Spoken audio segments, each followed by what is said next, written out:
Welcome to Target Lock TV. This is day 2 of the Swedish Open, and this is the top 16 game we're seeing here. This is Andre Lint versus Mattia Mandro. With me today, I have Death Rain. Welcome, Death Rain. Hello, everyone. How's it going? It's good. So, how's the weather in the UK today? It's grey. Yeah. I haven't seen a blue sky in 10 years. It's about the same in Gothenburg, to be honest. It's nothing bad. They had about I think 17 degrees Celsius in Germany yesterday. Oh, that sounds lovely. Yeah, now it does at least. But so let's see. The players are setting up the game, and let's see. Andre's got the initiative for this round. We have a face-off between Poe and Anakin Skywalker, both on initiative 6. And yeah, maybe you would like to help me reading out those lists for me, please? Death Rain's reading cards. Everyone holds onto your seats. Yeah. We'll start with the resistance. So you got Poe. Pover Driver, Frosters. We got Parva, who gets rerolls when you're close by. You got Bastion, who gets locks if you shoot your mates, and you get Rose, who's got rerolls when people are nearby. So a nice backup team here. And on the other side, we have Anakin, Obi-Wan, Shark T, all in Actis or with Predator, and accompanying them will be broadside of the iron cannon turrets at the sides. So what is your prediction for this game? Oh, if I have to put money down. Who had player 1? Andre Lind is player 1. So that's Anakin, Obi, Shark T list with broadside. One is on resistance, I reckon. Mm-hmm. Yeah, it's a hard-hitting list. Poe and Jess, Bastion and Rose, a lot of rerolls. Gonna be interesting to see it, at least. I mean, if the bullseye is lined up at range, you're taking evades, you should be fairly good. Mm-hmm. Let's see, I see now that broadside also brought cornerness, which is not that common, to be honest. No, it's usually because you have one charge. Yeah. And proxy mines have 2 charges. Mm-hmm. So it just seems like the better choice. I mean, it's good for say like large bases if you really want to eye on something and hold it in for a turn. Yeah. I think the players are getting ready. Timer starts now. They're good to go. So Poe is turning away. No, that's not Poe, sorry. That's Bastion. Yeah.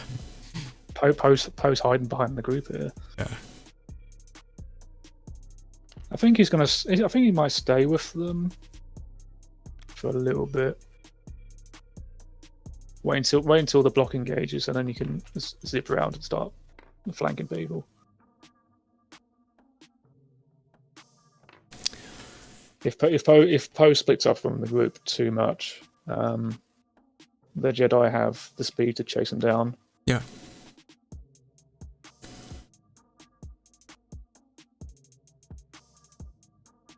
Should also mention that Mattia is from Croatia, and Andre Lind is the man behind Launch Bay Next.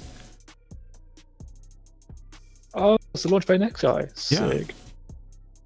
Yeah, I use that on my phone all the time. Especially when I'm working or when I should be working. I'm just like, okay, what if I add this to this?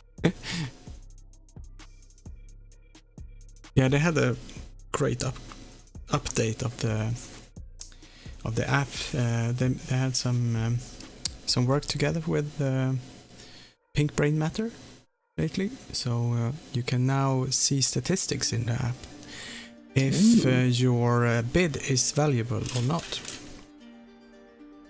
I like the language changes, so I can see what the names of cards are in different languages.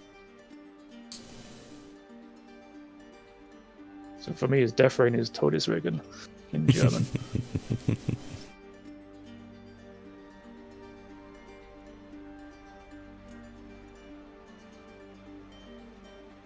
So let's see. Matteo is taking it slow in the start, and so is Andre. It's a slow dance, basically. Yeah, I mean, if you go too fast, and your opponent counters movement to that, you can very easily get locked into position, and you have no options but to just engage. Yeah.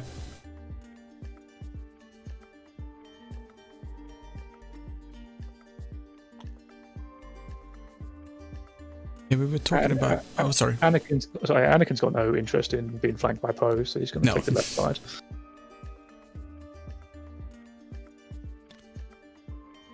As you were saying, before I rudely interrupted. No, I was just going to say, yeah, we were talking about the Cononets before, and like the only ordnance I've seen before this in the tournament has been thermal detonators, which has been really popular.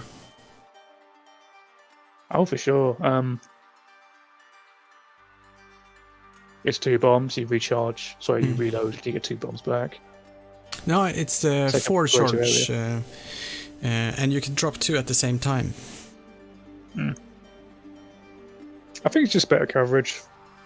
Yeah. I mean, you can choose to just drop 1 at a time, and then you have the suspense, maybe, of knowing, not knowing if the opponent is dropping more bombs. The control bit of it is quite powerful, even though they sometimes don't even deal out any damage. Yeah, I'm not. I do prefer protons for actual damage dealing. But one of the main effects of bombs is to make people move in such a way that they wouldn't want to. Oh. I've seen. I mean, it's once you get used to bombs and accept that, yeah, it's just the 1 damage. People will be more likely to just ignore them completely. I've seen so many, like, I'll launch a bomb, and their entire formation has to like barrel roll and stress themselves to get out of the way. And like, what are you doing? If you joust me, you win. Yeah.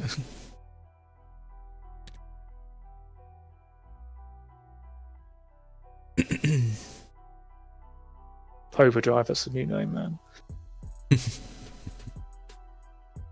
I like overdrive thrusters on Temin. Yeah. Because you can, with an R4 Astro and auto blasters, every turn you can do a hard 2, then get free boost, and do a closed wings focus roll. And then the roll is like a 2-speed. It's really good for like dodging other people's arcs and auto blaster in them. Yeah. I think Poe's definitely the better choice though, long term. Yeah, Poe is good. I've seen a lot of Ion Torps in play as well. Yeah, it's I think it might have risen in popularity. I mean, it's 4 points for 4 reds at range 3, denying a range bonus.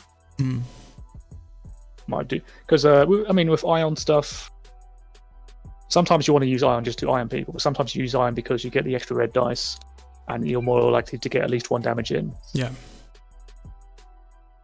But it is powerful just to control that chip and knowing exactly where it's going to be. For sure. I would rather take 3 damage on a ship than take an Ion token. Yes.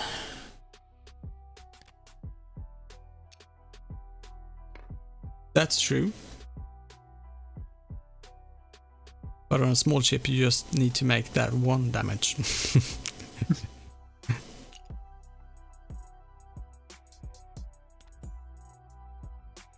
And there's, nothing more annoying than a torpedo through an obstacle on range 3 on a 2 die ship.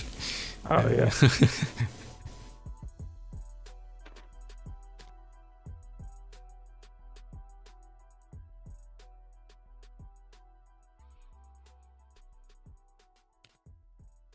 So, I mean, the resistance fighters couldn't engage broadside at range 3 if they do it right. Mm. So that's at least 1 turn they didn't have to worry about ion. And you may as well go slow anyway, because Shark-T can very well turn to the right and try and flank that way. So you don't want to go too fast. So what's your prediction about the X-Wings here and Rose? Do you think they're gonna turn or bank in towards the others, or are they just taking the long way around, trying to bait Andre's list to chase them? Oh, or Bastion and Parva in that lot. Yeah. No, you bank in.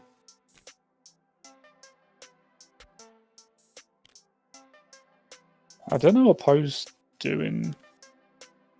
He should. No, I think he should back up a little bit. Because he's going to be the prime target for the Jedi Aces.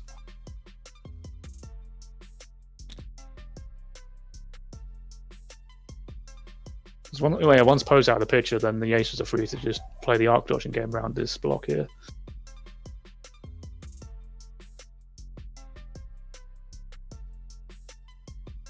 Yes.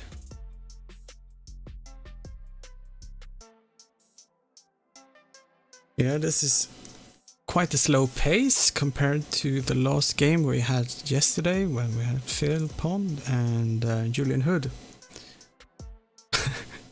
Because both players were in the cut, weren't they? They must have just jousted each other. Yeah, it was brutal.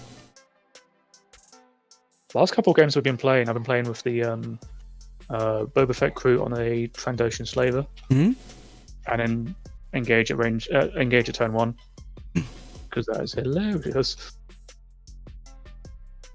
Yeah, I like the Trandoshan Slaver. It's I think it's a beautiful ship to start with. We call it the Stapler. Yeah, I see why. It's iconic and it's unique. I don't have the patience to play Ring Around the Roses, so I'm trying to make lists that will attack immediately and just force an engagement. Yeah, you had I know Actor Khan was playing a list during the Galaxies events, where he played Bosk in the Trandoshan Slaver, which was just so aggressive, and Deadman Switch, and he was just going in. He said on the Fly Better podcast that he was expecting him to live for 3 rounds, I think, and everything past that was just a bonus. Yeah, it's like a spike damage thing, so it's like a ram. If you can trade enough damage in return for your ship exploding, then everything else can take care of the other stuff. Another fun one is the Lieutenant Tavson, and it put hyperspace tracking data and Commander Pyre on top. Oh. So he deploys at I6. You pick a ship on the other side of the board and give him double stress and run at him. Yeah. So we see. There's going to be an ion shot here. Yeah. That's fine. You still got all guns on target. Shakti is doing a little bump in the back.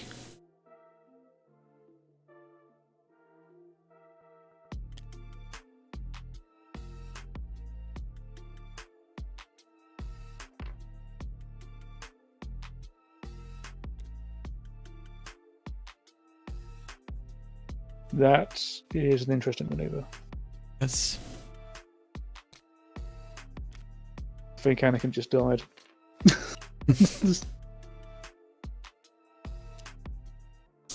No, you can go for Obi, and you can probably. I'll dodge if you wanted to. He doesn't want to. Going for Obi. Carnage, full violence. Let's go.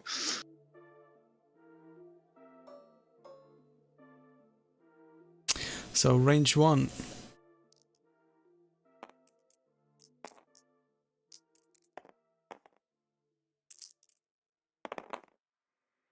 That's gonna hurt. 4 hits. Obi's got 1 evade token though. And he's still... Oh, was that only 3 hits? Yeah. So he's negating that to nothing. No, that was 4 hits. Yeah, it was 4. Yeah.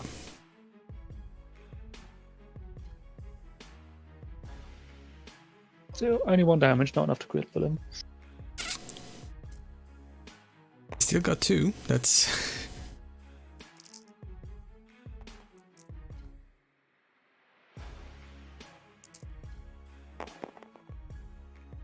So that's a revenge shot. Really spends some force. Yeah, spends 2 for 3 hits.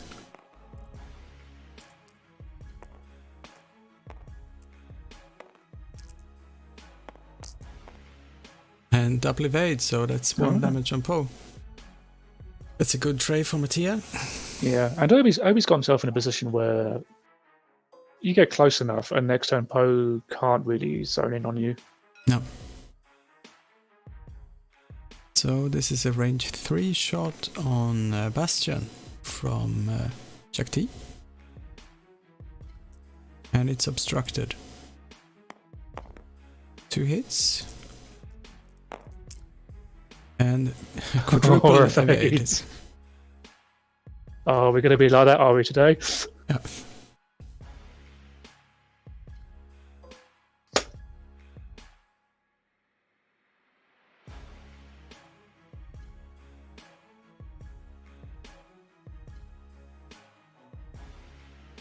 Broadside is checking his cannon arc.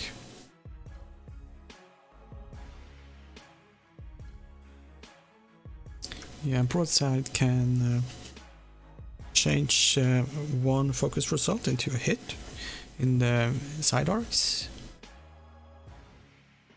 If I'm not mistaken. You might as well shoot Bastion, and then next turn you can free bank right and block Rose. Yeah. Would that block? Maybe.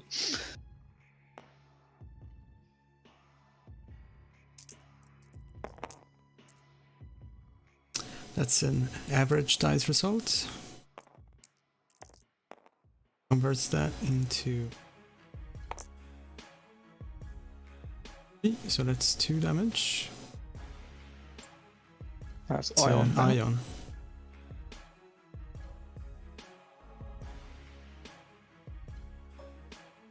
Yes, fun walk. Dr. Dice is here.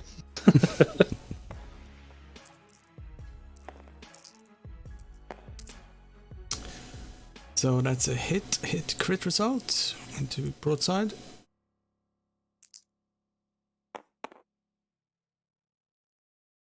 Two going through. And the Y-Wing still got the plate inactive. Yeah. No quits for the time being. Oh, don't split your fire. Don't do it. It is tempting though. Got no force. Oh, that's... Yeah, gets Rose reroll. Oh, no.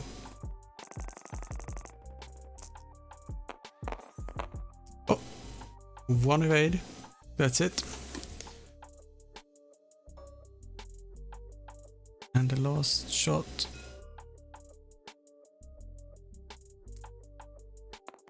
It's 3 dice with focus, so it's 1 hit.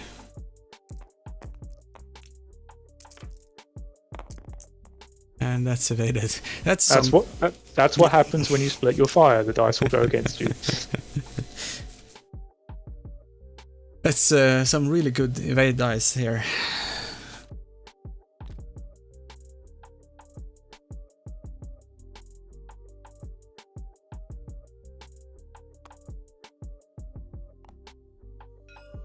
Yeah. Andre is keeping that focus, spending 1 charge on Cxdy. Oh, nice. I'm liking a free bank from broadside, because you'll dodge behind Bastion. You might be able to block Rose, and Jess is the only worry from there.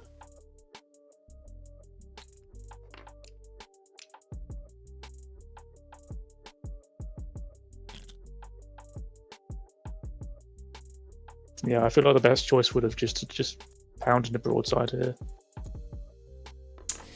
Yeah. But we'll see what happens now. So, I mean, Anakin is stressed. Obi-Wan could do some turnaround shenanigans. Trying to catch Poe. Poe could...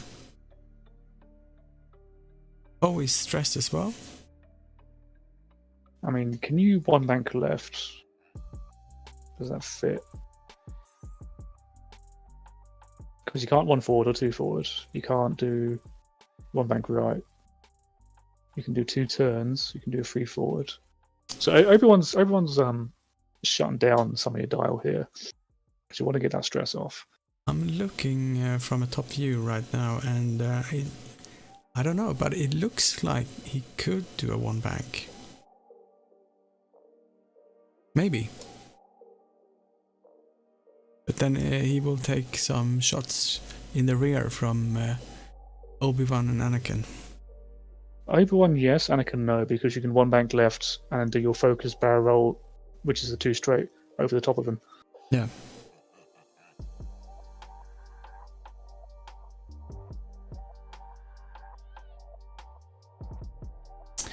Well, let's see.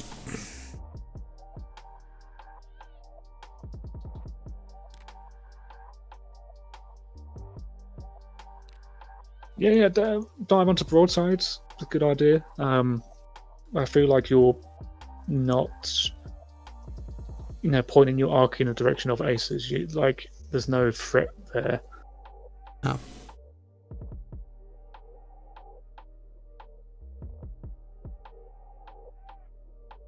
If you ignore the aces, Poe's going to eat it.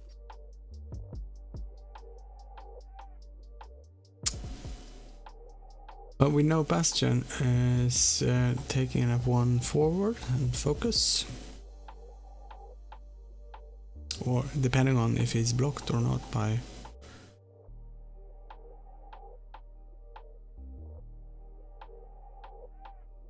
The Bastion will clear that. Yeah, he will clear that. He is moving first, yeah.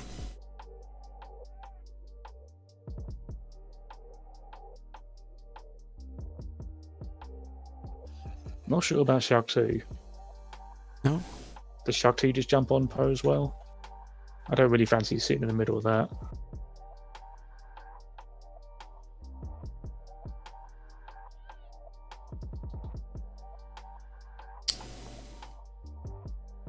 Yeah, we got about 55 minutes left. Game. So there's still plenty of times.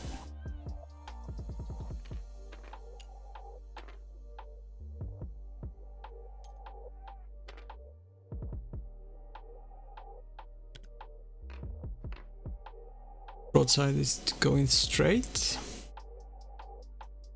Taking another focus. Rose is going slow.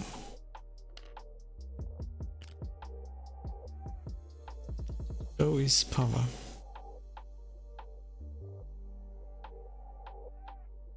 Oh, he wants to get the coordinate active on there. Oof.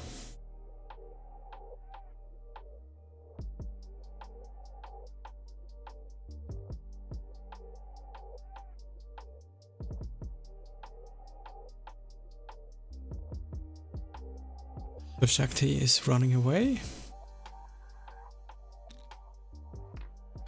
Oh, that's a bump.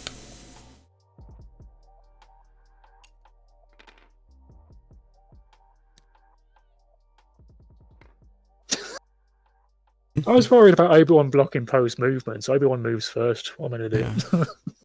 I was a bit surprised by that as well. Okay, now we got issues with the blocking movement. Gotcha. Yeah. Thank you, Anakin. It was all planned. There we go.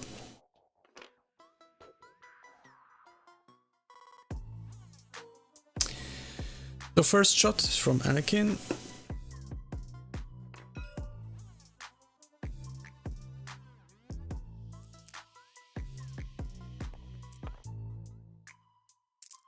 Into Bastion. And that's Rhapsody. That's one hit, one crit after spending force. And that's one shield gone.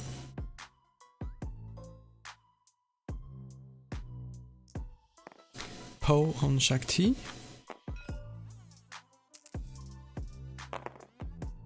That's better. Hit it crit. Oh. He's got one force left. Takes a hit and a crit.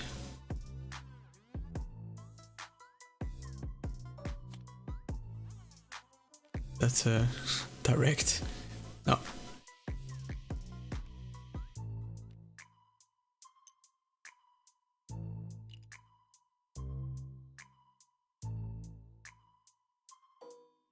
Actual damage. This gets one fewer greens. And that's not a crit you like to take at this point. So this is the ion cannon again. Oh.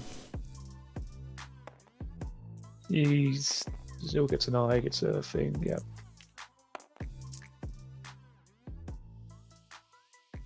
No ion today. Keeps the focus though.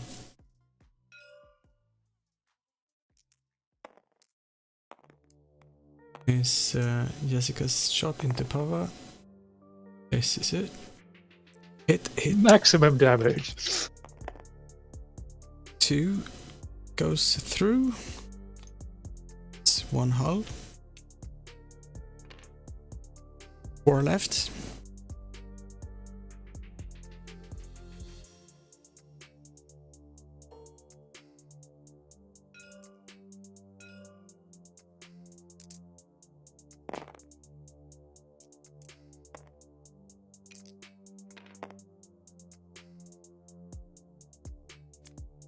Another 2.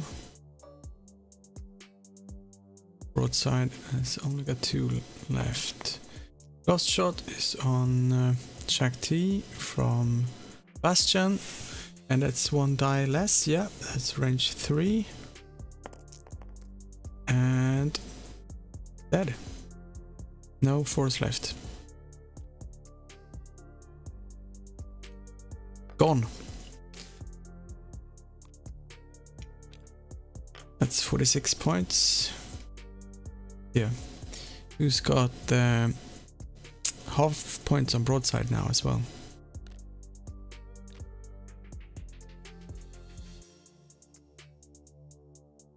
I love games like this. Over in 5 minutes, you can put your feet up and put a kettle on.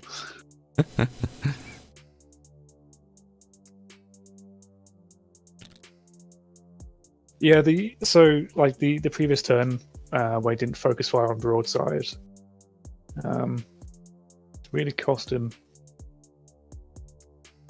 Actually, no, it hasn't. It's it's worked out in the end. Yeah, I feel like you can take broadside off here in this turn if you did that. But still, I felt like broadside doing a free bank would have been a better choice because you'd have those blocks is not shooting you.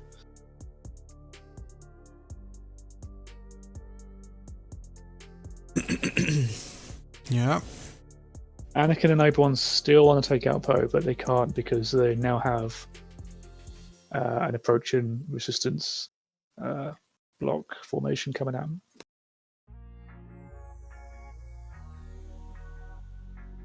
I wonder what Poe does.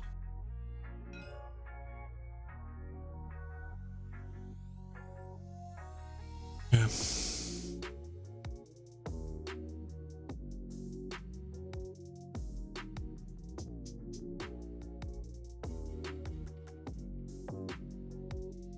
This is tricky.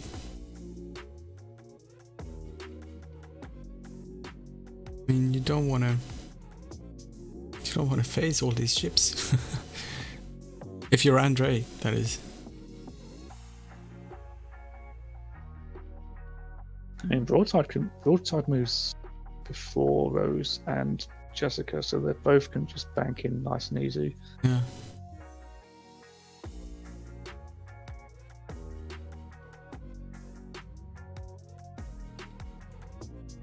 Yeah, I think we're expecting that Connor to be released, but then Bastion will take that and carry it.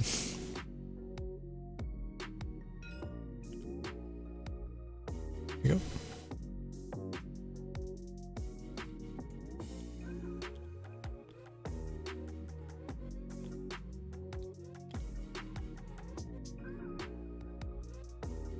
This will be your last chance to see a Connor. You'll never see one again.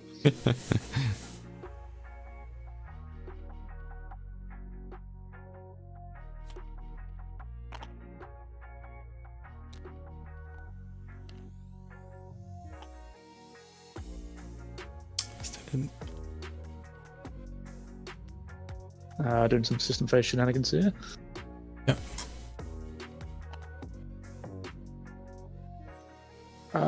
Did the Actus, did they have a 5k? That's a good move for Bastion. Okay. You know, in a couple of turns they're going to be on the other side of you, so why not for 4k? The Actors have a 4k, yeah. The ETA. Broadside is turning. Making a focus.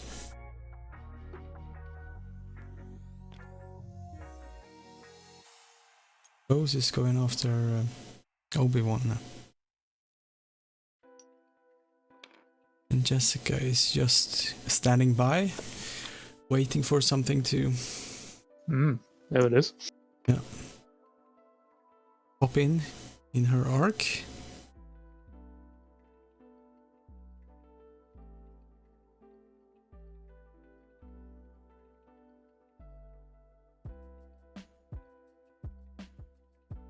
Thinking about a barrel here.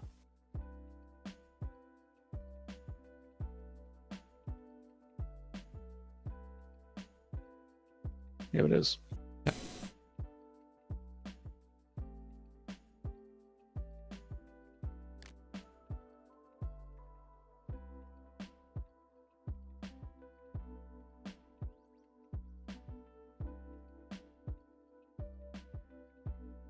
You think he will boost and take the shot on Broadside? If you get too close, you end up getting island. Yeah.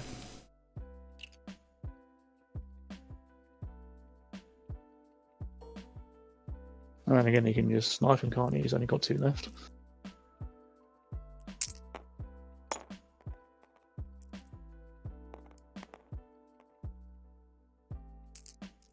This is Anakin into Rose.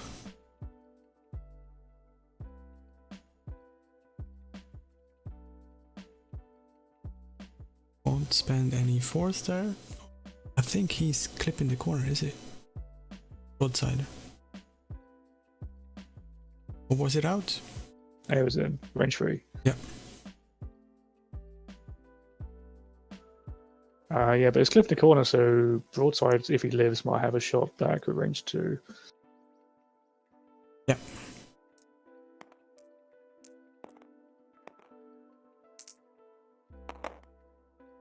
Spend it. Yeah. Spend the focus. Yes. There we go. Even broadside's only got 2.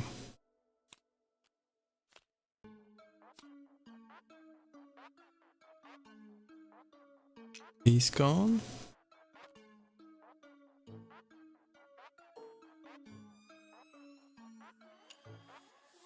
Yeah, I noticed that Bastian took that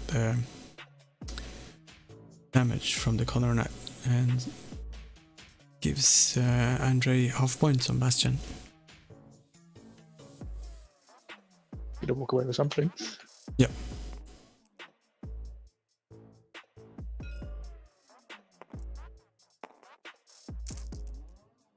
How many force points does Obi-Wan have?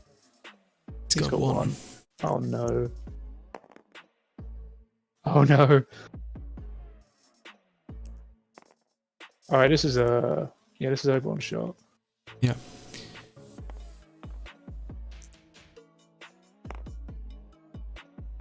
So Rose is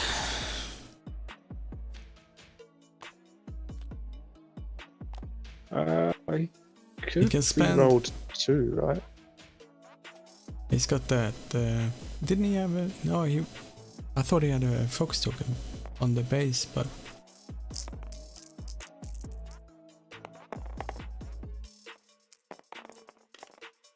here we go, hit crit. Goodbye, Obi-Wan. Ooh.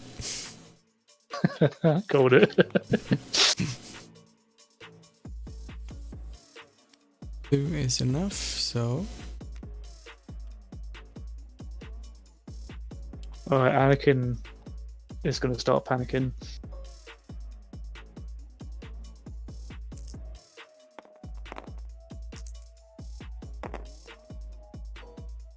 that's evaded. Oh, that's it, yeah. There's 3 hits. 1 goes through.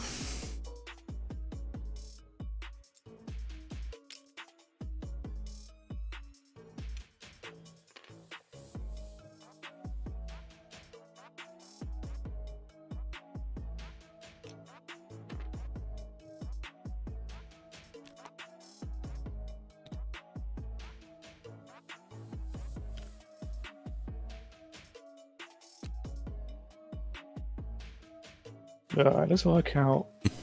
Anakin got full force, 2 hull left. Who's the weakest? It's going to be Bastian with 3 hull left. Bastian is stressed. Bastian is also ioned. But you are not really facing the way you want to be. I mean, you could boost left and do a Talon roll left. Nah, spending too much force on that.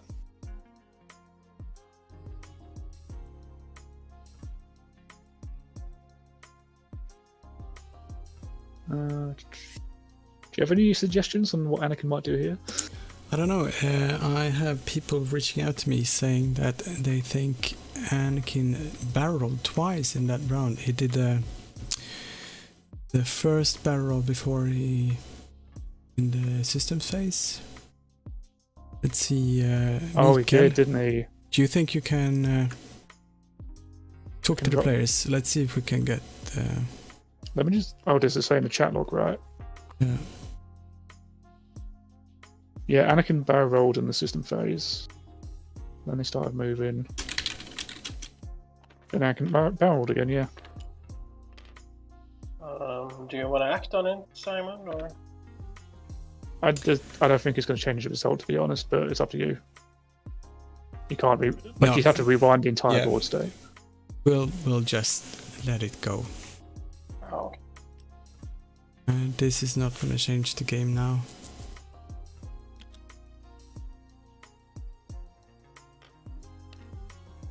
Yeah, sorry, Ouch. I feel like I'm distracted by all the paint on these dice. And this is not going Andre's way, taking I mean, you one can- hit. Yeah, you can let Anakin like barrel roll like 4 or 5 times. He's still gonna die.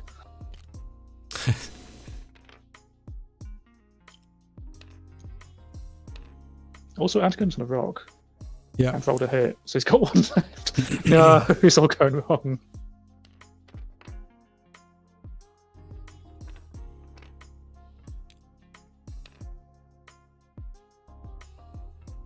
It's not easy being Anakin right now. It ain't easy being the chosen one. Oh, okay. It looks like this turned out to be a quick game.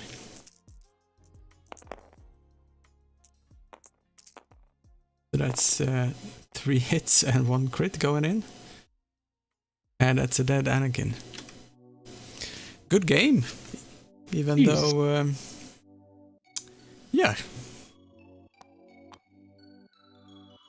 Best games ever. I don't have to like sit here for like 45 minutes while the players decide when they're going to engage. Straight in. No nonsense. Love it. Yeah, that leaves us with a little longer break than we planned for, but I should take this opportunity to thank the players and thank you, Deathrain. We should welcome. thank our sponsors. We got Alara Games in Trollhättan, Sweden, and we got Draenus Art, who's made some fantastic alt arts for this tournament, and we have Kogo2, who's helping us out with the acrylics, the loot. And thank you everyone who's been watching. We'll be back a little bit later. Let's see when that is planned. Give me a second.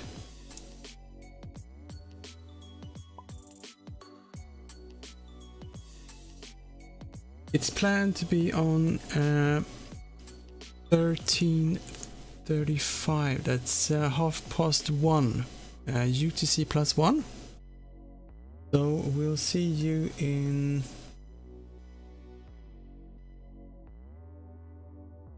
45 minutes. Well, thank you very much. We are leaving the stream as it is right now. So thank you and goodbye.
Rage on that beat, going crazy.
Welcome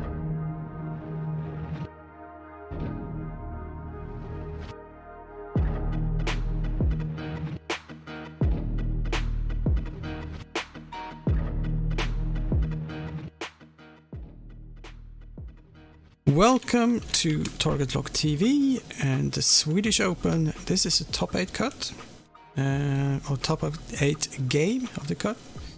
And with me today, I have Nick. Welcome, Hello. Nick, from Firestorm Firecast. Correct. Well done. And we got two interesting players here. We got Julian Hood and Niklas God. So, is this cream of the crop, maybe? Do you think we will see... I think we might see one of these players in the top table. Yeah, I definitely agree with you. I mean, these guys are fought each other quite a few times. There's some well-known names in the X1 community. They both travel a bit and have been in top cuts many times of regionals, system opens, nationals, whatever. You will see these players' names up there. Both of them are doing well in the online scene as well. They have played each other recently. I think it was one of the Gold Squadron events. Yeah. Where Julian managed to get the win, but they're different lists that time. Not hyperspace. Not So it's an hyperspace. interesting matchup I think we have here. I've got some volume in the background. Right, that needs to go away. There we go. Done. Sorry.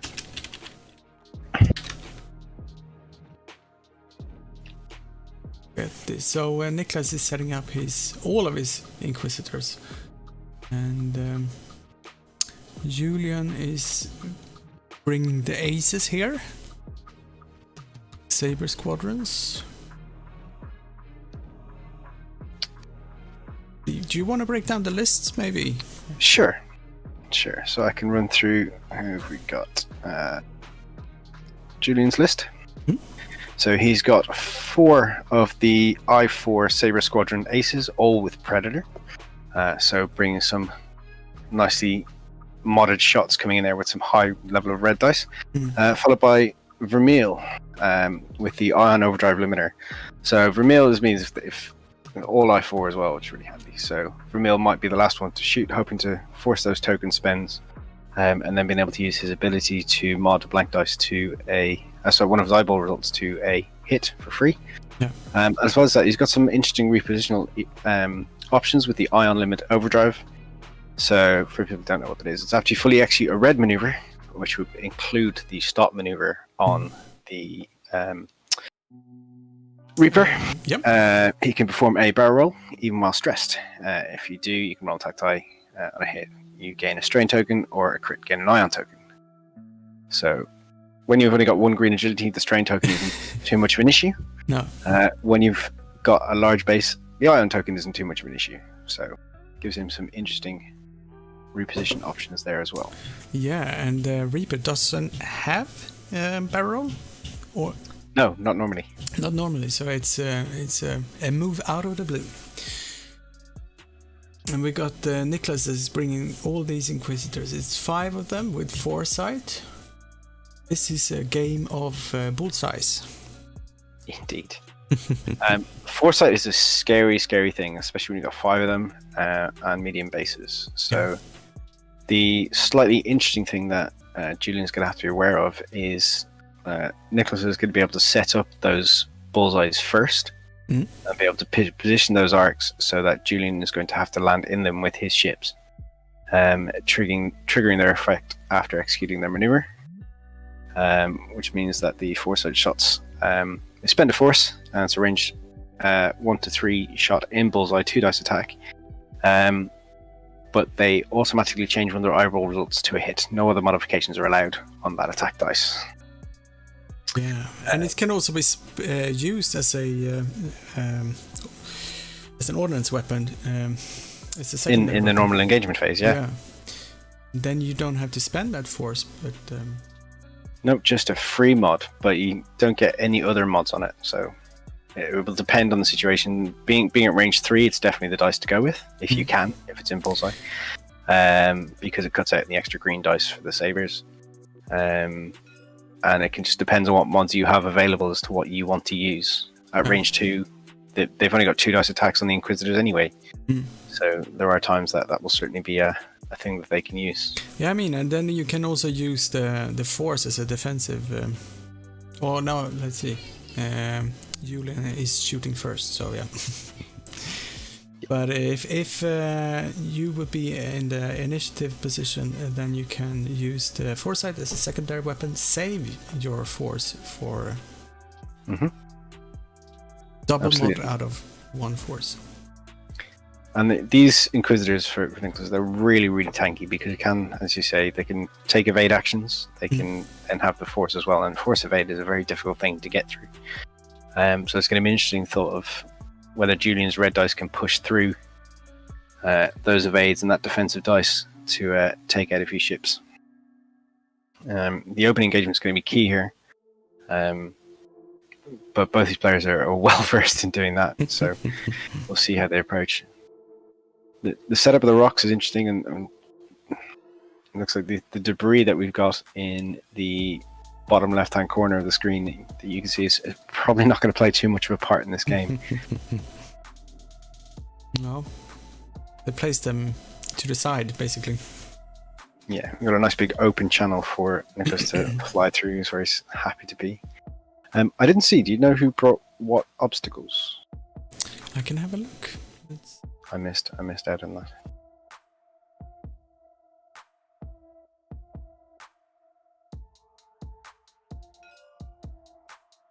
Niklas brought the debris. Ah, interesting. So he just wanted them out of the way. In this particular match, looking to get all his ships in position. So this looks like a joust to me. Yeah, it's really aggressive start here. It looks like we might have a second quick game on the stream today. And I know for a fact, we had Julian on before, that he is a fast player. Not wasting any time. I'm not sure the joust favours Julian. I'm wondering if he might split off a bit and get positions. Because wherever possible, he has to try and avoid these bullseyes. It's just... Yeah. Because at that point, red dice versus green dice, the one with the mod, even though it's 2 versus 3, that the reds are going to wing. They're just going to plink through that little bit of damage here and there. With only 3 hull on the interceptors, it's not a good way to kind of stay alive, I guess.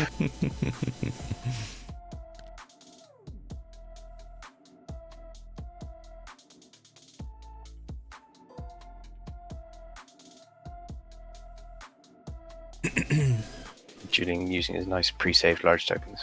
Yeah. This is focus to boost.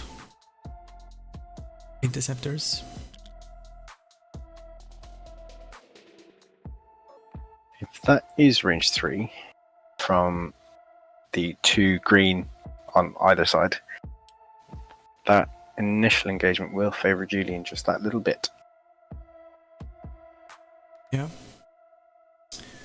You think Niklas made a mistake not checking the foresight arc, or do you think it's just... No, because the boost won't trigger the foresight arc. No, that's true. So this is why I think Julian's approaching quite an interesting way, but it means if it's a 1v1 there, the interceptor's got the slight upper hand, just because of the number of red dice. Yep. Same number of greens, extra red dice. So very slight. I think Julian's trying to position himself in such a way here that he isn't going to trigger bullseyes in the next engagement as much as possible. Interestingly, the pre-boost from the Reaper will trigger the bullseye mechanic. Yeah, because it's a movement, it's not a... The ailerons, adaptive ailerons is a maneuver. Oh yeah, so there's actually 2 ships in range 3 here. Yeah.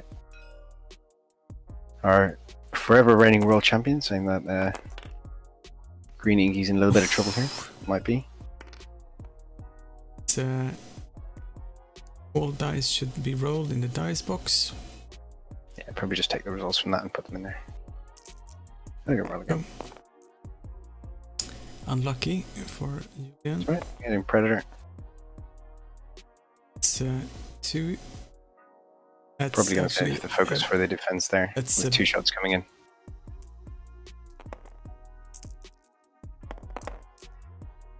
Oh, 2 evades.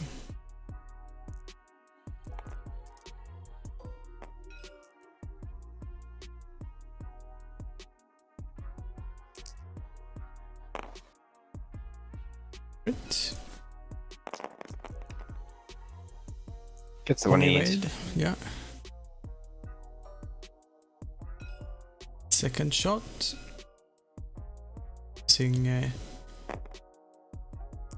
Using foresight. Green spends his force. Evade. Focus token, sorry.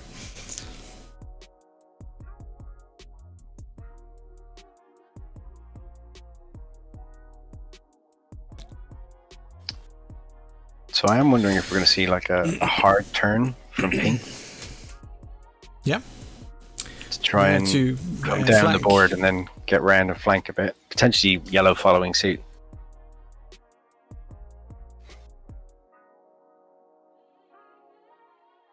Yeah. Try and split up and split away from these bullseyes.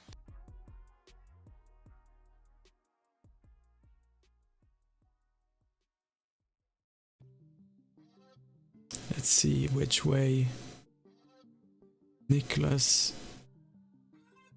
Well, he could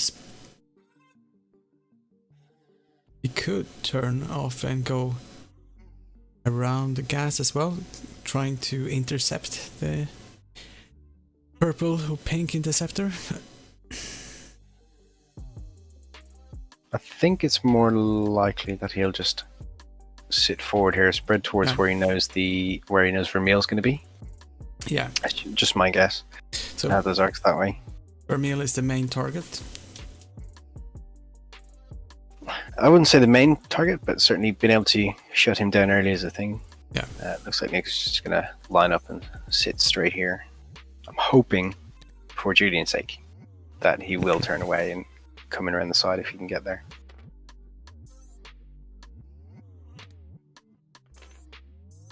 Nice formation flying.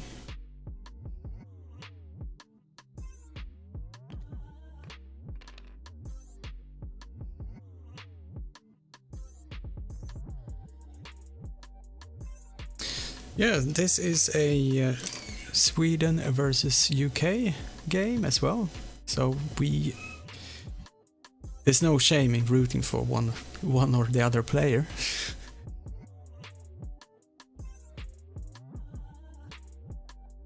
Thank you for the shoutouts in the chat. I see you.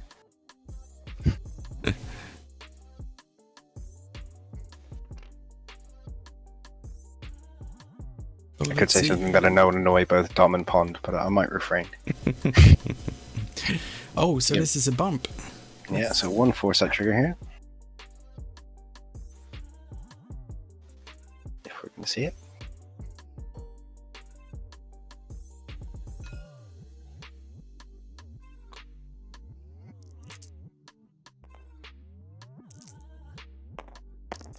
Oh. 2 hits. Unmodded defense roll.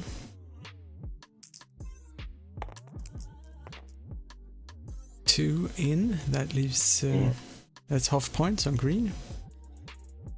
I'm a little bit surprised that Julian decides to just head straight in there with that. Yeah, that's that interceptor. And here we got another from red. Foresight. Yep, just in. It won't be obstructed though, despite the overly shown that it is, because it will be the bullseye only.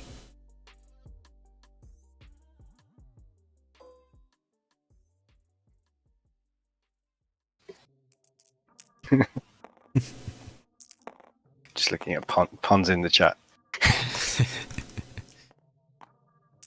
Yeah, had a great run. Oh, Oh. Oh, just. It's a bit of a close shave there, Phil. Phil was in top 16, and unfortunately he had to leave us there. But we were. What were you trying to say is he had to lose. That's what you were saying. That's In a what very I'm trying nice to way. I'm trying. I mean, he did. He's running 2 fire sprays against 6 barons with prockets. So they're just the mini bases just can't contend with that. And so I think he halved nearly every ship of the list, but just couldn't get the kill shots he needed to win the game. He approached it as best. Talking to him earlier, both his opponent and himself agreed that he approached it as best he could.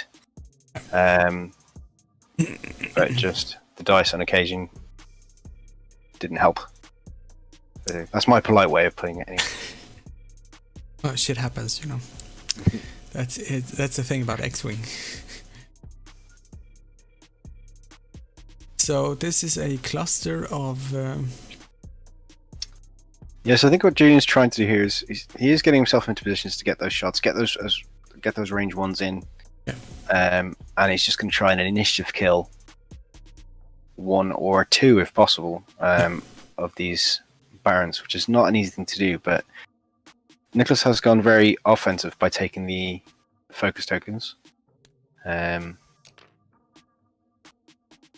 Mill throws himself in there with no action.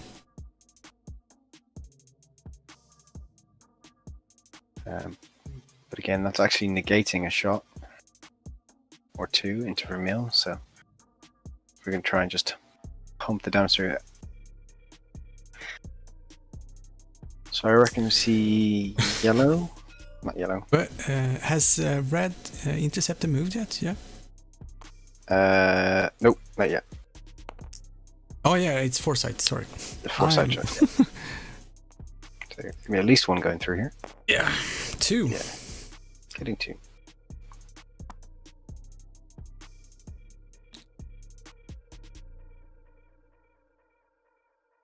Does he make that? Yeah, I think that's clear bullseye. Let's check him. But... yeah, nope. No foresight for that one. Good move there from Julian. Just take the focus. And then barrel rolling to give him the predator shot. Yep.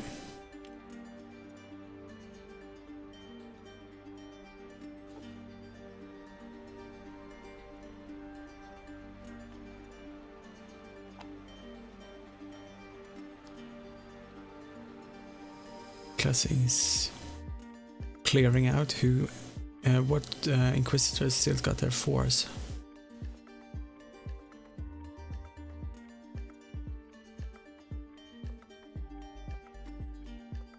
So you've got at least 2 interceptors got double motor shot into the yellow.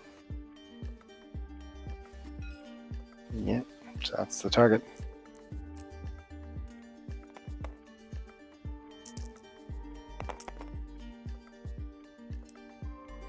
So that's the predator roll. 2 Oh, hits. 2 evades. So very good start for Nicholas.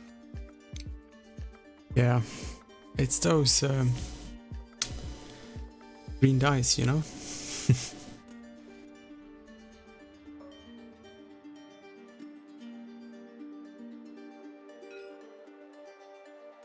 Yeah, trying to Range focus 1. down that yellow.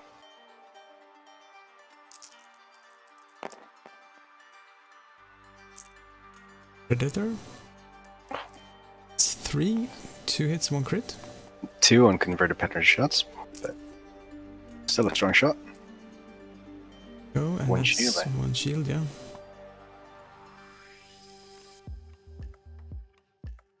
What he really wants to do is force that token spend now. Mm.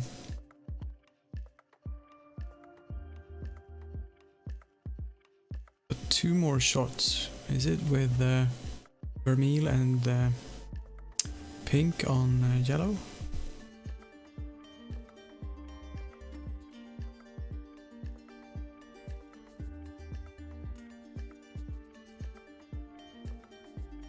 green.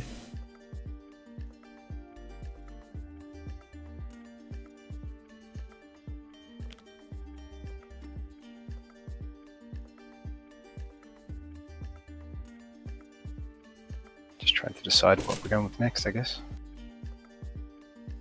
Julian will be talking through every decision he's making right now, talking about all of the maths, the odds.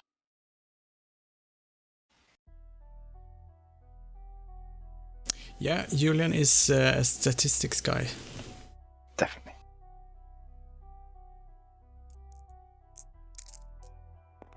Was this on green on green? Yeah. That's 3 hits.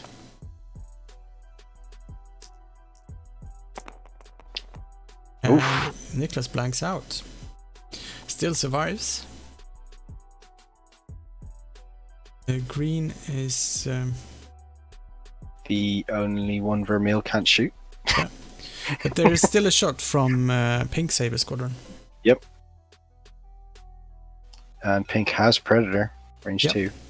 This is what Julian needs to go through now. He needs to get that 1 damage. Oh, that's not going to do it. No. Green's got focus and force, so. Oh. Did He has the shot on green? What did he bump okay, into? he bumped his own green. Oh, wow. Yeah.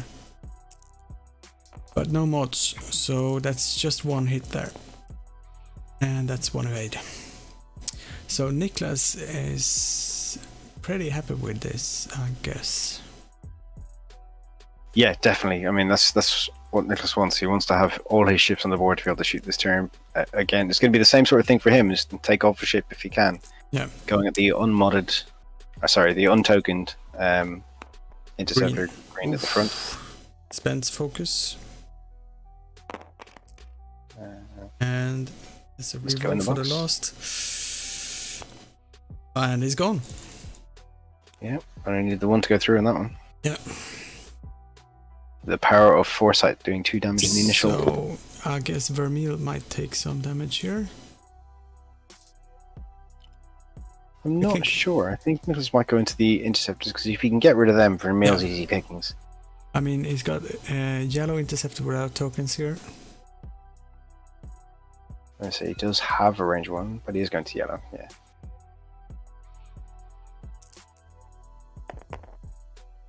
One.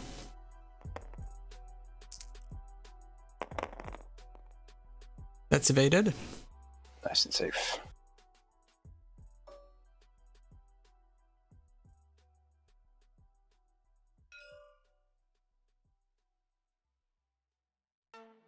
Keeps on shooting at the yellow. Yeah, it's the one without the mods. It's the one you've got to. Red dice are better than greens. 2v3 is a pretty close thing. Yeah, here we go. How's Focus the to focus? hit crit. And the crit is going through. 1 crit.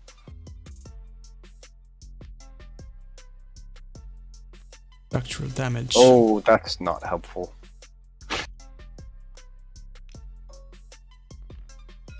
you know how I said about like having 3 greens against 2 reds isn't too bad? Well, having 3 greens against 3 reds against 2 greens, that is bad. So that will be most likely a dead ship. At least a crit through this round. Yeah, he's gone. Yeah.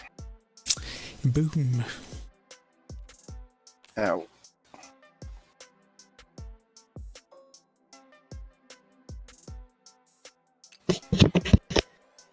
Niklas is clearing out the way so that he can K-turn. So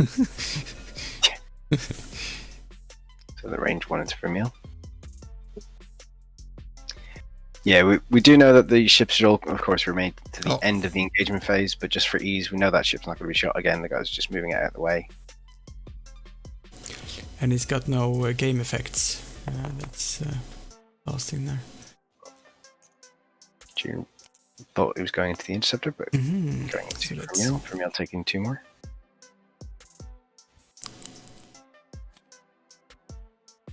This has been a good run for round for Nicholas. He's ahead by 100 points to 20. Yeah, it's going to be a real uphill struggle for Julian now. And it does look like we will have a short game on the stream again. And the V1 chassis in general is just in such a strong place at the moment. In hyperspace, I mean, even in extended, it's not a bad list. No, it's not. It's really strong, and the 6 barons with or 7 barons, depending on what you feel like. If you've got 2 thread tracers, you can take 7 barons. If you've got 6 with prockets, quite a few variations, but very good dial, very survivable with the evade token being able to be taken. Just a lot of strengths to that chassis. Yeah.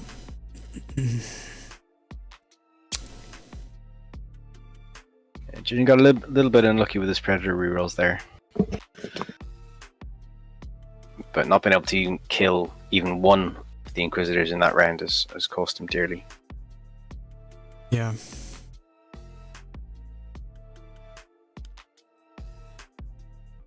Oops. I'm not really sure how he gets out of this one. Something happened to Tabletop Simulator. Oh. Let's just go out and see what's going on.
And we're back.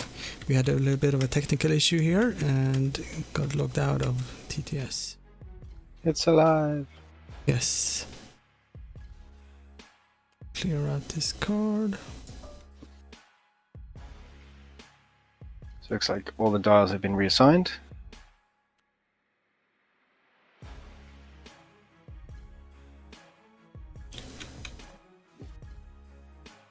Can see the game a little better now. We were in setting maneuvers phase anyway, so the guys are just going to reset their dials. Yeah. Get it all back online.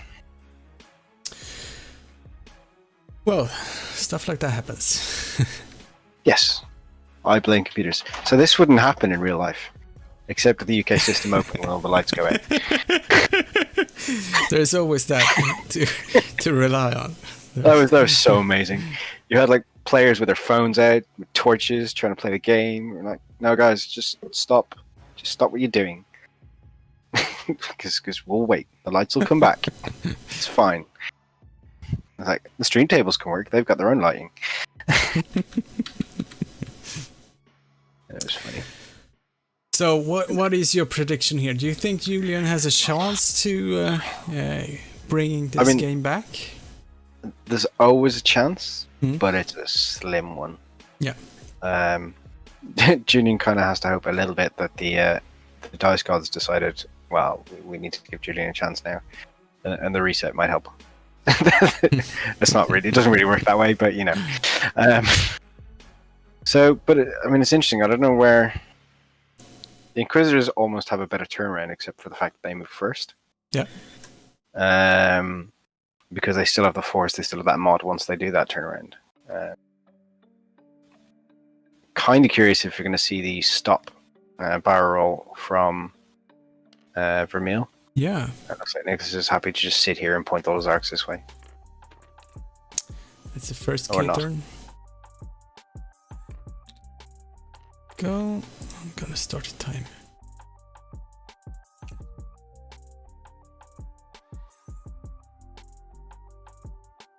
Looks like it's going to do this nice little kill box just in the middle. Yeah, that's very tight. Landing behind the red. Oh yeah. Trying to cut off as many possible ways for them to probably just bumps here so that we can't over. Yeah. That's 2 foresight triggers about to happen. Yes. We got brown and yellow And bright. available to foresight here. He's saving it. Waiting for Vermeil. Which I find strange. Because if Vermeil stops, if Vermeil does do the stop right now, he's gonna get one foresight trigger, I think? Maybe 2. But he doesn't. Okay. He bumped there. If he would have stopped, then red would have a foresight trigger as well. Oh, he still might stop actually because he has to do the 8 rounds first, doesn't he? There we go. Silly Nick. 2 hits. That's 2 damage. So 2 hull left on Vermeil.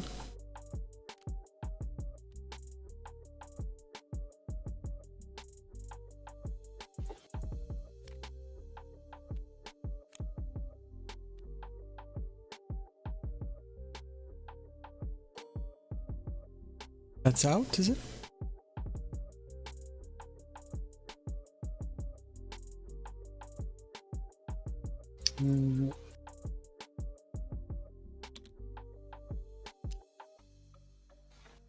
Not sure. I guess so. There you go. There's a I barrel. called something. So he's arc dodged brown. The brown Inquisitor. Not red, not yellow, and not green. So I think it's going to be everything into blue here, be my guess. He does, however, take the damage from the overdrive limiter. Oh no, strain, sorry. Yeah. I even read that earlier. It's not damage at all, it's a strain or an ion. Okay, so going into the untokened Blue Inquisitor means his ability is active here, Yes. which does make a difference. 3 hits. He's got the force though. And he don't need it. Gets those evades.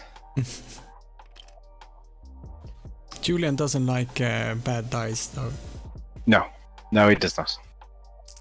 I'm not sure any people do like red No. dice, bad dice. To be fair, that's I'm pretty sure that's like the first conversion we've seen for a predator, but it's only into a paint, Yes. not a hit. So. It's evaded. So now is the Vermeil shot. Into blue. Yeah. This That's is a good shot. looking better. Take that. Hit, crit.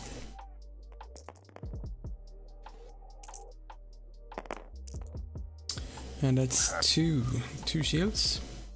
Oh no, it's yeah. Yeah.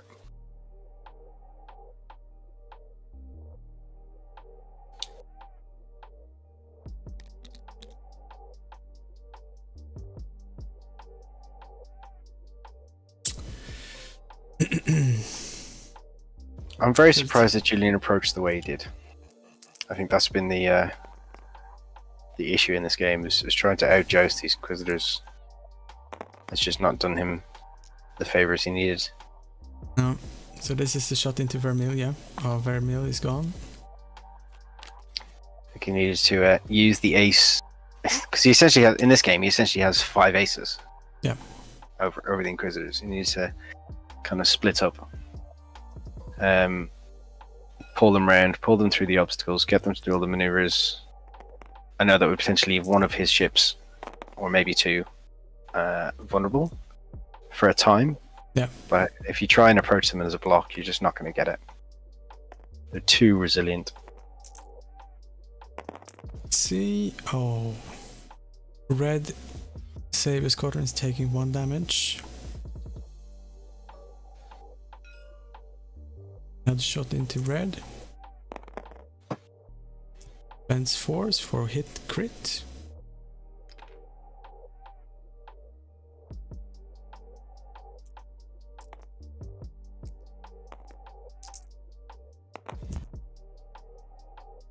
And takes the crit.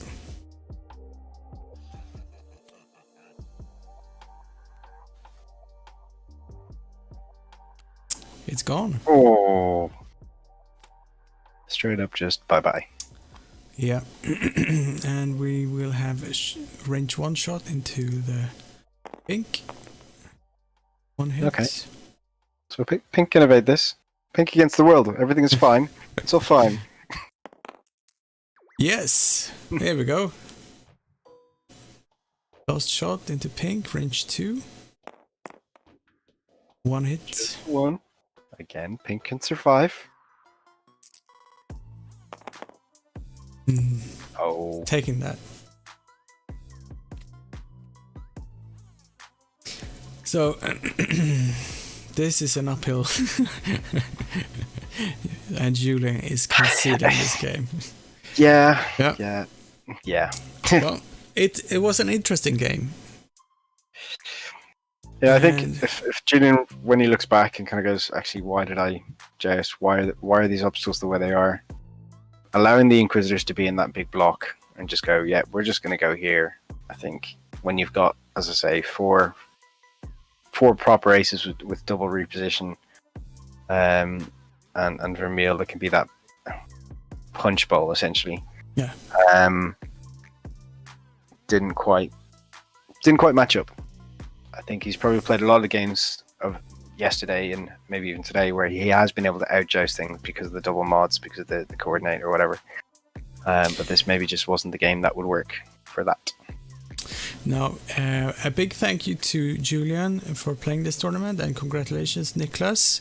And we still have so much time left on the clock. So, well, Nick, you guys are having an event on in a short while. So, do you want to say something about that?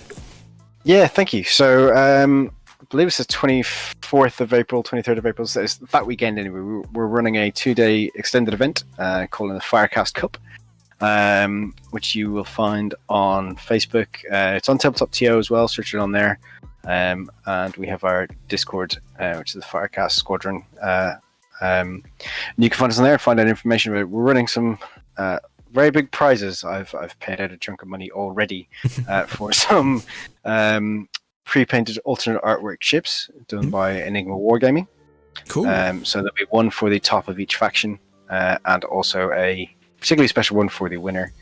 And that's the prize we have confirmed so far. But we are in chats with various other people, such as Coggo2 and the likes, for doing templates and things for top 16, top 32 tokens, and various bits and pieces as well. As well as participation prize, you get an old dart, or 3, because I think we're each going to choose one from the 3 of us at the Firecast, and we will do up the old darts and get them posted out as part of the ticket price. Cool. That sounds awesome. Fun. So look forward to seeing you in the list. Yeah, I'm gonna try to save up some wife points and spend them all on. Sounds great. I also put a link in the show notes today, so everybody should go in and check out the Firestorm Firecast Cup Twitch page. That too. Thank you very much. Cool. But we're gonna wrap it up, and we will be back later on today, and there will be a schedule posted in the meantime while we're waiting. So thank you very much. Thank you so much for running a great event. I got to play yesterday, it was awesome, and for running such a great stream as well. Oh, thank you very much. And everybody who's watching, we've got a lot of people right now, so well, thank you everyone.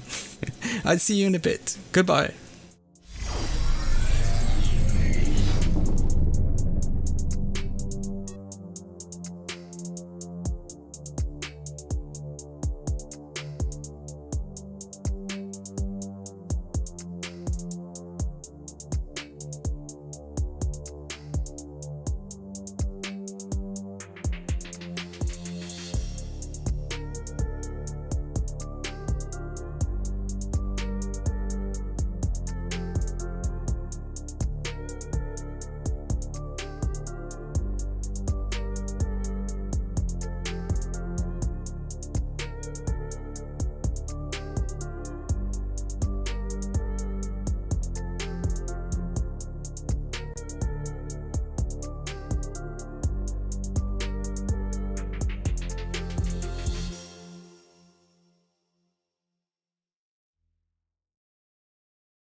So we are back with a game in between. We're waiting. See.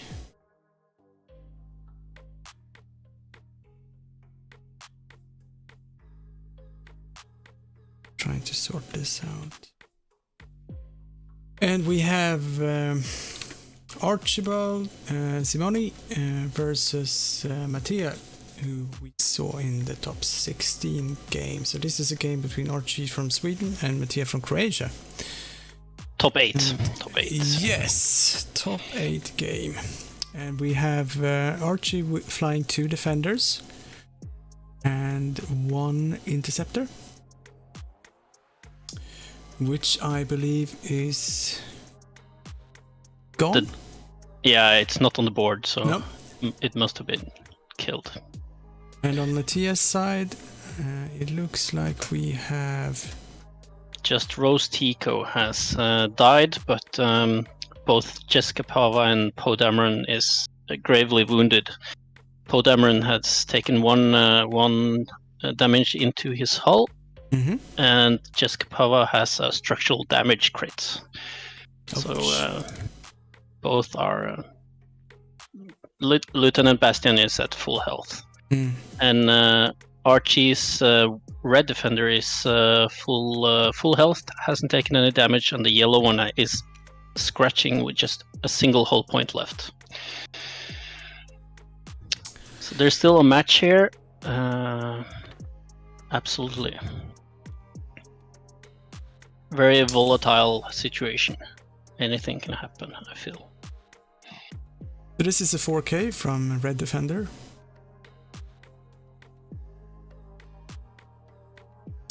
Getting his tokens. Yellow Defender is turning a hard 3 turn. Yep. Lands in front of a rock, but he'll get his token. His evade token. Yeah, it's getting a shot as it is now. Maybe barrel out is the best option here. You don't want to hit that rock next round anyway. No, the thing is that the ideal position would be to barrel to the other way around, but then you're further into... you can't risk it. He has only a single hull point left. But Poe is probably coming in hot.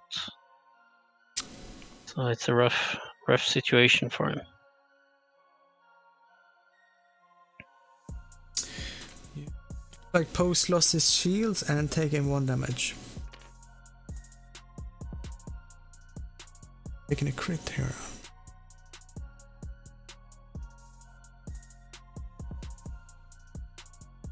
Structural damage. Oh.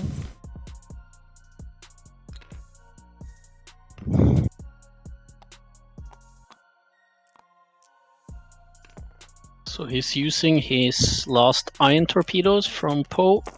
A range 3 shot. That's wise. It takes a damage. You only need 1 damage, and there it is.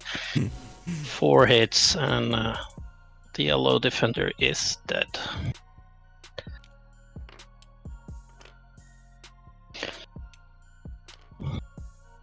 So it is still a game with 1 untouched defender. Yeah, he needs to chase down the damaged X-Wings, I think. How many points is Bastion alone? Much less than the defender, of course. He doesn't have a shot on Jessica here. 3 hits. Oh! Takes 1. Just 1.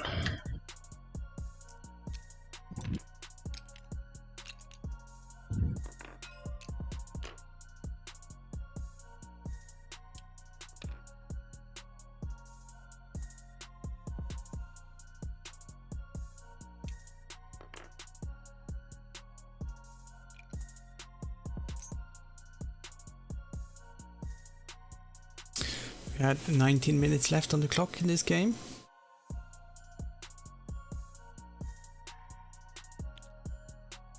Do you have scores?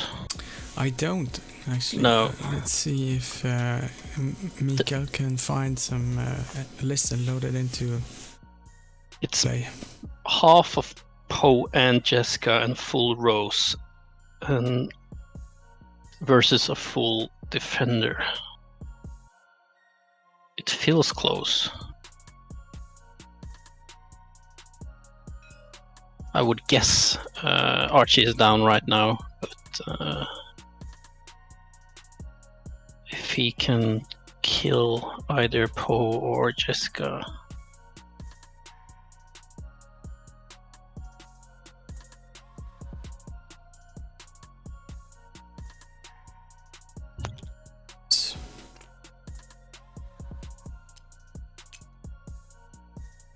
Points.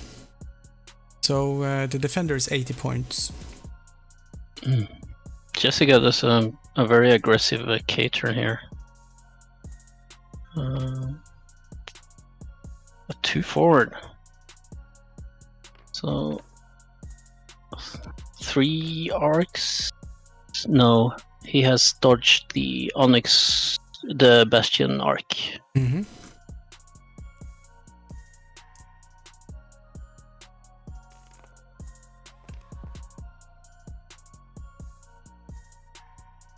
He only did a 2-speed maneuver, so the evade is from his own action. Doesn't get the double. Poe Double takes target lock. Focus. Always getting double modded shots.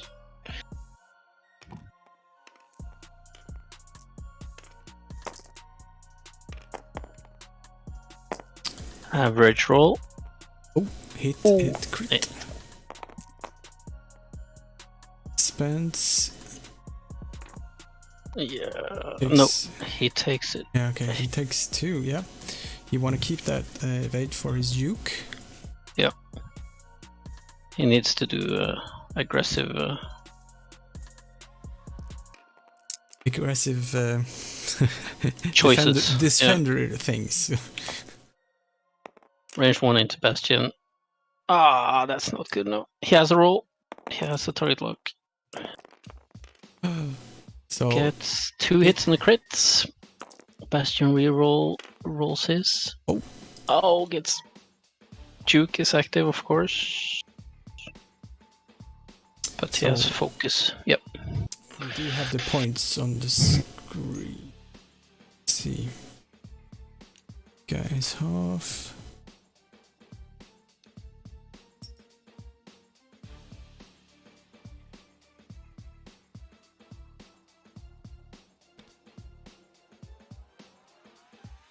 Bastian's got 1 shield. Rose is gone. Now we're up to speed. It's just a timer, which is not, but let's sort that out. So at the moment,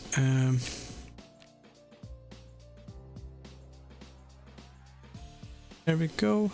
At the moment, Mattia is in the lead. He's got 117 points against Archie's 89 points.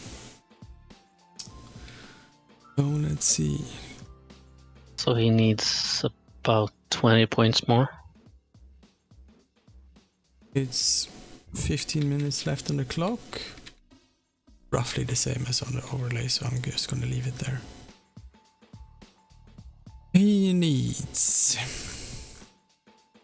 29 points. Mm-hmm. That's more than how much is his Poe? Poe is 38. Half Poe is 38, basically. Yeah, Poe is so that would be enough. yeah. Finishing Poe and not taking more damage. Bastian is 24 is half points, and finishing off Jessica will give him 26 points. So, yeah. He takes the 3 forward to get the double modded, and he's in 3 arcs, and Archie is just crossing his fingers there. Poe is not getting shot, getting his double modded range 1 shot. That's brutal.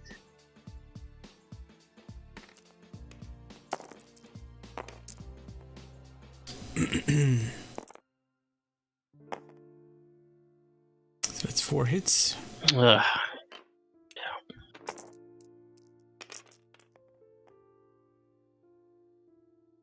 Oh, he spends the evade. Take 2 and your half point. So if you spend both, you'll only take 1 and you're not half points. I mean, you kind of have to do that. You have to cross your fingers. Don't you? Yeah. I am always making the wrong choices when I'm playing X-Wing, so I am not the one to ask. He's taking the damage here. He's taking the damage, yeah. All of them? He's spending the evade. Just the evade. Yeah. I mean, I don't know why you would do that. I would kept if I was going into half point, I would have kept the evade as well. You're getting another shot in, and then you could have used Duke. Oh, just a single. And it's going through though. But it's yeah, not but enough. you needed 2. You needed 2. You needed 3. Yeah. Okay.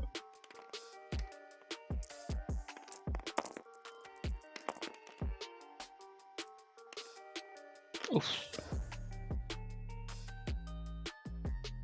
Yeah, it takes.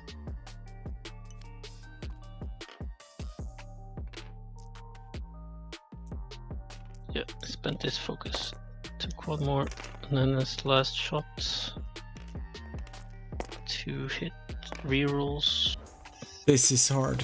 Oh, he has rolled. Oh, he rolled too many. He rolled too many. It's only range 2. Can Archie get his break? Ah, good start. Target lock. Ah!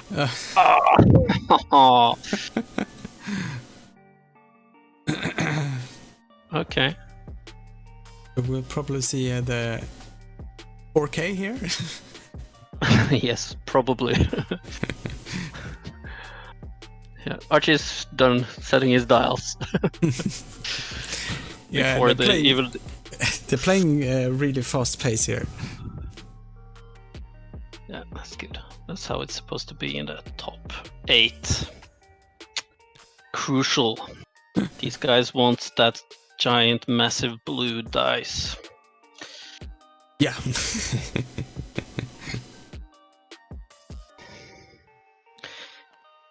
It's looking very rough for Archie now because you lost half points on the defender. And so you need to, I guess you need to kill both Poe and Jessica here at this point. Which is absolutely doable, but yeah. Jessica is ditching. I just got a message that Andreas finished his or won his game against Piotr Zavlocki. So this is going. Archie did a short move to make sure he could get arc on Jessica, but he doesn't unless he repositions here, and then he'll be tokenless against some attacks.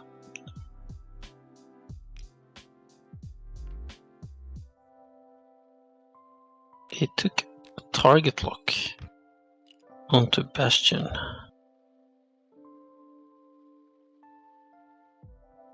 He's trying everything now. Poe is fleeing. Yeah, he's just getting shot by a single ship now. I mean, green dice can help him.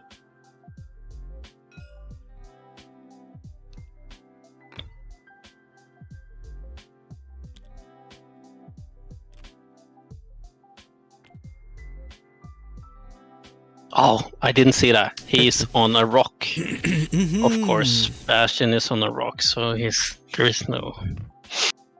There is no I didn't shot. see if it. I don't know if it took a damage for that. He has taken 3 shields now. Then we update the relay there. And you can see by the rock in the corner that a 4K with a defender will fit. He won't leave because there is room for a It's the 2-range template in between there, so he's safe. But maybe he'll want to.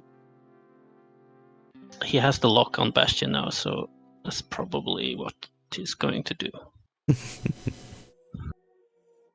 Yeah, and for those watching and wondering what we are seeing right now, it's a extra bonus special game in the top 8 of the Swedish Open online X-Wing tournament. We got Archibald Simoni versus Matja Mandarov, Sweden versus Croatia, and with me I have Flipster commentating here. Oof, you know. It's a showdown. It's like a western.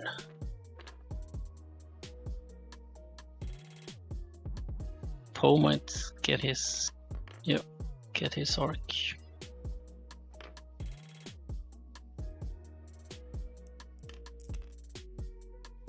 Range 3 shot from Poe into the defender.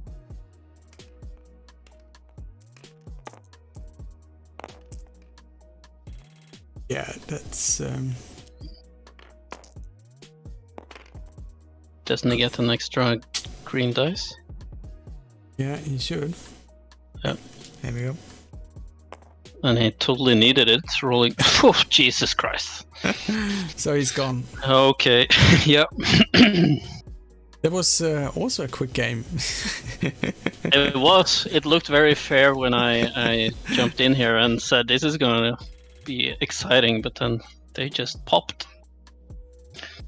Yeah, and congratulations, Mattia, on making top 4, and well played, Archibald. It's been really nice to see you here in the Swedish Open. So we're gonna cut back to our cutscene and prepare for the semifinals. We will have Oliver Pocknell with us in, I guess, 25 minutes, something like that. And well, thank you everyone, and out.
Rage on that beat, going crazy.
Yes, welcome to Target Lock TV. My name is Simon, and this is the top 4 in the cut for the Swedish Open Online X-Wing Tournament. And with me right now here we got Flipster, who is helping me TOing this event. And eventually we will have Oliver on as well. He's running a little bit late, but he will be here. Yeah. Welcome.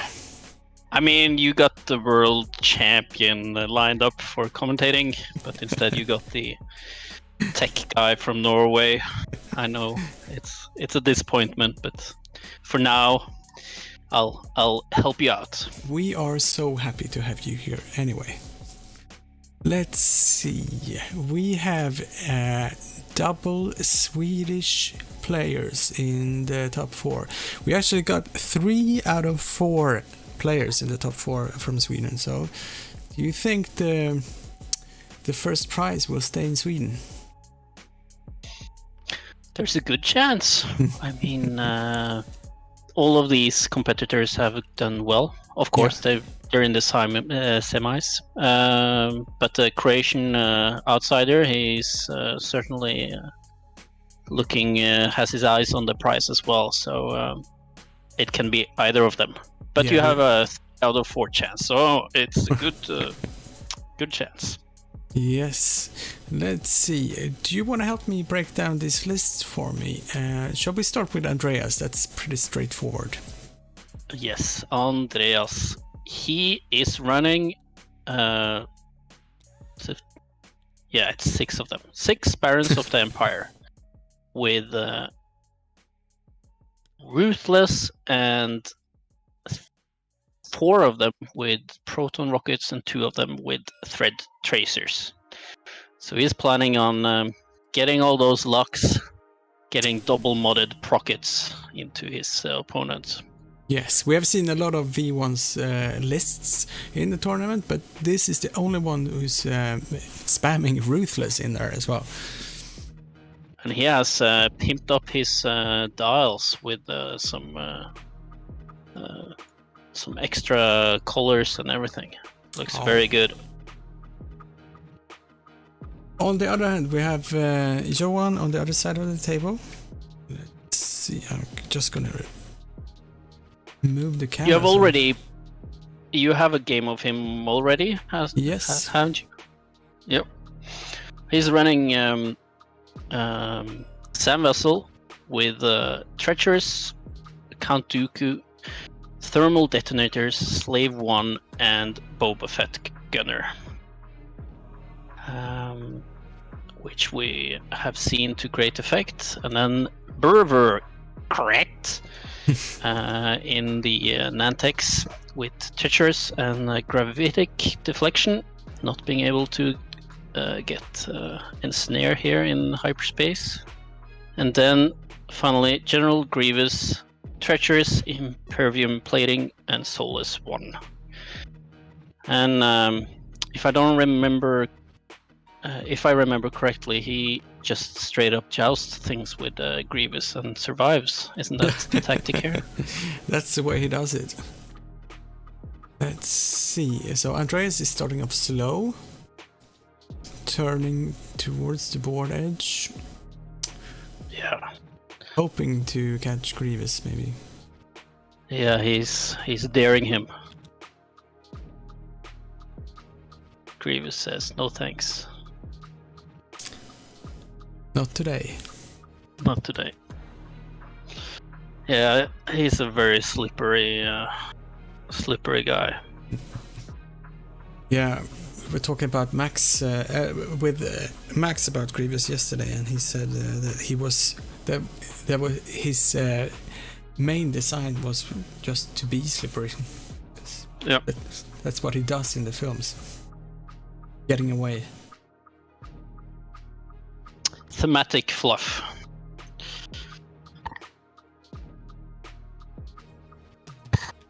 So who's your money on in this matchup, Simon? I'm trying to be impartial, but and since they're both Swedish, I didn't ask who you were rooting for. I mean, Yeah, Who that's do you true. think has?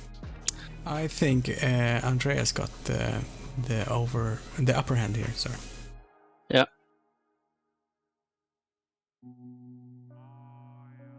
And you? I think it will be hard to dodge all these 6 arcs for these 3 ships, and especially in the Nantex, he's. I mean, he's fast, but he doesn't want to take that tractor beam unnecessarily.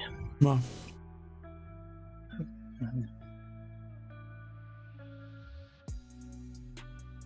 Do you know if he has gotten any use out of gravitic deflection this game? There hasn't been any other Nantex, has it? I think this is a single one. Yep.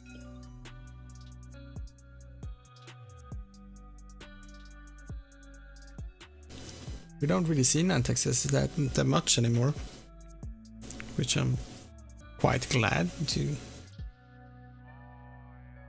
I think they're kind of fun. It was obviously, it was horrible when they were totally miscosted, but I mean, it's an interesting ship, Yeah, and as long as you can't just not. I mean, they were just too simple and too effective with the prior cost. But I think a ship like Sunfac with Ensnare, it's horrible. But if costed correctly, it's also. I mean, he dies if you catch it. yeah, that's true. But so does Centerfell and a lot of other horrible ships. I mean, double reposition I6 is bad.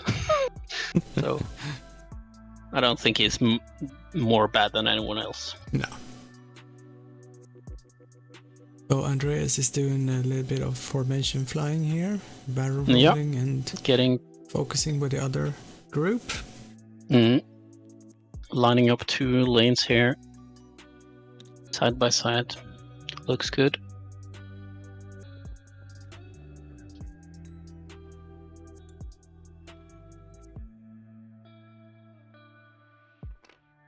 Berber giving himself a little bit of room.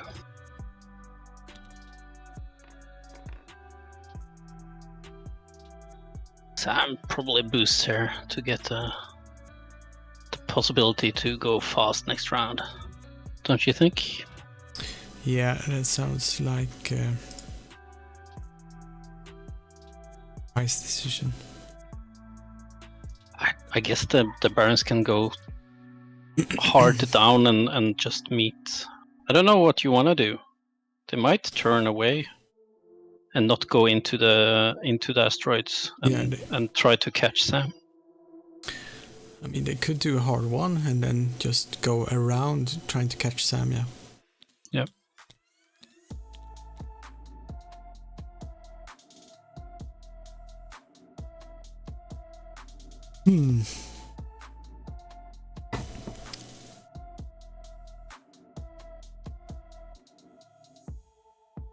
Let's see.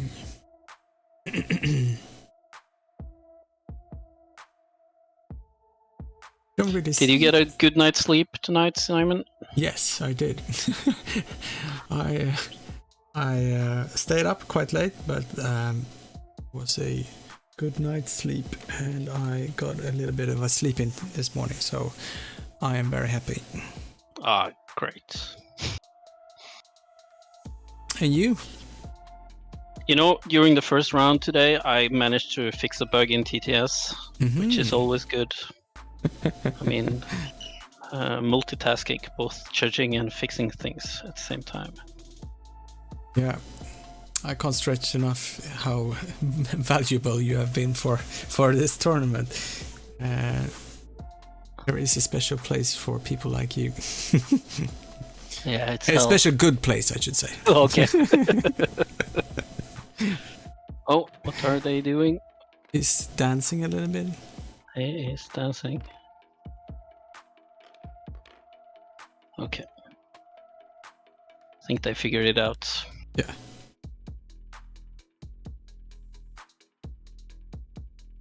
So I see Andreas is not using the new proxy mode for barrels. He's not. And he's not... No, and Beachz is not using the new... Is he? Or maybe he is. Yeah, he is. In the next update, I will make the proxy mode the default thing, so people can... There's a lot of people that don't know all the new stuff, which is... I don't blame them. They load up and use it like they used to. But when we'll change the default mode, then people will notice, I think. Yeah. Do you think they'd be happy? I mean, people fear change. They do. That's why that's why we made it optional. Yeah. It's like a soft release, making it first an option and then making it changing the default, and then maybe we'll remove the old later. There's no reason to do that now though, but for some other things. Alright, let's see. Sam is coming in slow here. Yeah. Well, not that slow. But the Barons turned in to Sam. And it kind of looks a little bit bad for Sam here.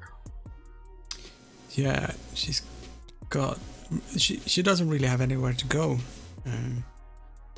She will be caught in this. Yes.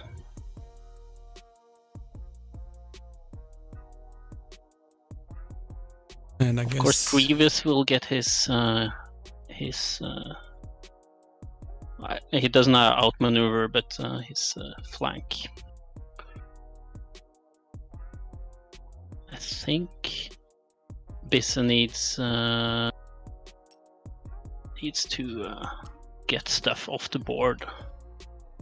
Maybe be a little bit lucky, because I think this looks dangerous for Sam.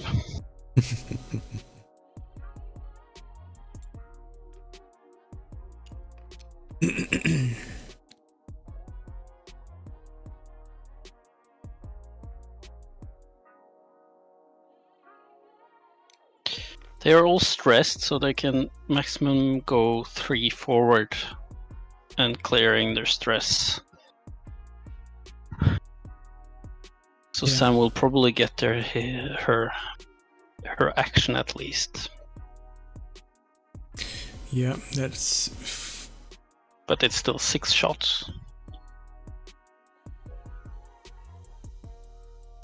They can go 3 forward and boost if they want to do that. And still get a focus.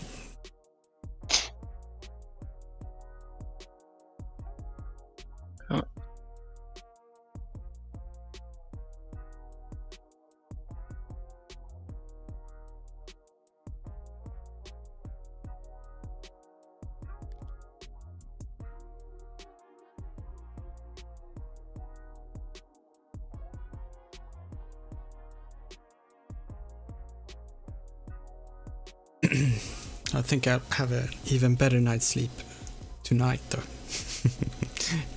After everything is done. Have you seen the close-up of these ships that Andreas Carlson has? Andreas is a magnificent painter. I've won some of a ship that he has painted. It's absolutely glorious. And of course, when he's playing online on TTS, he has also pimped up his ships with a cool black look with colored stripes on the sides. I love seeing when people customize their stuff. Yeah. And both of these guys have flaming hot textures. Very cool to see. Zooming in here.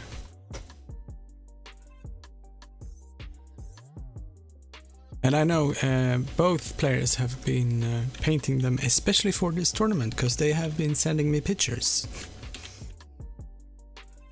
Leading up to it. I think the reason you see this good representation of Swedes is because I think you really managed to summon the whole community in Sweden for this event, and there's been practicing for hyperspace for more than a month now, I think. Yeah, since the new year, I'd say. Yeah, so I think, I mean, maybe Sweden is the hyperspace nation. You know, the place to go to get some hyperspace advice is Sweden. But then again, we had the Sigma qualifier yesterday at the GSP event, and Absolutely. we didn't have any Swedes there, not in the top at least, but we had Toby from Norway. Yes, that's very cool. We should I'll also be mention. Oh, sorry. I will root for him later today when he's up. Yeah, I will too. And we should also mention that we had Andreas Tollman doing 6 games of Swiss in the Swedish Open yesterday, and 6 games in the GSP event after the first tournament, and landed on a 12th position, making the cut. So That's just, that's awesome. Dedication. absolutely. He's in the Norwegian Discord, X-Wing Discord as well. He's all over on online X-Wing gaming. That's very cool. So let's see. What we're seeing now is Andreas spreading out his arcs just to make sure that he can catch as many things as possible. Yeah, I think it looks like he's anticipating Sam going fast and trying to boost around. Yeah. He's denying that with the red and keeping the arcs in that direction. And even if Sam goes hard into the board with a boost, he will probably maybe dodge the yellow arc, but not the others. We'll see. Maybe even the purple and blue.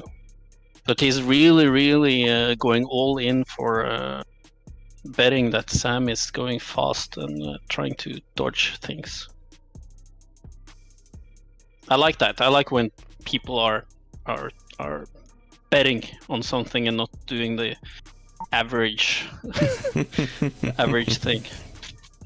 Berverket is tractoring himself closer, getting a side shot here. Yeah. He has a little bit of a weird position here for the next turn because he can't turn on. Well, of course he can, because he can tractor himself off that rock. He'll probably take damage, but still. He did the turn. So it looks right now he's in. I think he's still in the arc, even if he. No, he's not. Yeah. 2 or 3 arcs there. But he won't get a shot. He won't get a shot, but there's only 3 shots coming in. So, yeah. It was a gamble from Andreas. Didn't pay off this time. But let's see. Oh, right. I should put on. Berverket gets a crit in an eye. Yep. Focus for hit crit, and Andreas rolls quite bad, takes a shield on the blue. This is an obstructed shot, is it? Yes. You can tell by the color of the line. So this is 1 hit. Rerolling those 2 into 3 hits. Oh, should have saved the focus. But as Fenn said yesterday, never save your focuses, because the dice will punish you for it, and then you'll die even faster.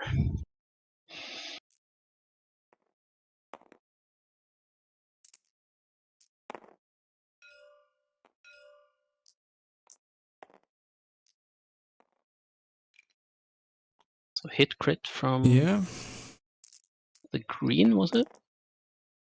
So that's 2 rolls well. Sam condition card triggers, gaining a charge and grabbing a target lock. He'll be fully charged after this round.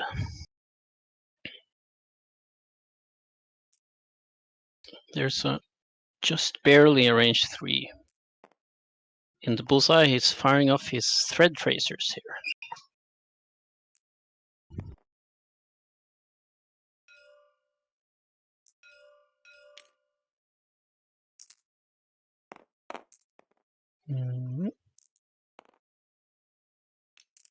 Spinning a focus for 2, and it goes through.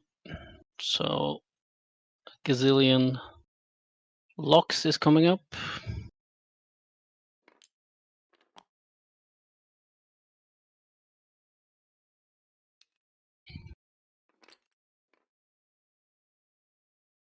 It's only 6, but gazillion is more fun to say.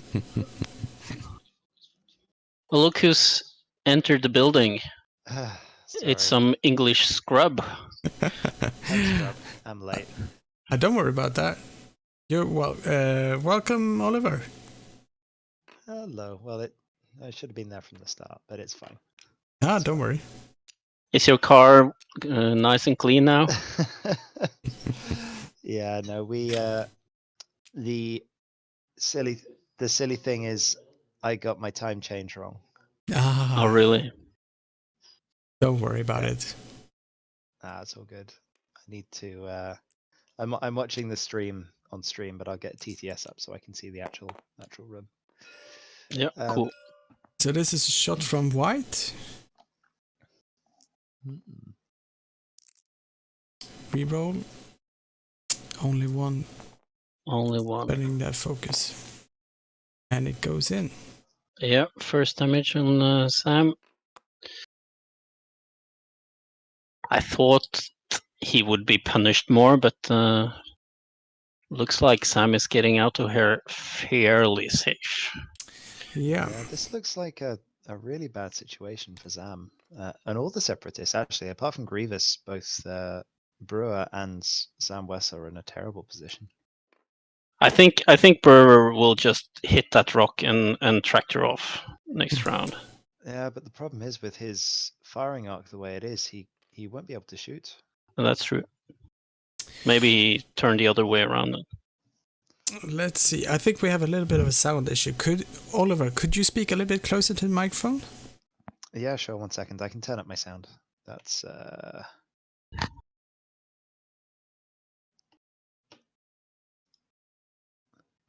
Is that a bit better?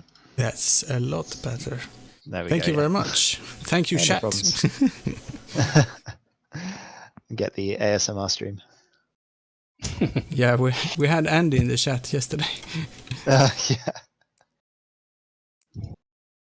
Go clean out some dice. So, let's do this. Welcome, Oliver. Thank you. Sorry for being late. Don't worry. Else. You know, the Swedish efficiency here, we start. I think if I ever turn up on time, someone will think that there is something wrong with me. So. Yeah, you shouldn't make people worried. It's all good. It's all good. Right. No. Let us. But you're British. You're used to being the center of the universe. Oh yeah, this is true. This is true. Oh, we can't really fault you for that. So now we see the first thermal detonator. I was wondering if he would drop it this turn. I think it's a good idea to drop at least one. It just stops the Inquisitors from chasing quite so hard. Yes. So Andreas is going straight with the yellow Baron. And Pink is also going straight. I think he is anticipated that. And it's just... Yeah, I think the Inquisitors are in a good position. There is no sense of messing up their formation. No. So, yeah, I think this is fine. This is fine, as everything's on fire.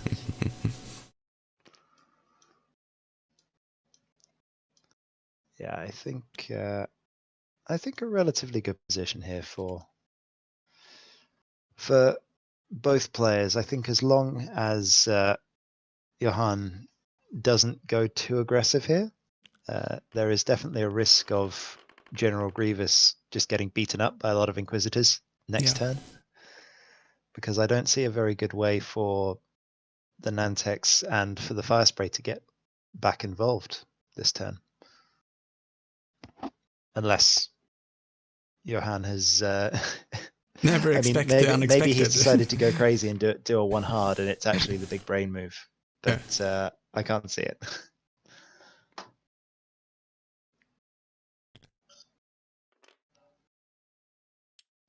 Nah, we'll see. We'll see. I'm most excited to see where this Nantex goes because my feeling is a 3 hard to the right. Yep. But you never know. Yes, you never know. Let's see. I mean, Johan has been practicing a lot with this list, running in the months coming up to this tournament. Yeah, But, it's interesting to see because Liam Baker from up north in the UK has been flying a very similar version of this with Chertek instead of Brewer. Yep. But because Chertek is more expensive, you cannot fit the Treacherous on. Oh yeah.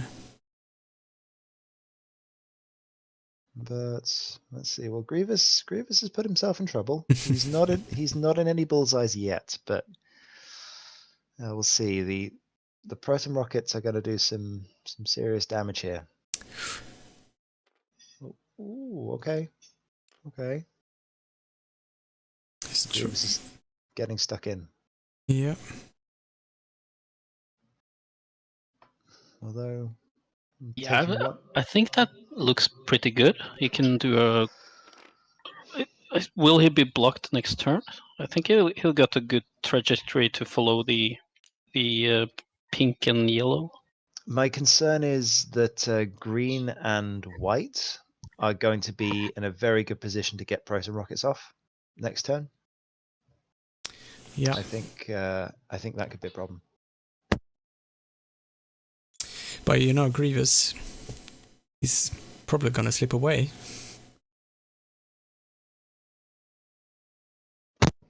Well, there we go. There's the Nantex. Nantex gets out of there, repositions, gets the arc back into the right place. I think you better roll backwards here. Yeah. I think so. I think the red is never shooting you, so.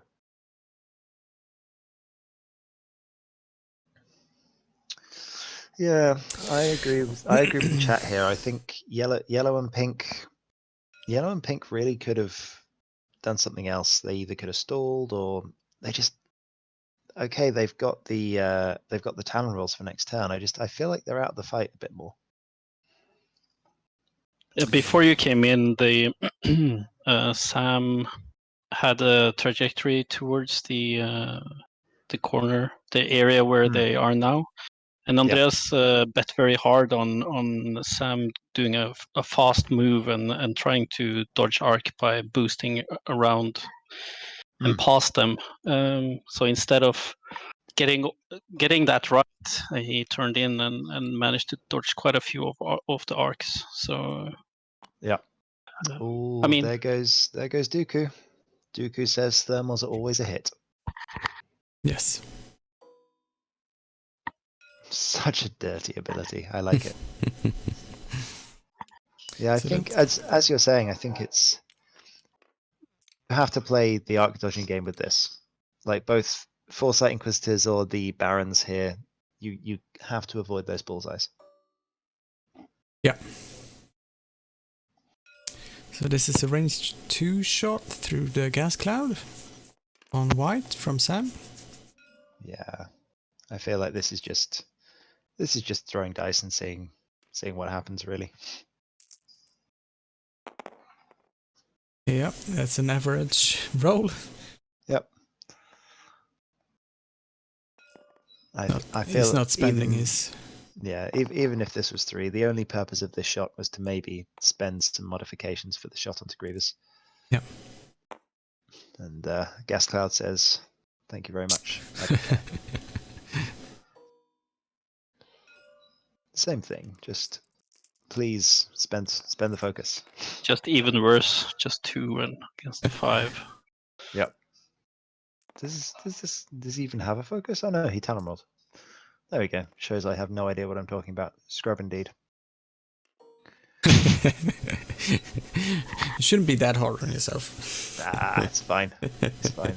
Right, now this is where we get some fun. This is where we get some fun. I feel like if Grievous starts rolling some fire, then Here we go. oh well, spend that Spending them. focus. Blue is already damaged, has no shields Yeah. left, Well, and we are is dead. guaranteed 1 and splat. That is a sad Baron, and also one of the ones with proton rockets. I think if you're choosing target priority in this list, you want to kill the proton rockets as quickly as possible. Yeah. Red and yellow are almost ignorable here. So this will be a shot range 3 into Sam through the gas cloud. Nothing is really going to happen here. No, she's got to focus. I think it's unlikely. Double crits though, and Yeah. 1 converted. Evade died to 2 evades. And I think at this point you really have to start thinking about the points values of the individual ships. But Mhm. we can talk about this after, because this is an important shot. If Grievous takes some damage here and doesn't make it out the corner, ooh, okay. Oh, sorry, I'm looking at the wrong thing.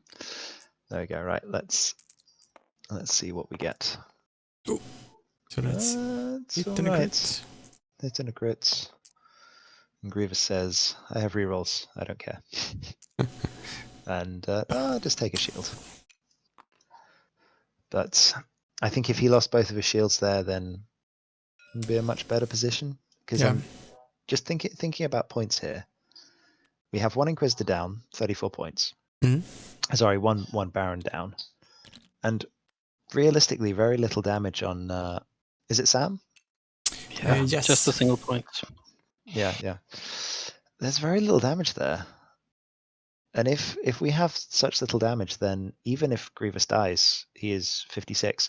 If you kill 1 more Baron, then you're still winning.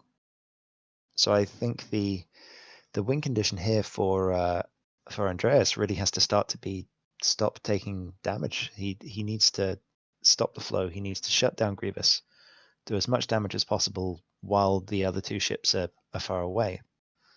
And really, he's running out of time because Zam is doing a hard one here, just turning in and getting involved again.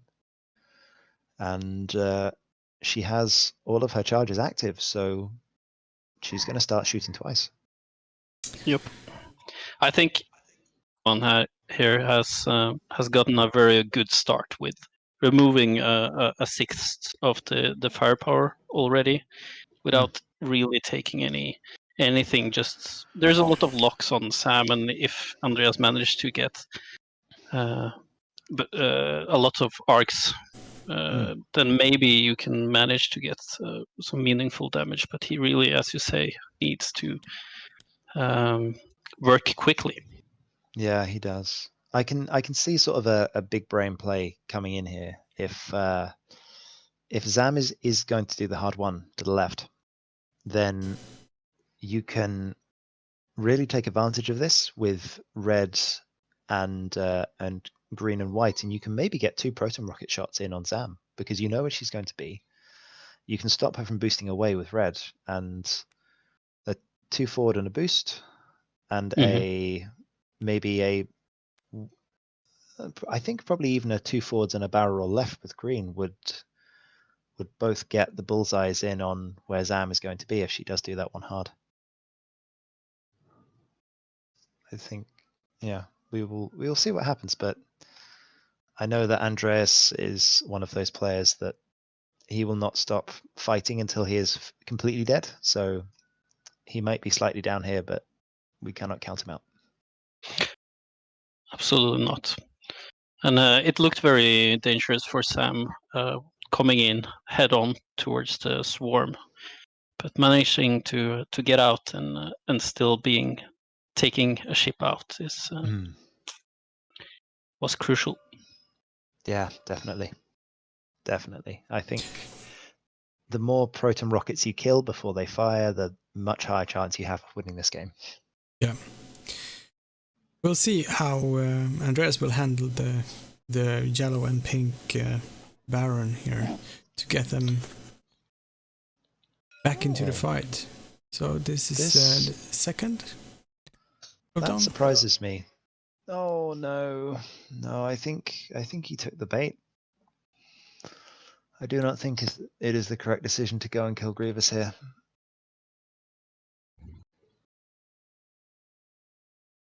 Because you open your flank.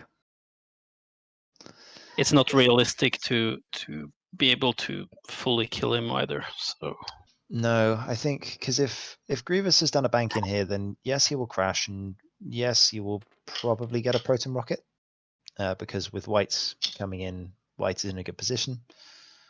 But then you are letting red get quite a lot of damage here because Zam will come in. She'll do a one hard or one bank with the boost and put a lot of firepower.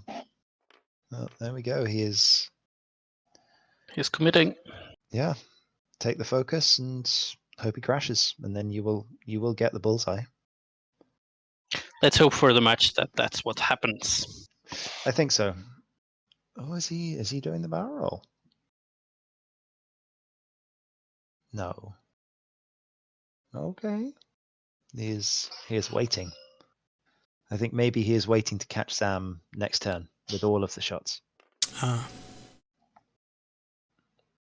Or the maybe 2-bank fits.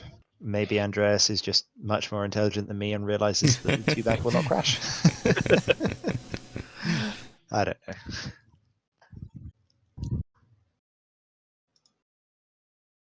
Well, we will see. We will see.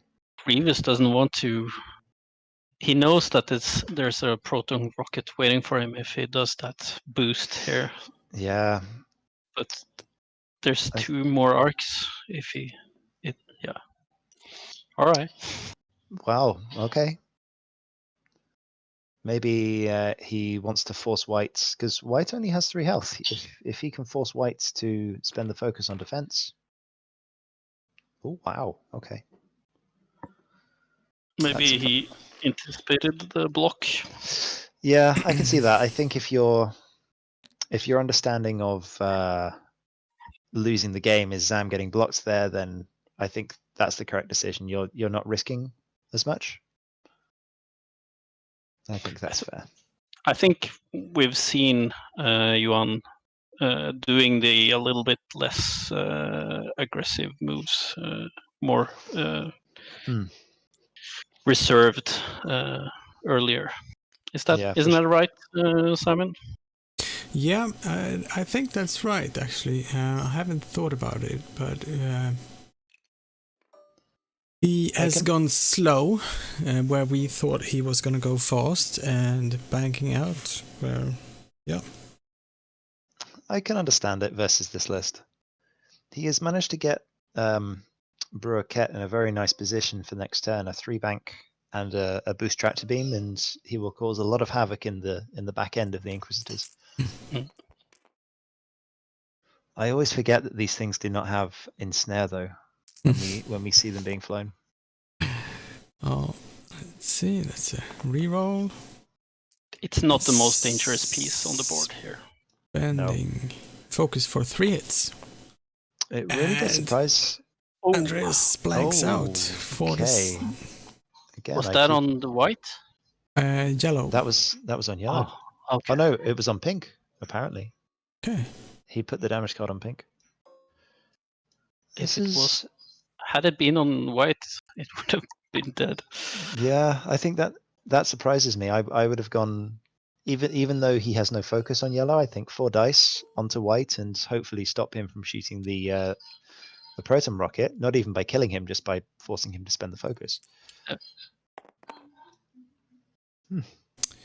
Yeah, that's nothing. No mods. Well, to be fair, he is now that yellow is on half points. That is what is half of 33. That is 17. So yeah, 51 points. This is almost worth Grievous's points back already. He's using Ruthless here, going aggressive. I can understand why. I think he has to.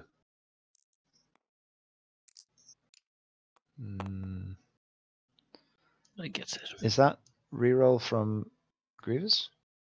No, he rolled outside the box. Okay. I was going to say. Okay. Well, this could now be trouble.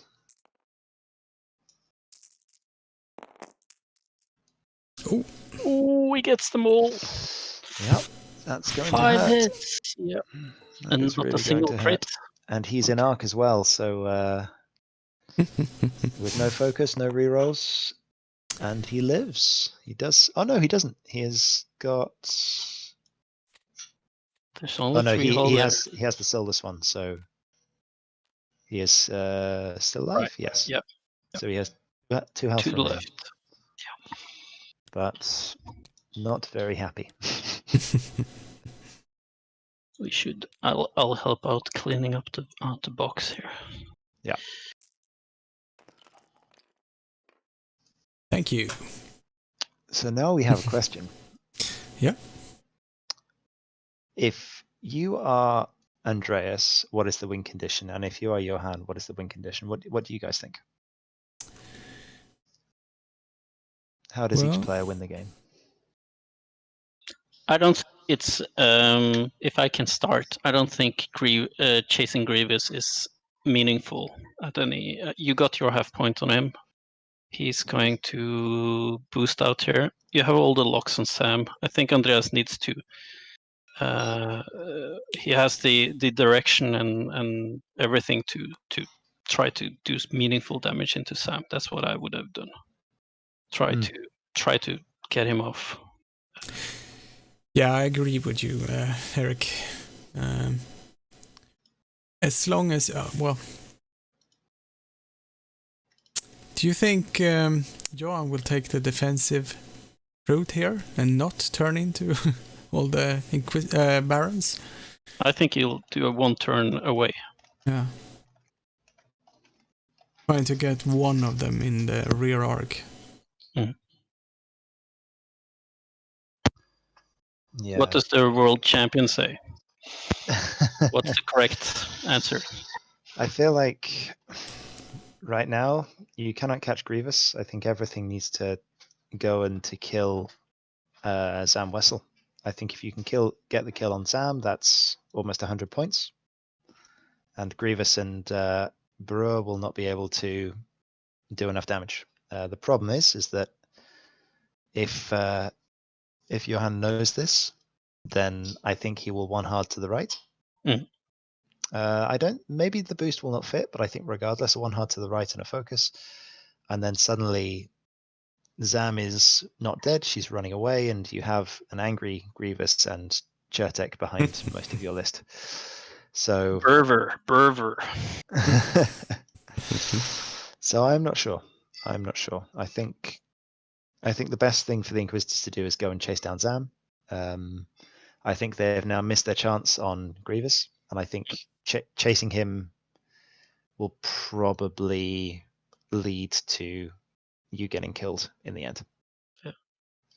He could also split up and try to use the pink and yellow to chase Grievous here, because it's quite obvious that Grievous will split here. Yeah, for sure. And I think there is an argument for white doing a hard one to the left and a barrel roll backwards, because I think Grievous will do a 3 forwards here as it's blue. So if you do the one hard, the barrel roll, then wherever Grievous goes, you will get the shot, and he only has 2 health. He could do it. And Absolutely. spending one ship to chase down Grievous is definitely worth it, especially when it's the one ship that has fired the proton rockets. Okay, here we go. So, turning in on Zam. That's there is a risk here, because if Zam decides to go fast, then you will not catch her. But if she decides to turn away, then you will not get a proton rocket at that distance. So, does the barrel roll to try and make sure, just spreading the net wide. Yeah, gathering the forces. Mm-hmm. I can see a boost straightforward coming from this one. Oh no, he is deciding. I think this is where we get the poker aspect of the game. Andreas is now saying, okay, Johan, you have flown in a certain way for the whole game. I think you're going to continue to fly in this way, and he is expecting the 3-bank. Yeah. There we go. We have the gas clouds keeping you nice and safe from the Nantex. And yeah, if everything is going in on Zam. And yeah, absolutely everything is on Zam.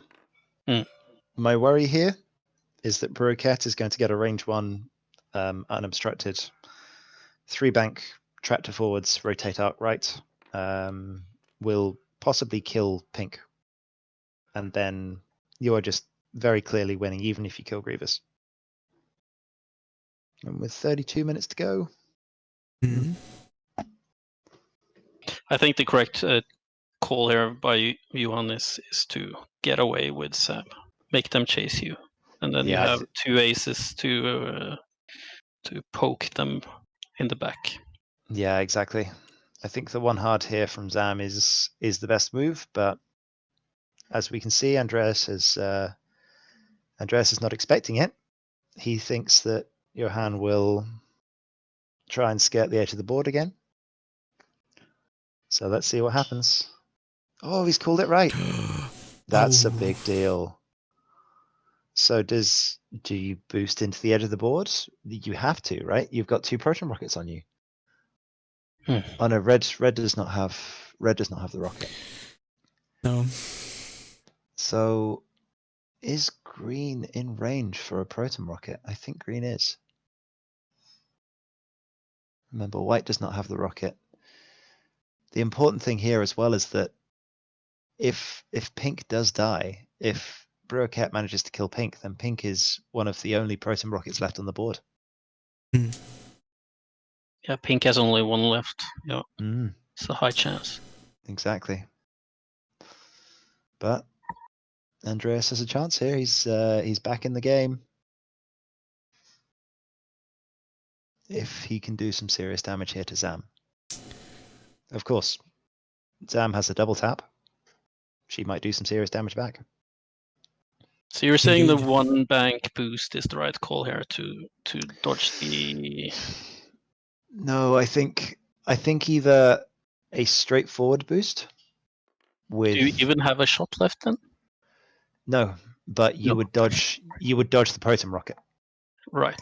So I think the decision here is to take a reinforce. I think you take the reinforce in this position and double tap, because Zam Wessel has a target lock on red. So I think with the Dooku force and the target lock, there we go. There's the reinforce. Yep. And just reduce firepower. All you need, Johan needs to buy himself time. That's all he needs. Oh, maybe not.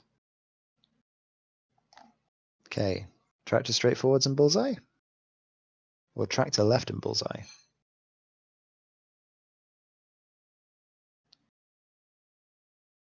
Or if he tractors forwards, can he? Oh, he might be able to get a shot on. He's not. He does have an unobstructed shot now, with the range 2 unobstructed into Pink. Or oh no, he's going for okay. Johan chooses violence. Yeah, making sure. Yeah, Doesn't want absolutely. There we go. Yeah. Hit, 2 hit, hits on crit. crit. Oh, Oh, that taking hurts. one. That But hurts. let's shield. That's unfortunate. And also the focus. Yeah. Reducing damage onto Zam here. Oh, this could hurt quite a lot. And it is range 1. It is. So Zam is going to get 2 4-die shots with a target lock with Dooku. I can see, honestly, Red could just die. Yeah, I think you'll try that with. You have the Yeah. Dooku and you have the target lock. Yeah, I think you save Dooku as a force point and just you say, right, if I can get 4 hits. Yep. If he gets lucky, he can roll 4 hits. so he can now Dooku the evades. He can say, get a blank. And it's Didn't just need hits. it. But it doesn't need Doesn't it. even need it. Red Oh is my gone. God. 4 natural hits into 2 blanks and an eyeball he can't use. Yeah. And Yeah. he's still Sad, got sad. he still has 2 shots. Oh, another shot.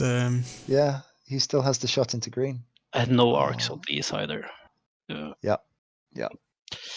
Feels like close to good game now. Yep. I feel the only way that that Andreas has back into this is that he starts to put crits into Zam with the proton rockets, because I mean even half points on Zam is not it's not winning. Well, here come the Getting out rockets. of it. Yeah, proton. Let's do it. Okay, five crits out of hand. Does he still have Dooku? I think he does. The force is not spent. Well, the force is not strong with the barons.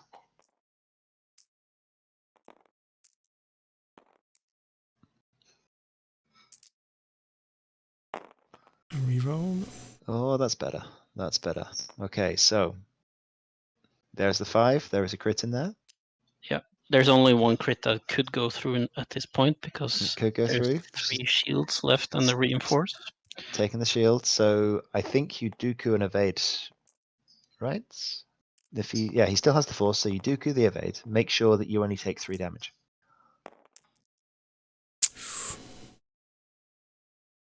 Spend the Or force. just spend the force. It's the same difference, yeah. So yeah, spend the force. Takes 3. No criticals, not even half points. Oh man. I just got news that Niklas Good just defeated Matthias in the other game, so there will be a all Swedish final as well. I think we need to nerf Niklas.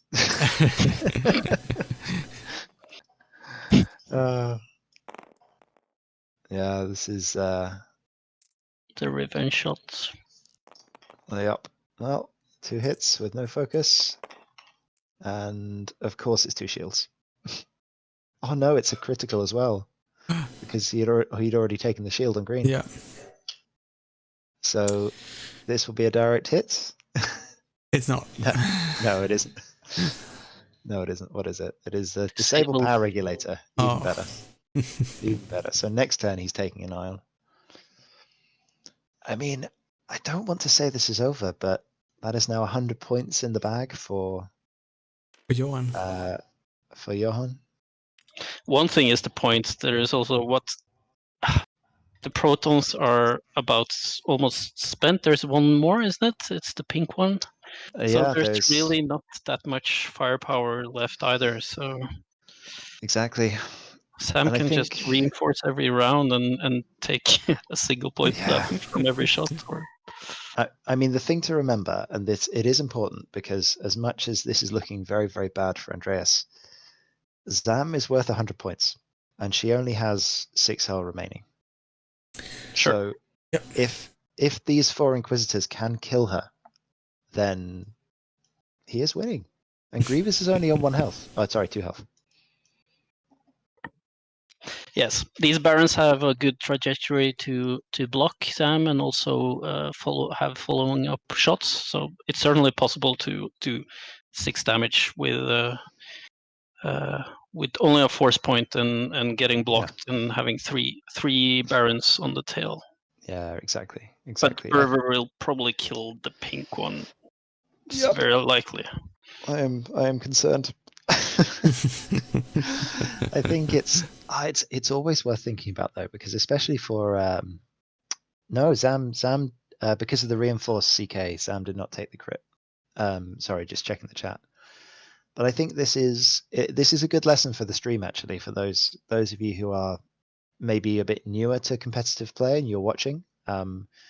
Andreas, whilst he will be frustrated here, he will not feel like he has lost, because there is still a pathway for him to victory. And Andreas has played this game for long enough that he will know the points, and he will know that if he can kill Zam, he is winning the game. So he might be feeling beaten up and battered, but it is important to just not throw your toys out of the pram and say, right, I've just lost, because there is normally a way to victory. Yeah, and he also has the ships he has on the board have 3 green dice for defense, and they can always bail him out. You're always rolling these 3 dice. It's not like you have a decimator on 1 health left. Yeah, exactly. The dice can bail you out for sure. Like these barons can just decide that nope, I've rolled a lot of bad greens so far, but now it is not my day to die. So the white one is lining up here, creating some distance, hoping that Sam will bump into green. Mm-hmm. Yep, we have a good lineup here, and he has cleared the way for the pink one to come through and hit Sam with the proton rocket, I think. And now we just have to hope that. Although, do we barrel roll to the right here? I think if you barrel roll to the. Oh no, he is going. That surprises me, because he seems to have placed green in such a way that he won't have a shot if he bumps. Yeah. Again, maybe he's gambling on the 3 forwards, but yeah, there's the 1 bank and no shot. Maybe a shot from pink. But I don't think so. Pink is taking 2 shots now, because there we go. We're a range 1 bullseye. Yeah, he's dead. There is no way that pink survives here. Yeah, I don't know. I felt like if you had boosted forwards there, if you had done the 3 forwards and then the boost with pink and just got ready to get that proton rocket off, then maybe you could win. This is well played by Johan, I must say. Absolutely. He's dodged the traps several times, and it's really good to see. Oh. Of course, that helps. And it does not matter if you have 3 greens, because oh, pink is gone. It feels bad for Andreas. It feels bad. See, I'm having people shouting at me in chat now for whether or not the ship should get nerfs. Oh dear. The IV1 is probably too good of a chassis, yes, but I think anything with 3 agility dice and 4 health right now needs to go up in points. But, well, let us see. Sam says, let's have a crit with Dooku. And we'll get 2 of those.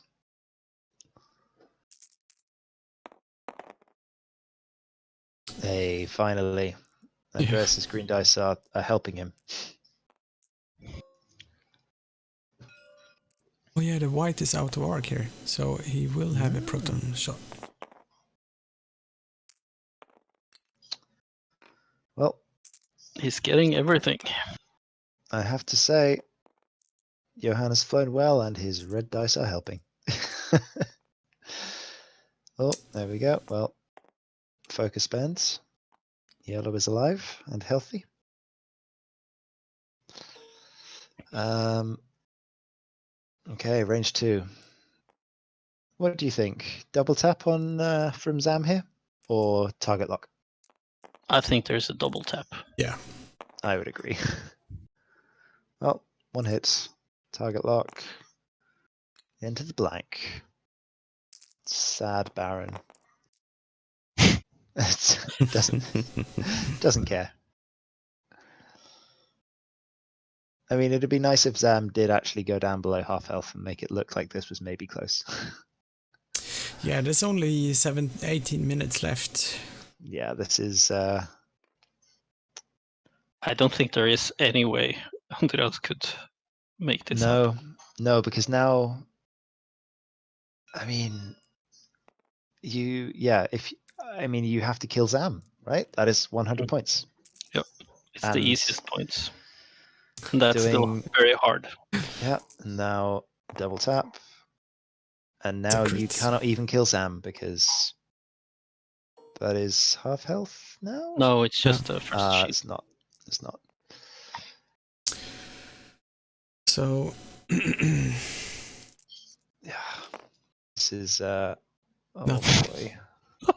Oh boy. It's a little bit sad. I think sometimes you just have to say it's not your day. And he may have got to the top 4, but I think Andreas is the dice gods have deserted him. And they said, nope. We will not see 2 sets of Inquisitors in the final. I feel slightly bad for Johan here because now, obviously that Nicholas is in the final. He's fought his way through 1 set of V1s. Well, you got to fight your way through all of the V1s to win. Yeah, there's like a swarm of them. It's like, would you rather fight a duck-sized horse or 50 horse-sized ducks? Oh no, sorry, the other way around. Yeah, the duck-sized horse or 50 duck-sized horses. Horse-sized duck. I'm fine. I'll fight anyone. You know what I mean. Oh, well. Oh. I cannot see much of a path to victory here for Andreas. I think this is Johan's victory lap here. He's got his boot on the neck. Disrespect. double thermal drop. It's like I don't even have to shoot you. I'm gonna Dooku the crit and you're gonna die anyway. Because green's only on 1. This is gonna kill green. Yeah, green's got 2 left. Is it in range? No, it's got 1 left, yeah. He's got 1 left, and if it is in range, because obviously green has the ion, he is going 1 forward, so I think looks maybe like just barely in. Maybe Johan forgot. Oh, this could be funny. If Zam Wessel goes down to half points because of her own bomb. Hey, this is there is a chance. You're saying there's a chance. I'd love to see Sam die here. If Zam bumps and he rolls a crit out of hand, say, double damage into oh yep, she stays still. There we go. Okay. Do you believe in miracles? I don't know why I'm hyping it up. I'm fairly sure that the Inquisitors are dead, but we can see.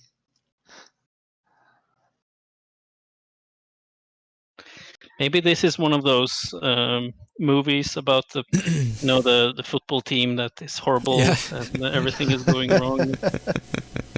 You just have to dream the dream. Yep. Exactly. I dreamed a dream of time gone by. Oh dear. Oh, yeah. And turning the turret here. No. Yep. Oh, no shot from Chertek. From Brewer. Sorry. He's getting ready for next turn. I think green is safe. Green is safe. And Yep. does he Dooku the blank? No, he does not.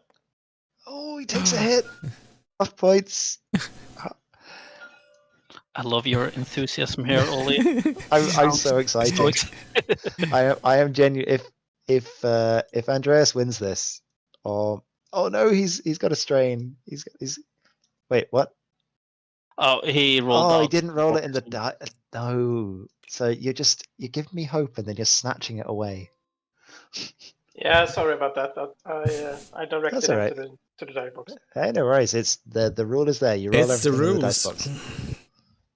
Although the Inquisitors have a chance. You're saying there's a chance. In the dice tray, people. In the dice tray. They keep on forgetting. I blame Andreas. Yeah, they're tired now. Yeah, they are. It's a long day. Oh, It spinning the crits. force. I would Two not to the spend that crits. force. I would not spend that force.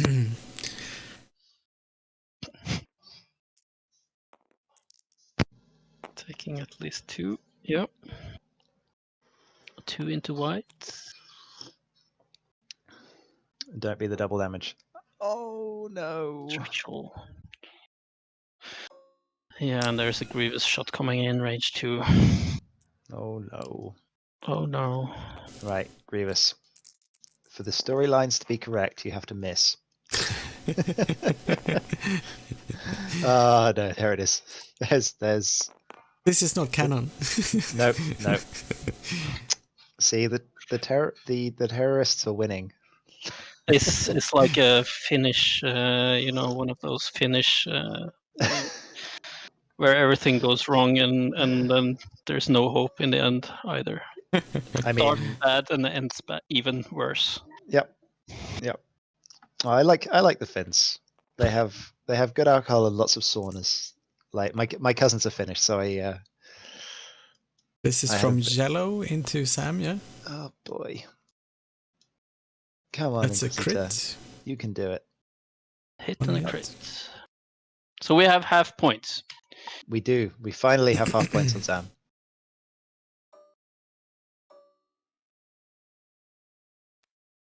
And ooh, double damage. Mhm. Double damage. Okay. So there is a chance. So 3 left. well, if White had survived, White could have been the hero. Wiped Sam off the board and won. But I mean, it's 150 points now in Johann's favor. Yeah. Even if Zam dies, there is very little chance. Although on the plus side, oh no, we still have 2 thermal detonators. There is no hope. Abandon hope. Oh dear. Oh dear. Well, it is the job of the commentator to always stay positive. I'm running out of ways to be excited. Although I'm kind of torn because there are literally the 2 things that I hate the most in X-Wing on the table right now, which is generic 3 agility 4 health and an Antex. I can't really choose between them. Which one is the worst? Yeah, I think the flavor of the month at the moment is I've already managed to get the Nantex nerf apparently. So let's I'm going to wave my magic wand and see if I can get the Inquisitor's nerf now.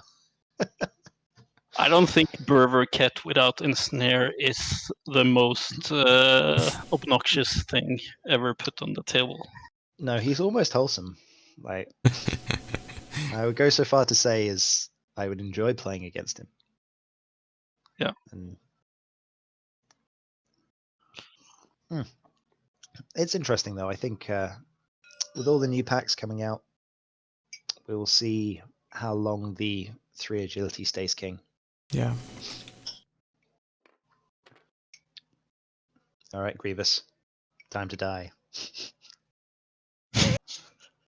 I feel like I'm being mean to Johann here. He's playing this really well. I'm just trying to like stay excited for the Inquisitors. Yeah, I think as you guys said, Johann has done a really good job of range control. He has made sure that at all points he is not going into those into the jaws of those guns. And yeah, he's just combining firepower, getting good shots on focusless ships, and getting Grievous bumped to death. It's all good.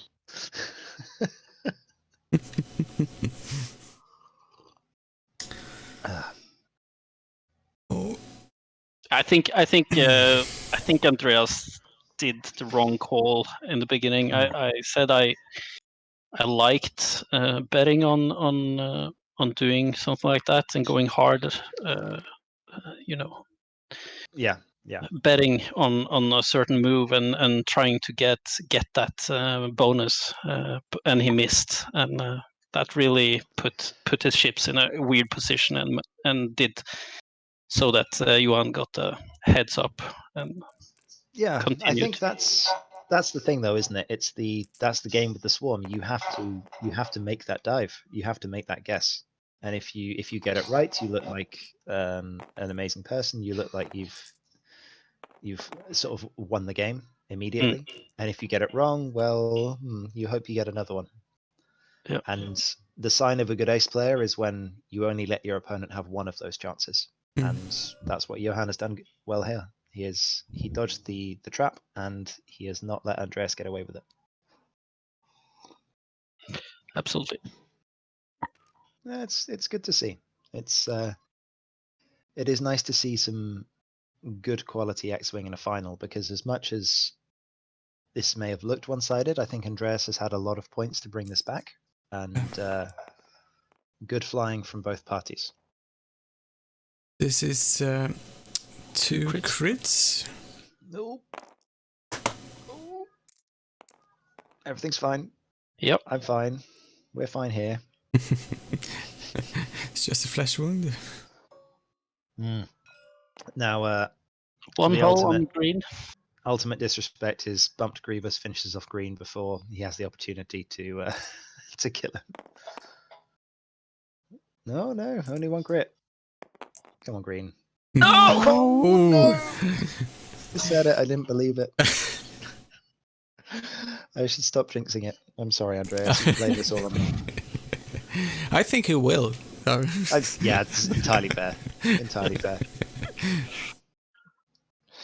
Oh dear. Wait. So there is 1 Inquisitor, 1 Baron of the Empire left.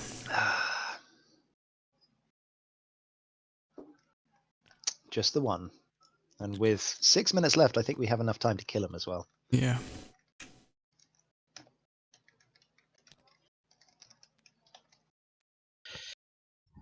Yeah, 1 Baron of the Empire that is stressed and not pointing towards the other ships. You're saying that you don't have faith in the. Oh dear. Yeah, I think we are in the end game now, as a famous Marvel film once said. It's almost like in the series Queen's Gambit, where the janitor puts down the king. Yeah, you resign now. You resign now. Yeah. I'm never But quite this sure. isn't just- Yeah, I'm never quite sure on that process. I feel there is almost a. So when I'm practicing and it gets to this point, I will say, okay, let's redo, let's have another game. But I think if you're playing in a tournament, there is always a chance, as much as however small that chance is. Yeah. Because it is dice. Because technically, what could happen is if Andreas plays really, really fast, then the Yellow Inquisitor could keep on rolling 3 evades out of hand. He could do a hit and a direct hit into Sam, and then he could kill Grievous. Like, maybe it could happen. I think he might actually need to kill Buroket and 2 direct hits to win the game. But yeah, I guess there's like a there's theoretical chance of that happening. Yeah, 0.000. If you construct it, if you know. Exactly.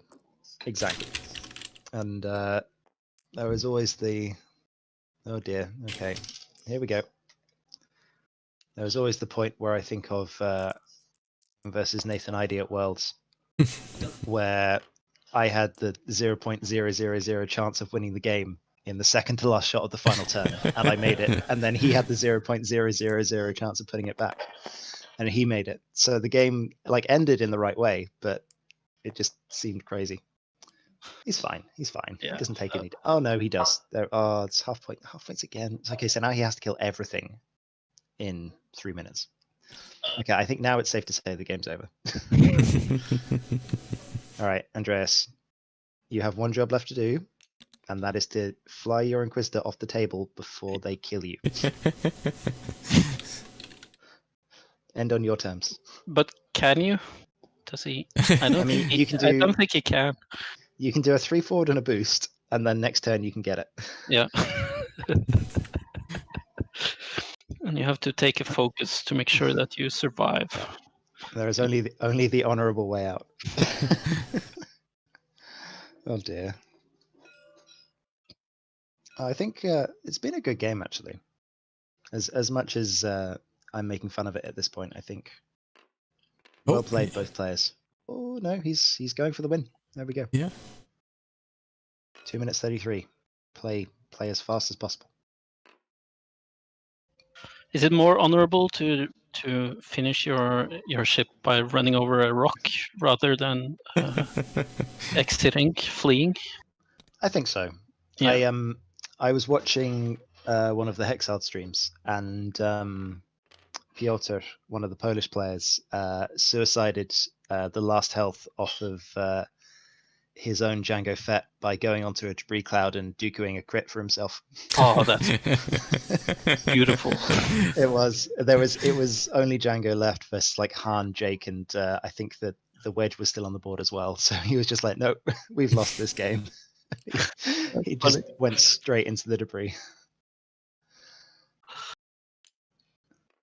Yeah, it was quite poetic. Right. Well, Johan is doing his best to end it. Let's see if he can do it. So, Sam Wessel.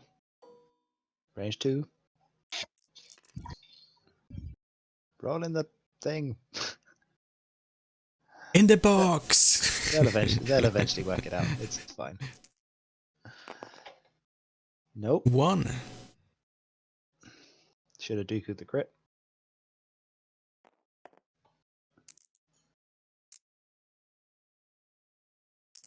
He lives. He's okay. Just. God. Yep. Wait, Obstructed. is this where we get the magical 5 eyeballs? Reroll 2. I want it. I want it so bad. Come on, 5 eyeballs. Do it. Oh no, he's fine. He's fine. Oh no, he. What did he do? Did he do go? Did you an eyeball? Something. I don't know. When you're rolling 5 dice, it's a stretch. He takes the crit though. Yeah. He takes the crit. And What the is time it? is up. Is it a double damage? What's in the box? Literally in the box at this point. Yeah. Oh no, yeah, he gets the free one. Is that a double damage? Go on, flip the card. Flip the card. No! Damage sensor array. He lives! I'm disappointed. Well, Disappointed. this is Andreas. this is it. Anyhow, so congratulations, Johan, and well played, Andreas. Yeah, well, very well played, Andreas. Especially, yeah, there were some nasty moments for you in that game. Very well played. And Don't never give up. and thank you very much, both Flipster, Eric, and Oliver. Thank you for coming on and Hey, no problems. Sorry for being bringing late. us. No, don't worry. We're so happy that you're here. Well, I hope I could bring a little bit of entertainment to what was actually a really good game. I'm not that mad about seeing the Inquisitors on the board. I like this version. I think the Barons are annoying. Sorry, the Inquisitors are annoying, but the Barons are They feel Wholesome. like a skillful list, which is all I want to see. I want to be able to have lists that actually require skill to play, not just sort of move forward slowly and roll dice at your opponent until he loses. No. But we will have Inquisitors. Niklas will play his Inquisitors in the in the final, and Johan will play this Sam Grievous Berber Crat list. And we will soon have Max on as well. I was gonna.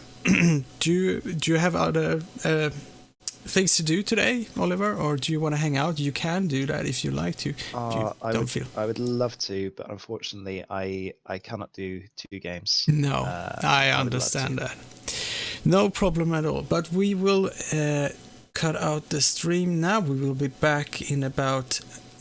There is an optional break for the players, so hopefully we'll be back Q2. But stay updated on the stream there. So thank you very much, everyone, and over and out.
Welcome to Target Lock TV. This is the finals of Swedish Open tournament online X-Wing. And with me today I have Max Brook. Welcome, Max. Hello, thanks again for having me on. It's always a pleasure. We have two Swedes in the final. Who would have thought that? Very fitting. We got Niklas God and we got Johan Vicenius. We just saw him just a few minutes ago playing on the stream.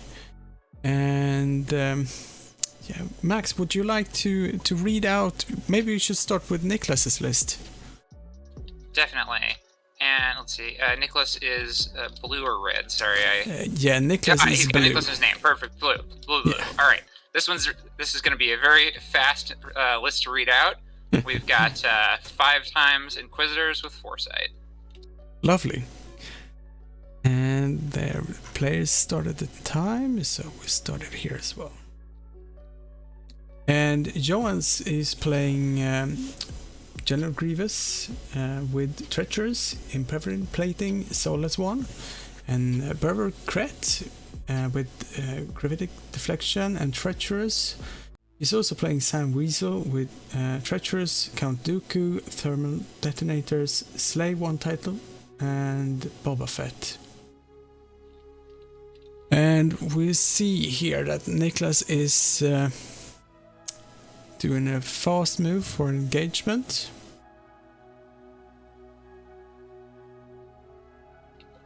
And Johan is taking...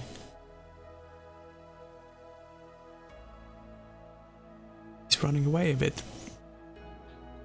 And wants to engage on his own terms. Yeah. Well, that makes sense, obviously. He's not going to want to joust those Inquisitors with Foresight.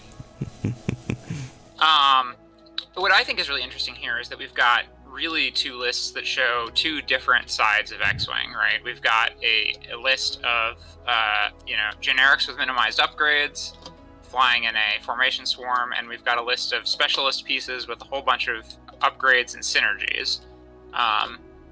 Because obviously, Berber Kret's got that stack of Treacherous and Gravitic Deflection, Grievous is stacked up defensively as well, and then, Dooku is a pretty excellent, just sort of like another layer on that defense. So we've got 3 pieces that all kind of support each other in that way. Yeah, Sam didn't... Oh yeah, here comes the boost. Oh, he might get out of the arcs. He's still caught by 1 Inquisitor. Well, even with a Force mod backing it up, I think a range... Well, you never know. Yeah, dice in the box, so he had to re-roll them. Ooh, bummer.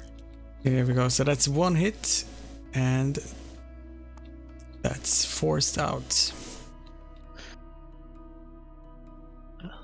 And then a Sam trigger, or hasn't he? He didn't put this card. I'm late to the parties. But yeah, welcome, Flipster. Thank you very much. Yeah, did he miss his Zam trigger? I think he did. Is that an option? I don't think it is. Let's see. When do you reveal? Okay, during setup, you drop the condition face down. I don't actually see the condition out at the moment. Is it out somewhere? Am I missing it? Yeah. He's flipping it now. He had he had 3 hands pinging on the cards. That's what you get when you have a judge looking down. Oh, go ahead. No, I'm done. I was just gonna say, one of the really interesting things that it's gonna be interesting to deal with live tournaments when they come back after the pandemic, is the question of rules calls from the stream, right? That was something really interesting that I know Organized Play had to deal with, and we had to deal with in general. Because the trouble is, you see some things when you're looking at the table, but when there are 500 people looking, you're gonna get more data, right? And so, how does it, when some people, and then of course people on the stream can like replay and look at things and such. And so it was a really interesting question of like where to land on that and how to deal with that. You know, adjudication calls coming off of the stream and all that. Yeah, I do remember a certain moment on the Gold Squadron podcast channel defining this. I mean, my controversial stance is I think there's a decent argument that in the same way that like certain sports, you know, only go to the playback if it is like really contentious. You know, there should be like a certain threshold you have to it has to cross to like rewind things too much. Yeah. But it's hard to know where to draw that line. It's an interesting question for TOs. I think in this case where there is a must trigger happening and we're watching it, and I'm also judge here, so that's pretty obvious. It's easy when we're all on stream. I agree. It's just hard when some people are on stream and some people are in person. Yeah. When we're all on stream, that's no problem. Yeah. And when you're all in person, it's kind of no problem too. It's just when you have the stream audience who sort of has more data than the actual judge. Yeah. It seems like they've deleted the target lock bag here. Do we have something we can... Yeah, we can copy this one. Let's grab that one. They're writing a message to us. Yeah, I love it. It's like ghosts writing on the wall. Johan usually does that when he's playing the stream. Nicholas is evil. Yeah. I can't change that. Let's see. Was it? Do they need some token or something to act as a target lock? There we go. Plenty.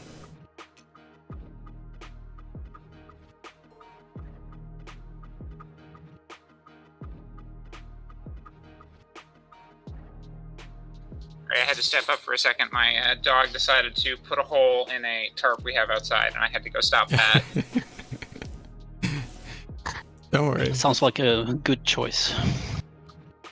Oh, I didn't make it quite in time to save the tarp, but it's okay. It was a pretty cheap hole.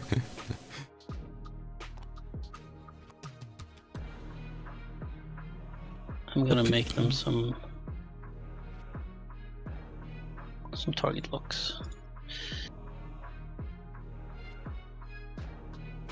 Shall we pause the timer?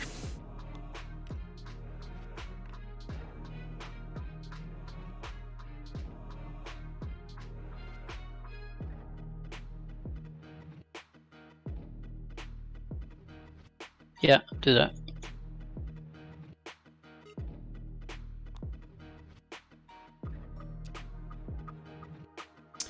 Yeah, we're running the final of 75 minutes today.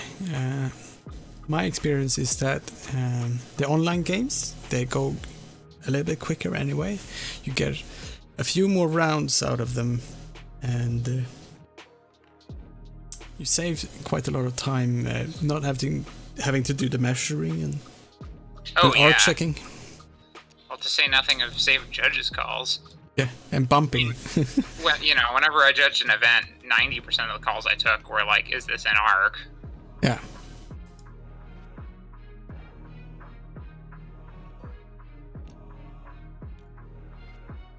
Well, the swarm descends on Zam.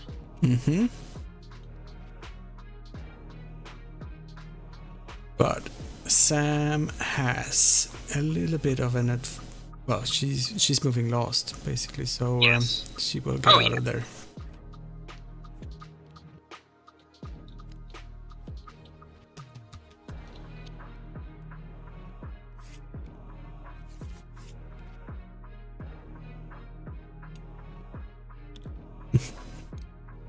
Jacob is saying Niklas ain't evil, just effective, ruthless, and okay, a little bit evil. So, time is back on. There we go. I think they got everything they need now.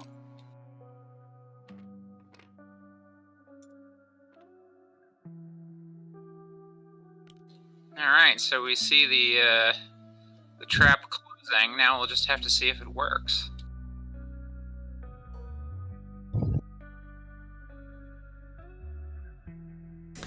Yeah.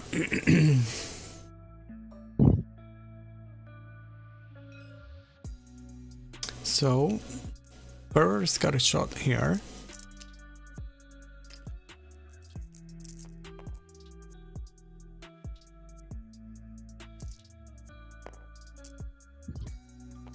One hit.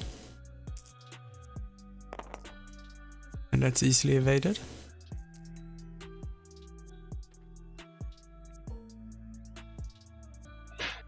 Sam's got a range 3 shot on green Inquisitor.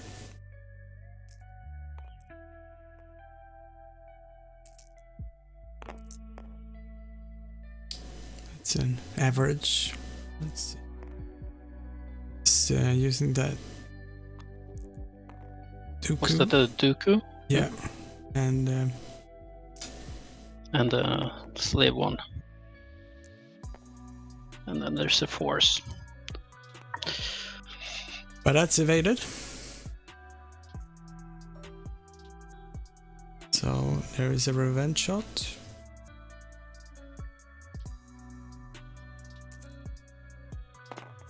Sam, that's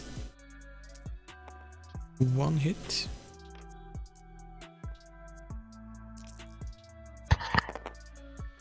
And that's evaded as well.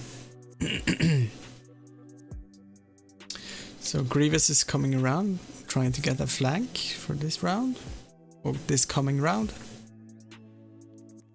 Sam reveals you better mean business. Yes. So there's a bonus attack against the yellow.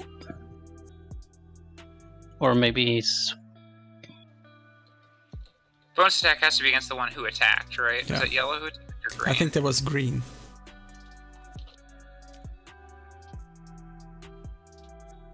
I think that was yellow actually, but he still has the choice of... Yeah, he decides not to attack with green, I think. Ah.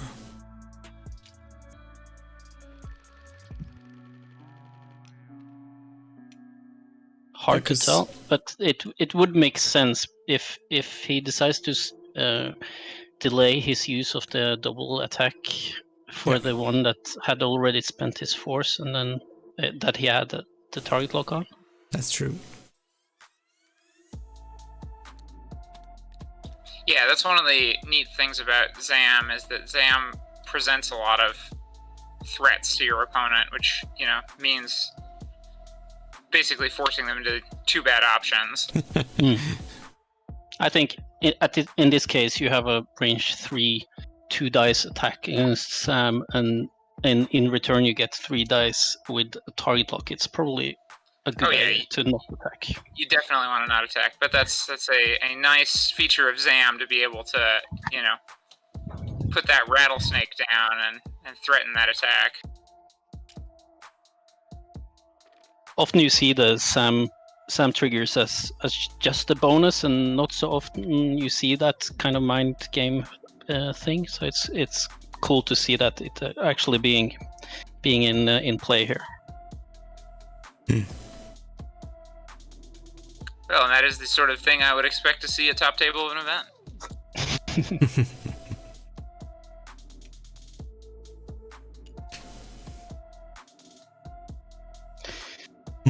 So Niklas has gotten 5 target locks on Sam here, setting up a potential good engagement. What do you think Sam will do here now?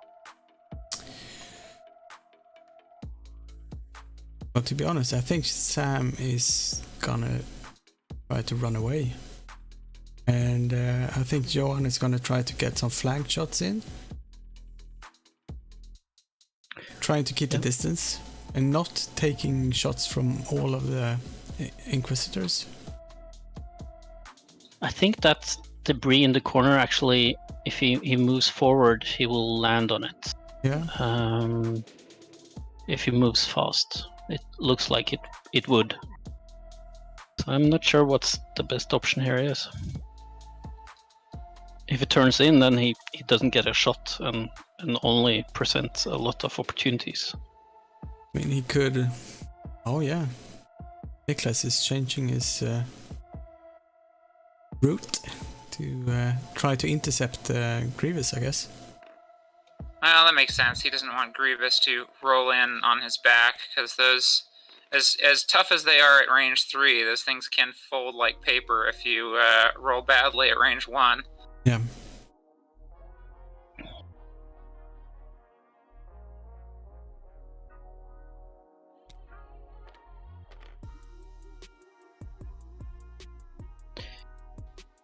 Interesting. So the target locks were at least partially a bluff. Save them for later, yeah. I guess Burverkit can possibly land in one of these bullseye arcs, and Grievous as well. Many arcs on him. That's an interesting, fact to bring up as well. That Foresight is one of those cards that kind of advantages lower initiative. There we go. There is at least one Foresight shot. One hit.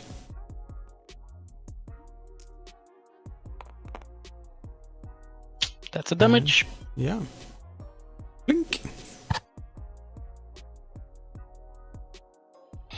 Don't forget to take an action. Action. I think he's looking at the other bullseyes as well. Ah, good.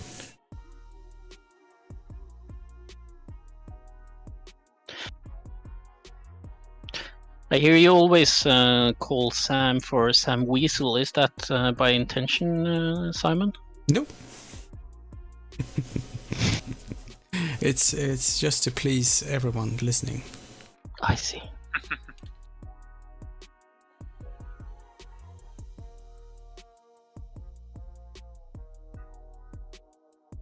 He's really good at sneaking away like a weasel.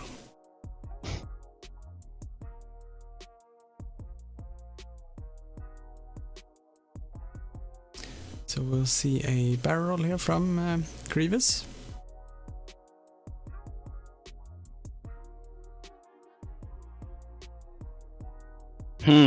Doesn't it just give them bullseye attacks? I believe Foresight triggers after or executes a maneuver. Yeah, but he can use... Yes, he can use Foresight to chuck out the dice if he wants. For those and shots, it might. Then he will lose the range die. That's true. And he can mod for free. Yes. And keep the... This is where I would roll all double focuses on those, though. But one time. Yeah. It looks like Berber has a bullseye on the green one here. Yeah.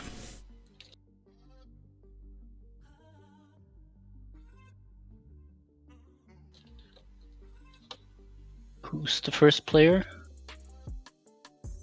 I guess this is the timing issue with the.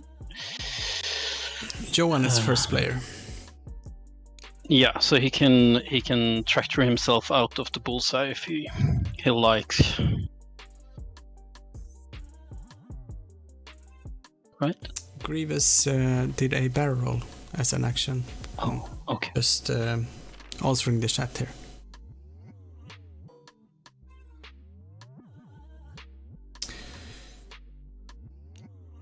It's the thermal detonator. I think this is looking very good for the separatists right now.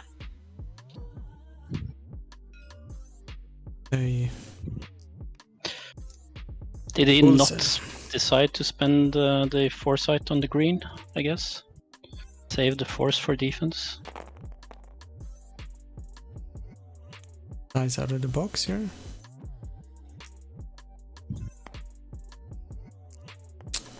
That's 2 hits. Or is he spending the focus? No.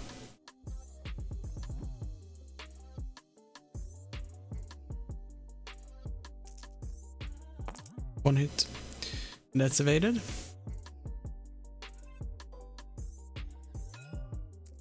Sam on green Inquisitor.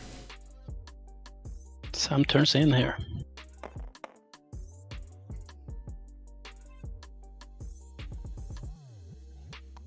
That force.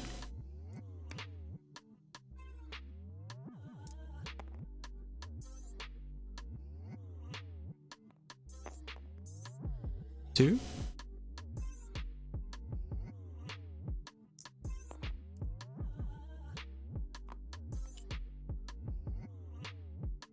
Target lock, yeah.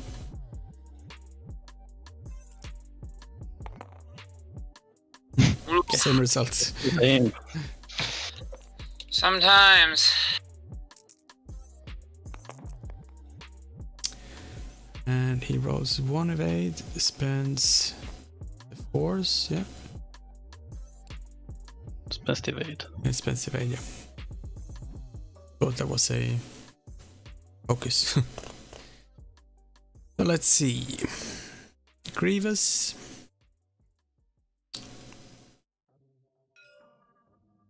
Range 3 on blue.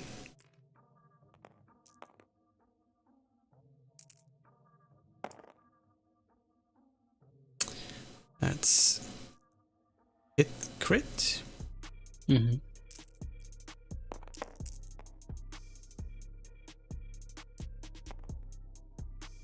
Blue spends the force for 2 evades. No damage on the Inquisitors this round. Nope. It was a really nice collapse, but it just couldn't crack those green die. Range 3 obstructed. Into Berber crit.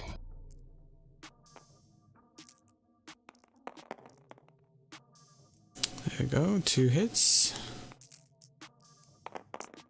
But denying the use of those foresight attacks was pretty good with Grievous. Yeah. He spends. This is good. He forces him to spend the focus token. I mean, that's the best you can get from a 2 dice attack at range 3 obstructed. Yeah. I think getting to spend a focus is quite good. So here you got the foresight. And it's converting that. Mm-hmm.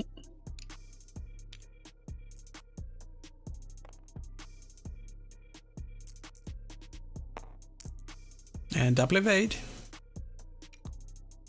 Who needs mods? This is a range 3 attack. Primary. Yep. 2 hits. Mm-hmm. Gets the range 3 bonus dice. Right? Yeah. Yep.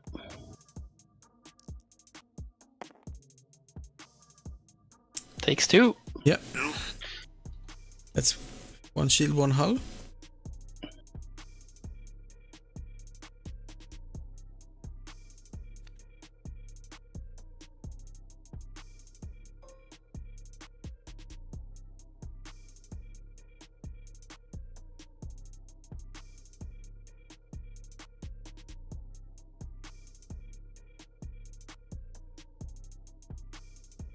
You have a chance to kill Pink Chair, so I think at least Yeah. take some serious damage into.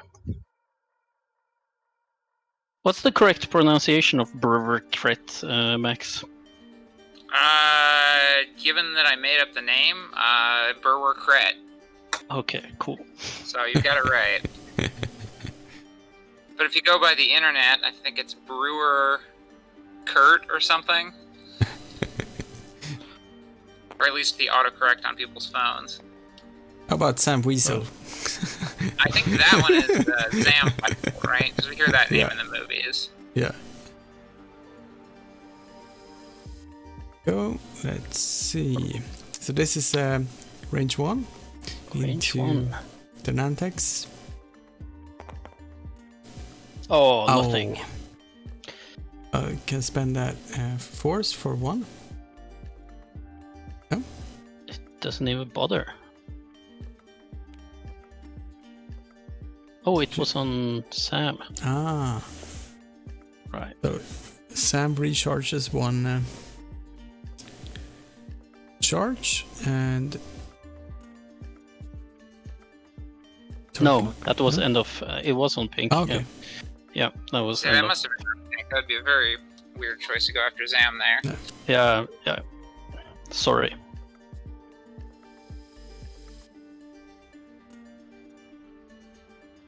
I just thought it was very strange not to spend the force there on the attack. And That was odd. but that's absolutely something that's in his power to do by himself. So Well, this is going to be a turn of contending with rocks. yeah, it's a little bit weird, this position for Niklas. And no gas clouds out here, so no easy choices through there. Johan has only lost 2 shields though, so I mean, this is not the end of the world.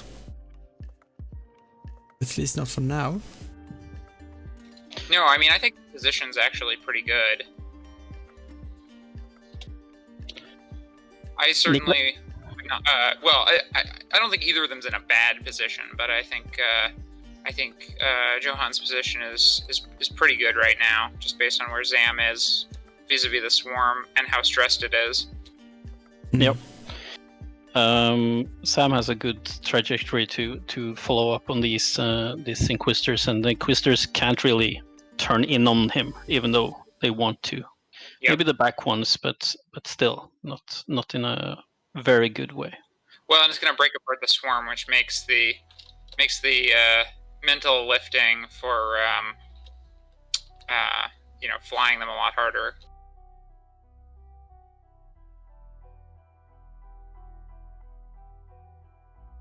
Hmm.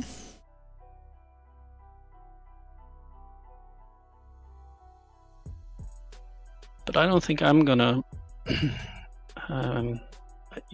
Niklas is one of the best players out there, so he probably has a very good plan for this position.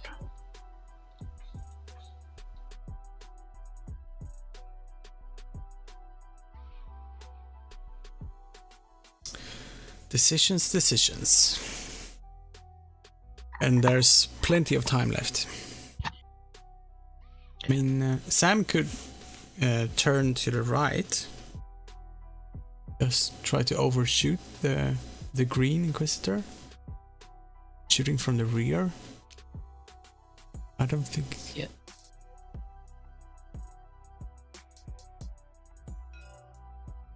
Do you think the group of Inquisitors will commit to Grievous, or...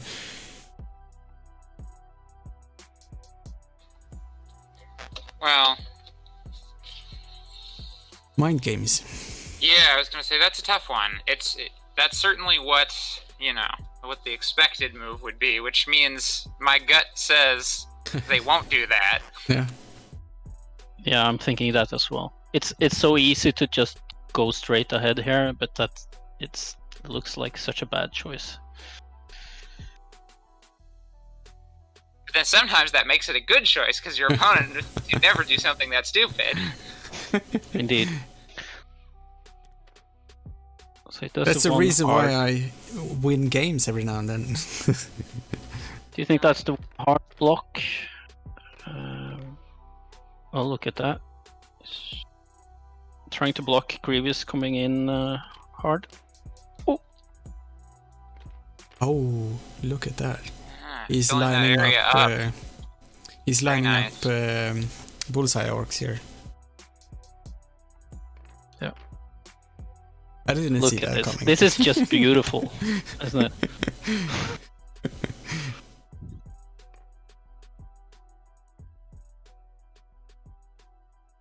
It looked complicated, and then when you see the answer, it just makes perfect sense. So There's the block. which is not, well, you don't really want to be standing in front of that rock, but don't get that many shots on him. But that's, oh yeah, and well, he will just tractor himself away. That's one of the things about those Nantexes is they're very slippery. Mm-hmm.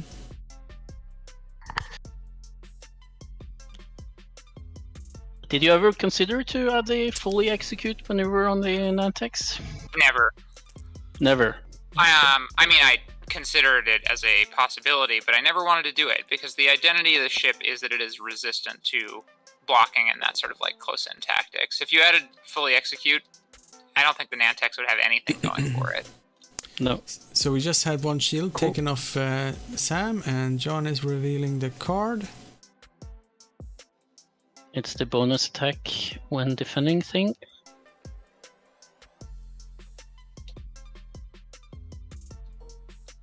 Yeah. I think you'll take the extra shot anyway. This is the second foresight attack that's been cancelled there.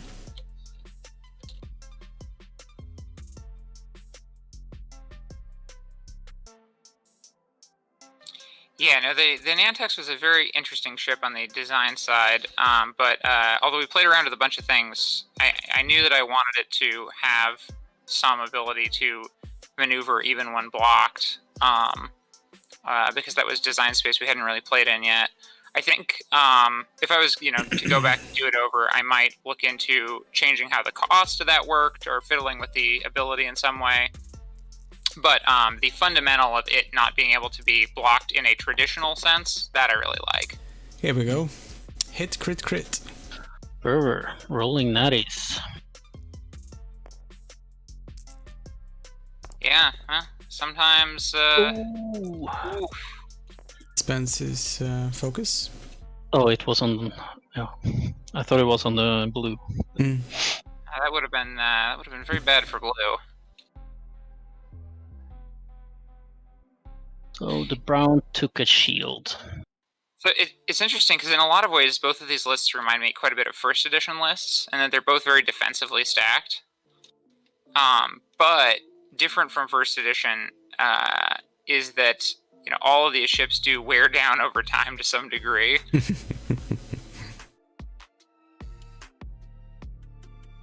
Yeah. Oh. Pulling a... There's a crit, Dooku crit call there, I think. Yep. Spent that well. It's a good Dooku. Yeah. And that is... Takes one. So that's half points on Brown. Half points, but no crits. No and crit. he survives. I think, yeah, Grievous as well coming up. So all three into one target, trying to get it off. Good roll on this turn. Absolutely, getting everything. Over the long term, those dice rolls even out. But the green dice are with Niklas as well, so... Absolutely. Spends that force for 3 of 8. I think Niklas was a little bit lucky here, having it still on the board. At least the last roll here was very good for him. Yeah, definitely. There's 2 dice, Range 2 2. hits. Yeah. That's evaded.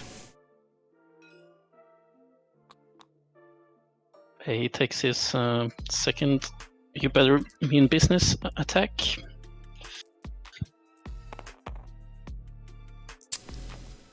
Gets 2. That's 2 in. There and it it's is. gone. There it is. Whew.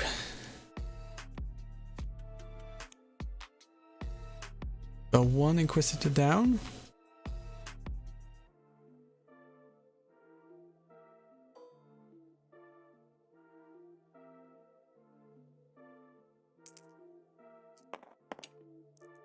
One hit. spending target lock.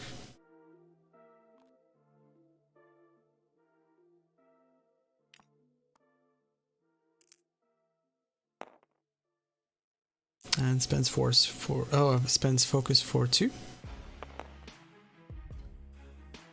And takes 1.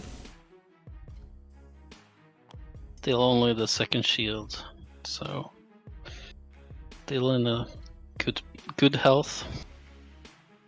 Yeah. It's always so sad when the die just bounces off that crit face. That's it.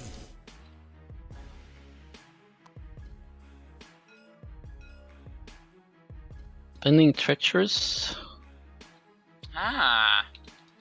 I was really pleased to see Treacherous show up in this list. That was a card I really enjoyed designing that I feel has taken a while to catch on. And it probably still wouldn't see a ton of play outside of hyperspace, but it's just such a thematic card. I'm always really happy when I see it used. Yeah. I haven't faced Removing 1 damage here. Yeah.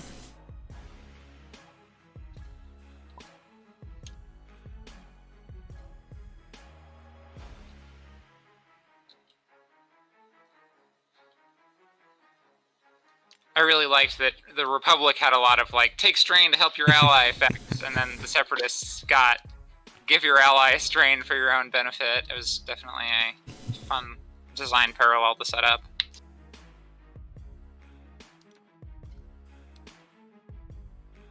And it also works on your enemy ships. Yes, it does. You don't get to do it very often, but when you do, it's awesome. I think we saw a situation where that happened yesterday, That's great. And that ship got attacked afterwards from the one. Yeah, so that's pretty cool. Yeah, it was. It actually, I don't remember if you could use it on allies or enemies when I first designed it. I think it might have been enemies only, and it turned out to be a little too limited, so we made it allies or enemies, which was thematically fitting. But I liked the idea of the Separatists are always like taking hostages and such. So I like the idea of like taking an enemy's ship hostage by flying close to it. They really are the bad guys, aren't they? They're designed to be the bad guys in universe, even, right? They're created to be this threat that gives Palpatine the political capital he needs. That's sort of why the character of General Grievous is so perfect, because he's actually pretty incompetent and not that dangerous, but he looks really scary. Sure does. Yeah, he's very good at not dying. You got all these... Oh, sorry, Max. I don't know, go ahead. No, I was just gonna say that you got all this knowledge about all the lore. Is that from the role-playing? Definitely partly, yeah. I mean, are you a hardcore Star Wars fan from the ground? I liked Star Wars when I got to FFG. Actually, came on to work on Warhammer 40k roleplay. But we were starting Star Wars at the time. And so, I liked Star Wars and I was excited to work on it, but it wasn't like a big, deep passion of mine the way it is for many of my friends. But fortunately, I was able to deep dive on it and pick up a lot of that knowledge for the RPG and then expand that for X-Wing. But yeah, no, I definitely watched a lot of, Clone Wars for work. Would sit down and be like, all right, this evening I need to get through this season because this ship shows up and I need to know how it works, or this weapon is in here and I need to know how to stat it in the RPG. Yeah. I got a confession to make. I still haven't watched the Holo Clone Wars. There's a lot of Clone Wars. Yeah. I feel like you can do a best of cut for Clone Wars and not miss too much. There are a lot of episodes that are not great. It's kind of slow in the beginning. I've started a few times because I never watched it before I started playing X-Wing, and then there's all these references in X-Wing, so I thought, yeah, I should watch that. And then the start is just so slow and unengaging, I think. But yeah, I heard that it was. I mean, a lot of people love it, so it definitely picks up steam. The first couple seasons, are not as strong as the later ones. Although I think that there are like individual episodes, kind of like any like long-running TV show. It changes a lot over its run. You know, like a lot of actually sci-fi shows in general tend to have this, right? Like Star Trek. You know, like the early seasons of most Star Treks aren't that great, and then they sort of like pick up steam, or like the early seasons of like Babylon 5 or whatever. Clone Wars is just kind of similar. Its early season's kind of slow, and then like it picks up steam later. And then occasionally you still get like a hilarious dud episode or arc, even late on. But by and large, it gets pretty good. So Blue here managed to get a bubble block. Yeah. That's cool. Blue doing work. It doesn't have many ships to follow up on good attacks though. No, that is true. I guess Nicholas needed a round to breed. Get his ships back into action. But it's better to be shot at by non-modded shots than fully modded range one-shots. That is certainly true.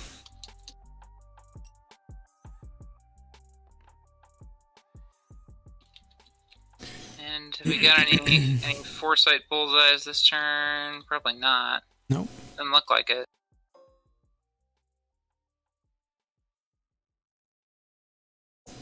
Sam will have shots.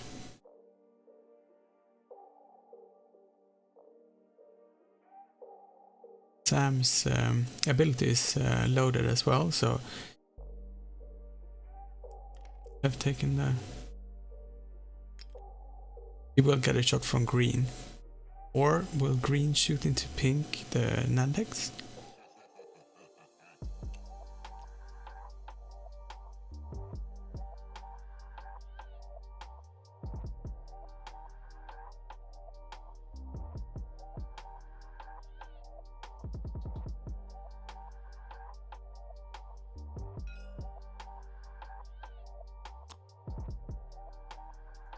He's going for yellow. Yellow's got 4s and... But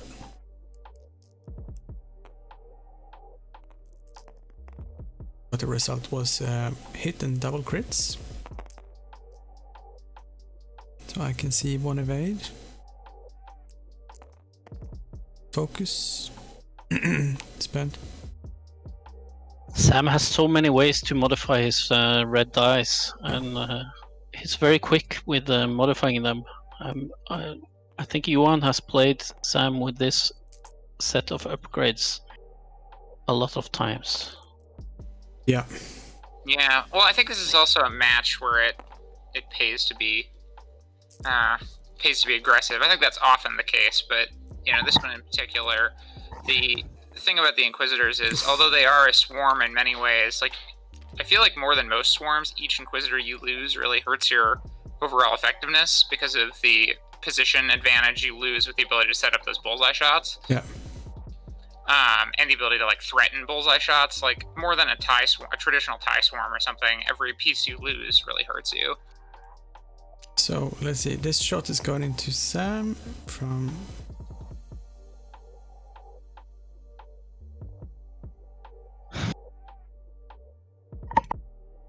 Spends his target lock on green. Rerolls both dice into 2 hits. Yeah, I didn't want to spend his force because of the potential revenge shots. Oh, there's damage going in. Shieldless Sam now. Reveals the card. It's the bonus attack.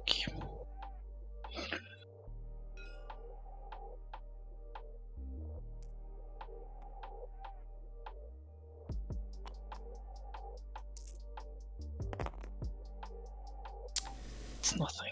Nothing that you wanna keep. That's a good. I mean, when you manage to strip 2 of the charges of Sam and do 2 damage in a round, feels good. How much damage did Yellow only took a single shield? I think this was this round was very good for Nicholas.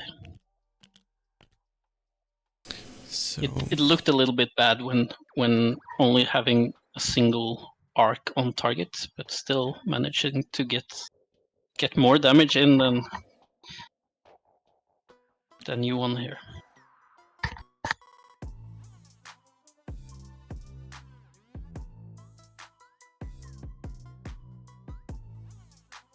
So what sort of games do you play outside of when you're not working, Sam, Max?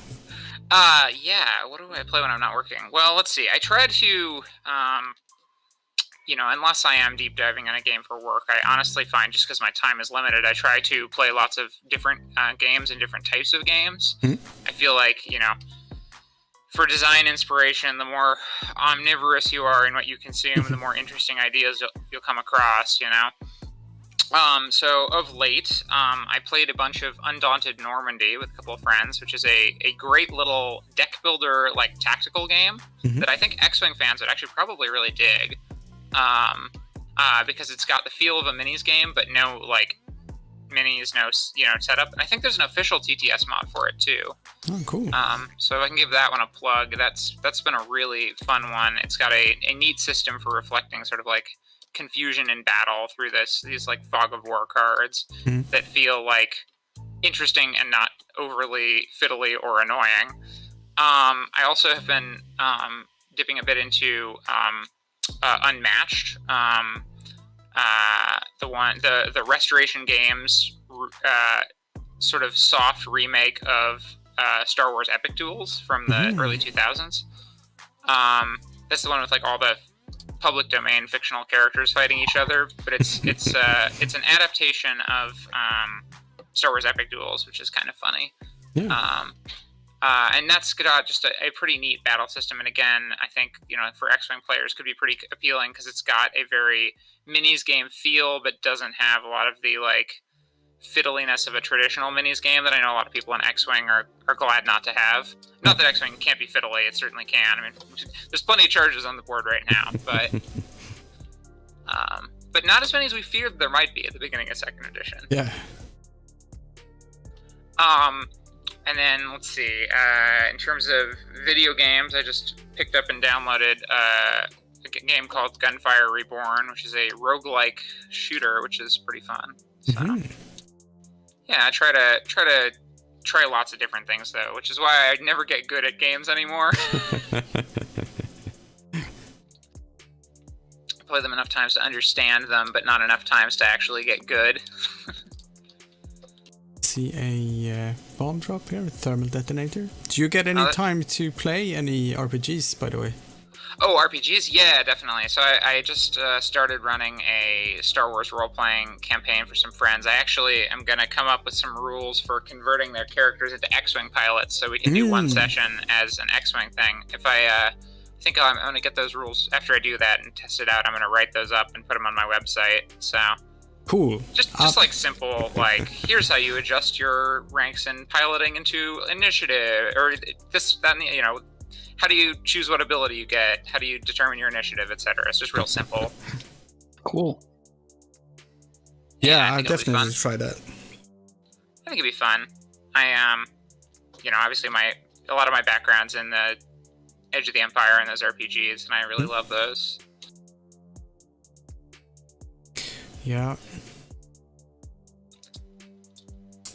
Let's see what's going on here now. This is the turn. This is the sort of turn that, in my experience, separates the really good players from people like me who have played the game a lot but never got really good. Because this is the point in the game where I just have no idea what to do. I'm like, my plan has fallen apart. I don't know how to adapt. So we're still a damage away from half point on Sam. We're quite a few. I mean, Grievous is 7 health, right? So we're 2 whole damage away from Grievous at half point. Time is, there's half an hour left, so there's still time to get meaningful points here. There's 1 Inquisitor down on Nicholas' side. and everything is pointed in a different direction from everything else. For now, at least.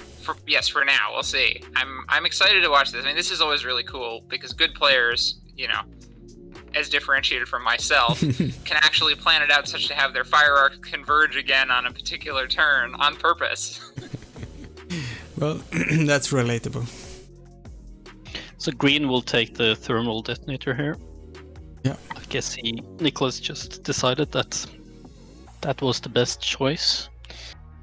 Grievous entering the kill box. Can't really get out here. Yeah, Grievous is probably going to kill zone prime this turn. He'll survive. And it's another bump. And very nice bump there. Well set up by And that's a blue bump as one. well. And here we have a bullseye shot from red, maybe?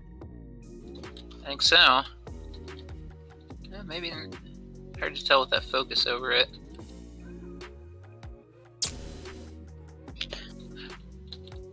I think from red, can... right? Yeah. Of course, that's a bump. He'll get to choose his tractor beam thing first.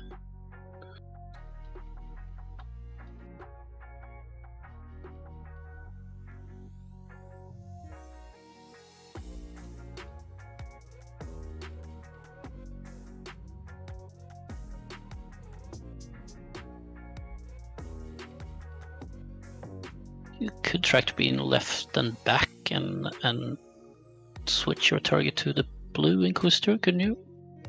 Possibly. Yeah. I think that's probably what he's gonna do. Let's see. Yeah. Hey. He's gonna hit that rock next turn. Kissing it. Oh, is that on Grievous or not? It There's does no not line. look like it. No line.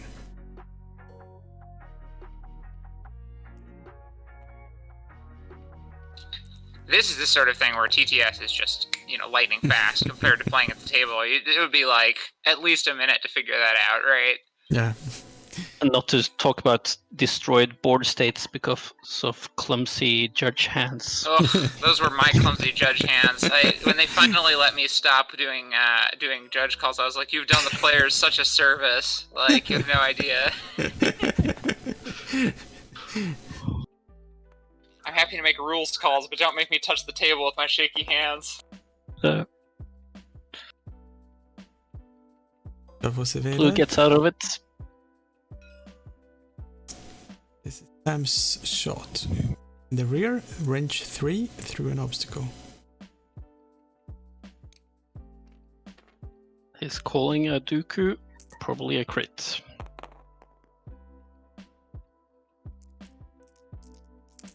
Yeah.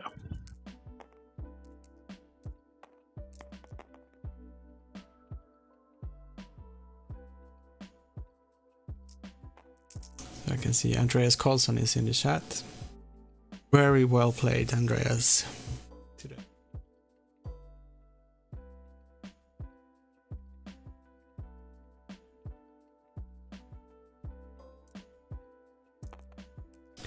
So, Grievous on red.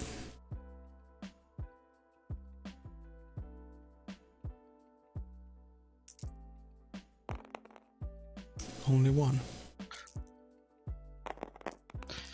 A little bit cold ice here. Spinning the force to stay unharmed.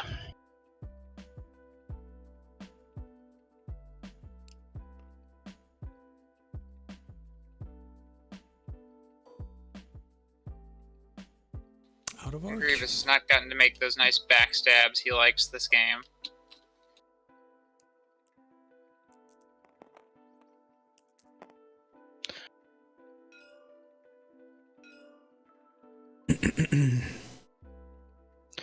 Grievous has 2 shots incoming here.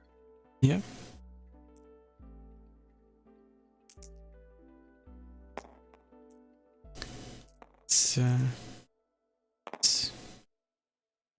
Oh no! He takes 1, spends his focus. 12 points.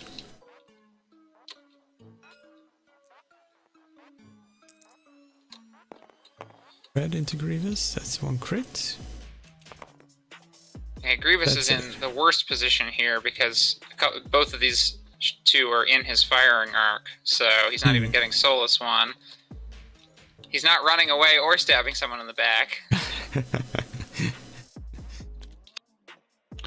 But Johan's Grievous says he's the straight jousting kind.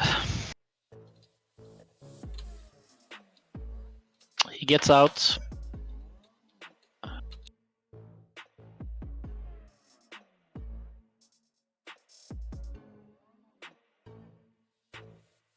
Do you think Niklas will continue chasing Grievous here? His position is kind of awkward. Well,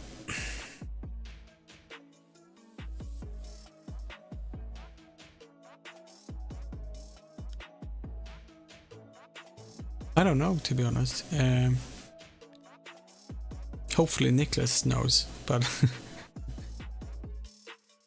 Yeah, I mean, with the Impervium plating and Solus 1, Grievous has potentially a decent chunk of health.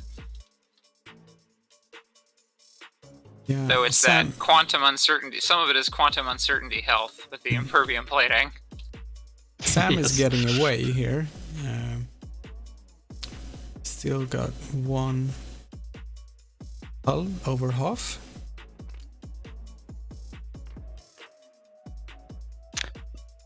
Yeah, I like that. Blue's coming around, trying to get another arc onto Grievous. Yeah. So I think Niklas has there's the decided block. to take it out.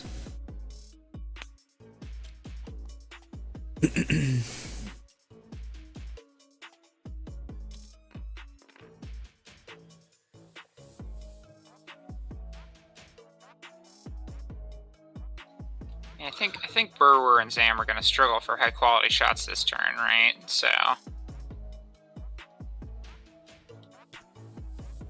Yes. Oh, There look we at go. that. That's very, very nice. well predicted. This is over a rock. I mean, green takes a Berber. damage. But green and red still got shot on Berber there.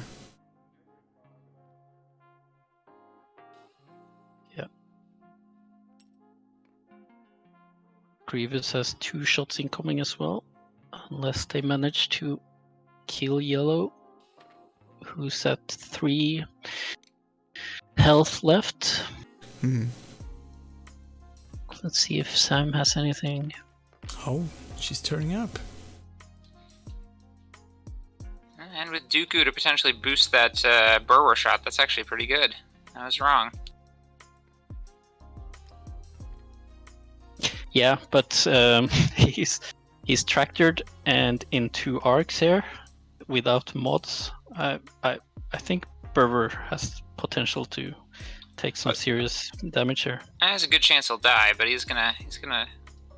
Well, depends. He's relying somewhat on good dice luck, but he could do some real damage to Yellow. Yep. Sam has a rare arc shot into the green Inquisitor. Good time to call crit, I guess.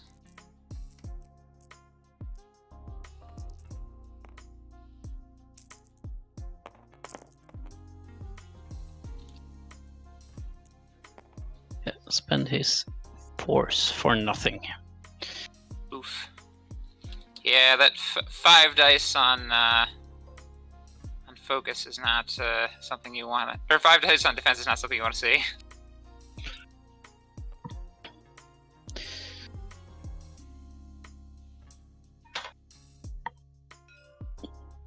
Yep. Crit, pretty good. Still evade and force. Yep, takes nothing.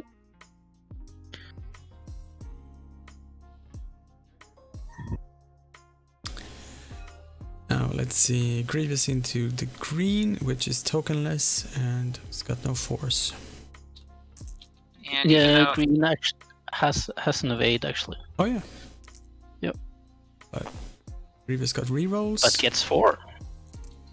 Now that's the nice thing about Grievous. He loves stabbing people in the back. Oh yeah. Oh, There gets we go. everything he needs. Still takes a crit, One but that's shield. only in the shields. Yeah.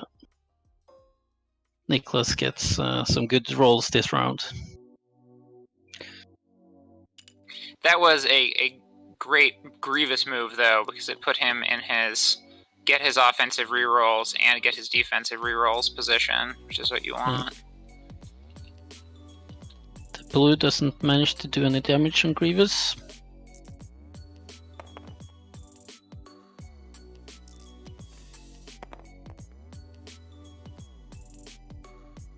But the yellow does.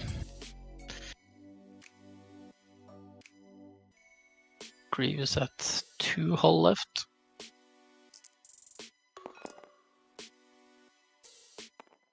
Hit crit into Berber.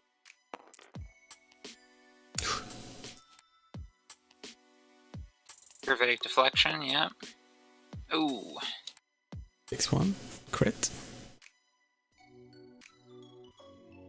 And crits on the Nantex are quite painful.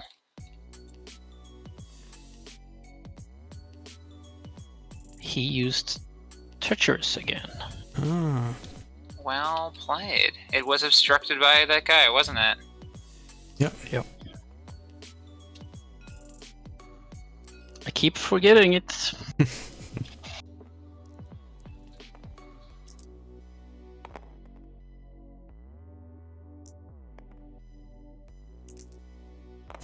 Two.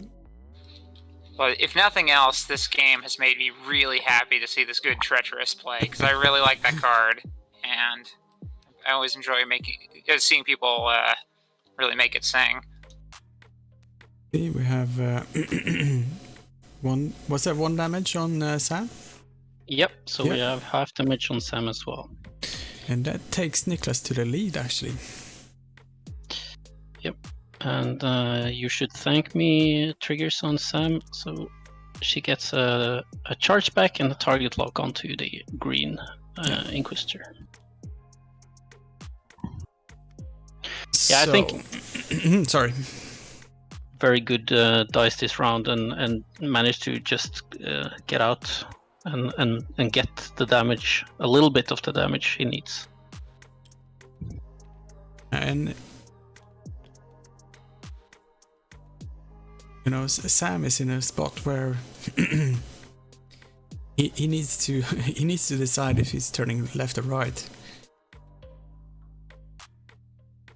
You have to go right here, Yeah. don't you? Yeah. Let's see. Maybe. No, I think he has to go right.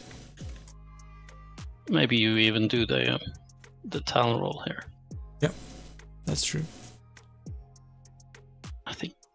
I think that's the best one. You'll get an arc on the enemy as well. Mm.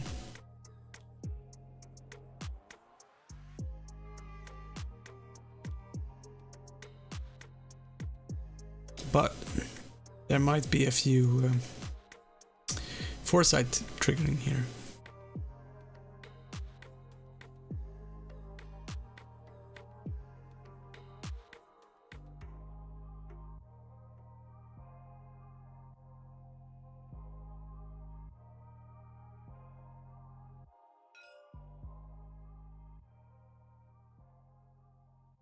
It's exciting. What's the point score right now, It Simon? is 78 points to Niklas and 60 points to Johan. Yeah, close.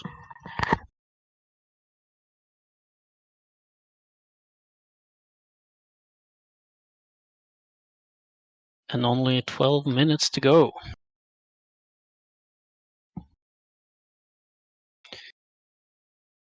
We joked about the game being very it could go anyway in the last match with Ollie, but this time we can say it with without joking. Yeah. Well, it's an interesting one too. It's close in point score and in table state, right? Because sometimes you have a game that doesn't, it's not close in point score, but if one ship loses one hull, it becomes close in point score immediately. But this one, is close in point score and game state. Absolutely.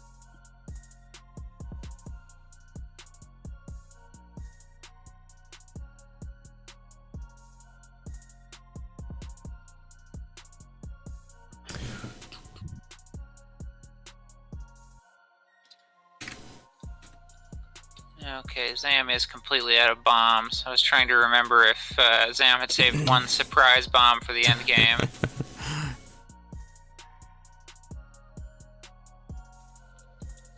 Oh, and we are about 11 minutes left of the game. It's all coming down to, I think. Do you think we get another round after this? Yeah. I don't think. Yeah, I think so. Probably. Depends what happens in this round to some extent. Sam has a target lock on the green, so I think maybe Nicholas don't want to present the green one as an option. But what do you do to prevent that from happening? Perhaps go downwards. Yeah. Pervert. Or put it somewhere that makes Zam move where you want Zam, right?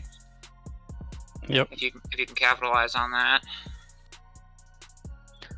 Going 3 bank hard forward, maybe it's the play.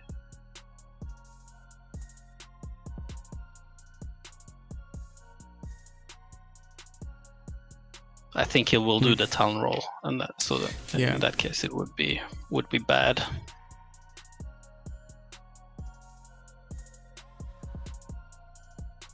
If it doesn't take the barrel, it's the one hard and then a boost to get arc on something.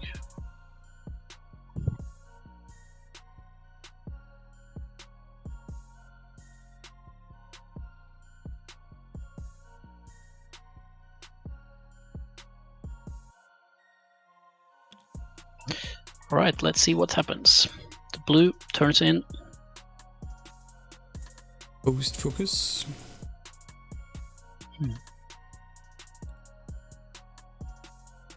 Almost touching that rock.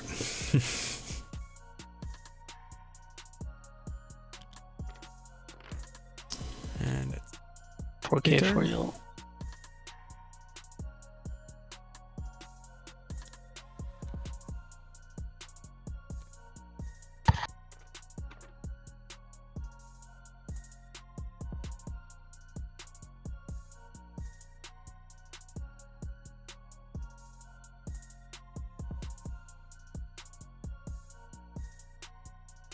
We're very quiet. Yeah. It's very exciting here. Yeah, I hear a pin drop. I just want to know what Sam is gonna do.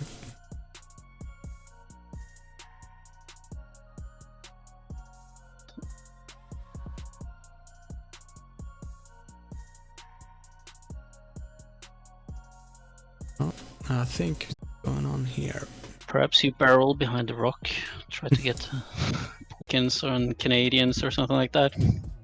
Oh, so in the U.S. it's a little different. It's more about people in other states. Uh-huh. Like that's really where the regional hostilities are. Like honestly, most people think Mexicans and Canadians are great. It's like in Minnesota, it's the people in Wisconsin who they dunk on. So, in Boston, where I used to live, where I grew up, it was New York, partly because of the Yankees, but just partly because, it's New York. In California, it's the neighboring states out there. So it's very much more about these, like, pocket regionalized, like, jokes and things about, like, the next state over. And, part of that's just because, like, going state to state can be really weird. Like, as a simple example, in Massachusetts, like, fireworks are completely illegal. Like, the laws are pretty restrictive on a lot of things. You can't even buy liquor on Sundays. And you go up to New Hampshire, and it's like the Mad Max wastelands, because, like, they don't even have seatbelt laws in New Hampshire for adults, because it's, like, viewed as an infringement of freedom. So it's just this very, like, it's interesting that, like, and these two states are both pretty small and right next to each other. Right. Anyway, and I'm sure New Hampshire, I just think that Massachusetts people are... Hej på er. Jag är fine utan det. Tjena Simon. Vi är live igen. Okej. Det var en sladd som har gått av. Oj! Ja. Jag har ett djur hemma som biter på. Nej, jag har en 2-åring. Oj. Jaha. Som har dragit. Så att men det tog ett tag innan vi hittade det. Så att, men klockan är ju klockpausad. Och det ser ut som att folk kollar på strömmen igen i hundratals. Så att... Oj, hundratals. Shit, no prayer. Och Erik har dragit massa Sverigevitsar i... Okej, jag försöker logga in. Jag connectar igen då till gamet. Ja. När ni känner er redo så startar ni. Som möjligt. Nej, ni bara startar bara klockan så måste bli promote. Vi kanske måste bli promoter och sånt. Yes. Det fixar vi. Jag var röd. Men mina manövrar finns inte med nu. Men du... Nu ska vi se. Men jag hade gjort en Du hade flyttat alla dina i alla fall. Ja, alla mina är flyttade. Ja, och jag har redan flippat Sam. Jag hade gjort en 1 hård med Berber. Och jag hade gjort en 2 rak med Grievous. Så det... Ja. Jag lämnar er. Ja, yes. Okej. Då ska vi se. Då gör jag min... Vänta, då måste jag ju ha den här dialen. Sweden, they go to Denmark, and in Denmark they go to Germany, and then I think the Germans go to Poland. That would make a lot of sense, yeah. You're talking about buying alcohol? Yes, of course we are. Well, I've just spoken some Swedish with the stream, and while you guys were talking to yourselves, so Johan and Niklas is already logged in. They are resetting their dials. Cool. They were, and I told them just to start the clock whenever they feel ready. And we will, yeah, there we go. Already started moving. They've started moving. Yes. So there is 6 minutes and 38 seconds left. But he had that commercial break right at the cliffhanger. Yeah, that happens. This is what happens when you have a 2-year-old roaming free in the house. It took me a while to find where he had ripped out the cord, basically. Aw, that's cute. So, yeah. I mean, I don't have to deal with it, so it's cute to me. So, Eric, what was the time again? And we'll reset the table timer. It's 5:55 now. 5:55. So let's do 5 minutes and start. Do you want to tell me when the clock is at 5? Yeah, sure. Let's now just we start have it. a foresight shot here from green, I think. Maybe. There are some hands. There are many hands on the table.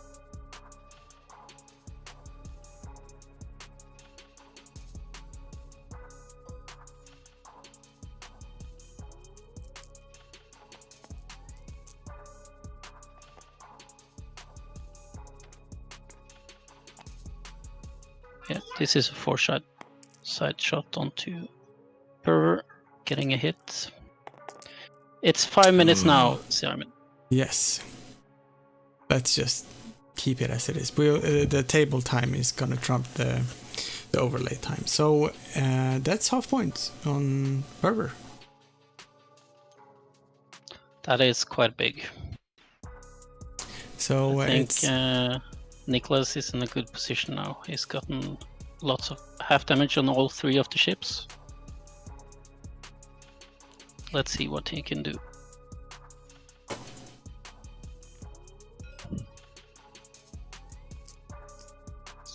There's a bullseye shot from Berber into the yellow Inquisitor.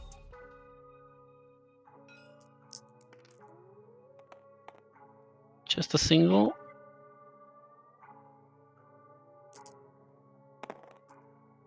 Ooh. That strain pays off. Yeah. Yeah, it was just range 2 as well, so there's only 2 dice and getting nothing. So yellow is at half as well. Yeah. Even Neck and neck. Sam range 2 into the red Inquisitor. The red Inquisitor is at full health. Single hit. Turns into crit with Dooku, I guess. Yeah, it must be.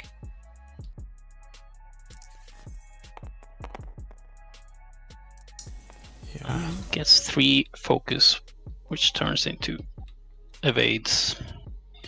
But burns that focus off. Yep. Grievous cannot follow up, have to shoot into the green, which is almost dead, but gets all 4. This is important. This is important. He has both an evade and a force, but needs all 3. And he gets it. Evade, force, natural evade, takes 1 and lives. That is quite huge. That would have been final salvo otherwise. 100%. I don't think we're finished here. No.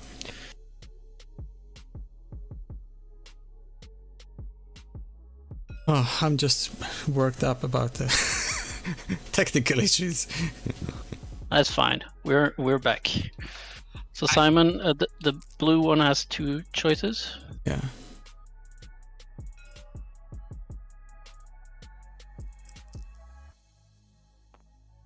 Hit crit into Sam.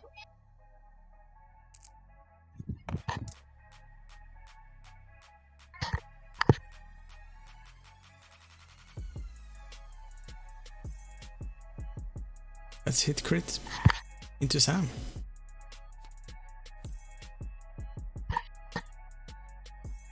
This is starting to look a little bit dangerous for Johan. Oh, very much so. It's a disabled power regulator. Takes 9. Doesn't matter too much now. 3 hull left on Sam. Triggers his condition. Her condition.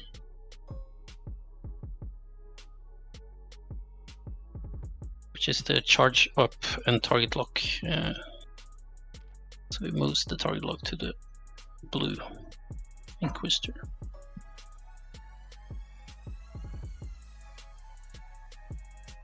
I have been very impressed with the positioning of Zam this game.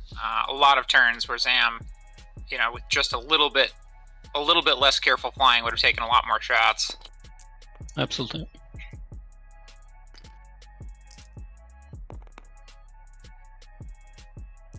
Two hits into Grievous, rerolls 1, gets nothing, takes 2, and that's 5, and he's gone. It's the end of General Grievous. That's the game. I think that's the game. It's just a few seconds left on the clock. Yeah.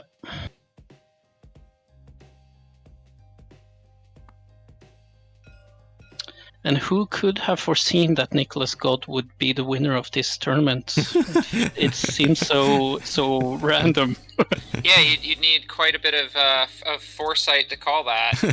Yeah. But Been waiting for that the whole time. Yeah. There we go, and that's time. So the last shots will go. I think he'll shoot into Berber? Yeah. Yeah, he has a chance to kill Berber.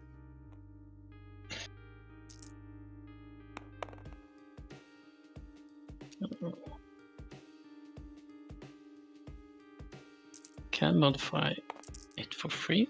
Doesn't do that. No. Doesn't really matter. So we have a new winner. Yeah, congratulations, Niklas, and very well played, Johan.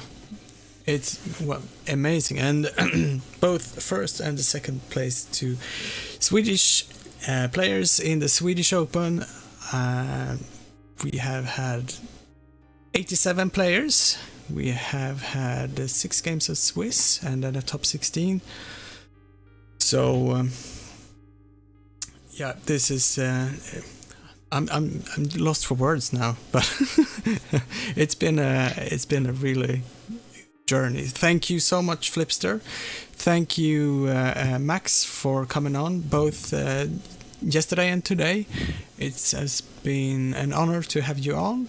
Thank you, everybody's been watching, and I would like to thank our sponsors, Alora Games and Drinos Art and Kogo 2.